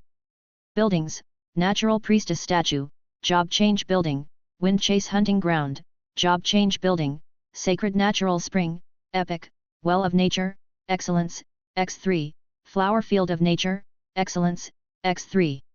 Sacred Natural Spring, draws forth natural force, periodically condenses excellent materials at intervals, with extremely small chance to produce epic materials. This sacred natural spring was approximately the dependence upon which the elves were able to birth a few strong individuals even under the siege by overlord powers. Yuan, however, wasn't too envious. What intrigued him was people, not objects. In his view, the entire construction of the natural garden was merely passable. But these more than 10,000 nature elves, they were all living beings of rare rank and above. Among them were many with excellence talent, even some with epic talent. However, due to the natural garden's consistent lack of resources, the vast majority of these nature elves only had the cultivation of the apprenticeship realm. But aside from their cultivation, they had mastered a few skills to some extent, mostly in planting medicinal herbs. Setting combat power aside, those with higher talents also had significantly higher learning capabilities. In the future, let us all work together to make our homeland more prosperous. Yes, my Lord Mayor. A meeting in Tianyuan City was quickly convened, announcing the integration of the natural garden into their big family. In the short term, elves and humans still could not live together harmoniously. The construction of the elves' living area in the east of the city, employment arrangements for the elves, major strategic planning and so on, there were still many troublesome issues to head scratch about. But this time, Tianyuan City's Chief Minister Ilo, not only did not complain but was exceptionally welcoming. Come, Tianyuan City Municipal Department is recruiting, personally overseen by this minister, capable elves, hurry up and sign up. Doesn't this seem a bit inefficient? She rested her chin on her hand, looking towards a shadow. Crow, how about we organize a group to hold a recruitment event in the natural garden? Sophia. Aren't you a bit too eager? But she could understand, after all. The remaining 3 from the natural garden in the legendary realm had already returned to the secret realm, responsible for coordinating and communicating with Ilo, striving to settle into the new home as quickly as possible. The Lord of the Natural Garden, Milena, was asked by Yuan to temporarily stay in Tianyuan City. Staying here isn't so bad, but what exactly does the city lord have in mind by specifically asking me to stay? Old Mother is no longer young, though, according to the lifespan comparison between humans and elves, Old Mother would be equivalent to a human in their early 20s. But Old Mother. Milena, do you crave power? Ah. Milena was taken aback. She didn't quite understand but maintained the elf's inherent grace and composure. What do you mean, Lord Mayor? Come with me, I will grant you power. The two entered the Dragon Hillock fertile land secret realm. At the same time, Yuan opened Milena's panel. Milena. Job rank, Divine Moon Elf Sword Master, Epic 2 stars. Realm, Legendary Earth Realm 2800 meters. Skills, Heaven Earth Crescent Moon / Epic, Nature Cultivation Method, Nature's Healing, Chaotic Flower Sword Technique, 9 consecutive shots, Strolling in Moonlight. Talent, Body of Moonlight, Body of Nature. Milena was roughly one of those nature elves whose god moon bloodline had regressed. Her innate gifts were exceptional, and her rank was as high as Epic 2 stars. There were no treasures in the natural garden that could enhance one's rank. Without a doubt, Milena was born with high talent. She was a 1 in a million prodigy. Only. The combat power of Milena didn't seem too impressive. Being an epic rank 2 life form, she didn't seem to be a match even for a peak of the heaven and earth realm. Her rank is high enough, but her bloodline power has not been fully tapped into. She only has one epic skill. And it seems, in her early years, she suffered foundational damage, which has impacted her combat power and is hindering her future progression. Although she is an epic 2 star, if she continues to train and grow stronger at the current pace, her journey would reach, at most, the peak of the heaven and earth realm. She has no hope of reaching the soul realm. Even reaching the peak of the heaven and earth realm would probably take a very long time to achieve. Yes, I suffered some injuries in my early years. She said. Back then, due to an emergency, I had to attempt to break through to the legendary realm with little preparation. Fortunately, I succeeded, but then I was injured in a fight against a monstrous legend. However, I'm quite satisfied with being able to cultivate to the legendary status. Yuan checked her condition. Your foundational damage is indeed quite severe, and it's been too long, making it almost impossible to recover by normal means. Then, it was time to cheat and be done with it. Sit up there, calm your mind and body, and maintain your state. Ah? Okay. She gathered her skirt, stepped up the stairs one at a time, and walked to the center of the stage.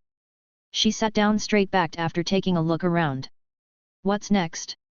Is this some kind of special ceremony? What did the city lord just ask? She said, I'm seated. Then shall we begin? Begin what? What's starting? No sooner had the thought crossed her mind than a magnificent force descended upon her. The lingering injury in her lower abdomen, the dimness deep in her soul, the remnants of her damaged foundation, were visibly healing at a rapid pace. It was as if she were immersed in the waters of the legendary sacred spring of life, feeling refreshed and transparent throughout her body. She had never felt this comfortable since her injury. Ah! Her consciousness started to fade. The power within her bloodline began to surge out, spreading to every limb. Ding! Notice, your subordinate Milena has bathed in the miracle light, repaired her foundation, and evolved to an epic 3-star rank. Notice, Milena received a talent boost during the evolution. The body of moonlight and body of nature merged, advancing to holy body of nature, epic, and awakening the epic skill flowers bloom through seasons. Notice, Milena awakened high-order skills listening to nature, rebirth of the earth, grasp of nature. Flowers bloom through seasons. Description: the sword flowers released by Milena will have the effect of one of the 4 seasons. Spring could proliferate vegetation, summer could scorch the earth, autumn could wither the azure sky, and winter could freeze all things. Spring, summer, autumn, and winter all possess a hint of conceptual power. Although she has the noble bloodline of the divine moon elf, it seems that what Milena resonates with more is the way of nature. Whoosh! The evolutionary pure white light receded. And before them, on the ceremonial stage, a sea of flowers had bloomed unnoticed. Petals danced around the elf seated in the middle of the flowers. Her complexion was flawless, and a pair of pointed ears emerged from her emerald green hair. Her long eyelashes began to flutter. The elf, seated in the middle of the flowers, opened her eyes at that moment. Do you crave power? The city lord's words from earlier echoed in her mind. Now, at last, she understood the weight and meaning of those words. Her strength had increased hundreds of times, her energy was vast and full, and she could see the scars disappearing from her body and skin as smooth as white jade. In her mind, numerous insights emerged, and the blood within her seethed. She was filled with boundless strength. Strength that she could not have attained even with decades of arduous cultivation. Strength bestowed by the city lord. Cheat-like strength. So our city lord is a cheater, hey? Milena murmured to herself, stepping down from the stage and kneeling on one knee. Elf Sword Master Milena, willing to become the sword in the hands of the Lord, to vanquish our foes. Notice, Milena's trust in you and intimacy has greatly increased. Loading the Milena template can unleash up to 80% of her strength.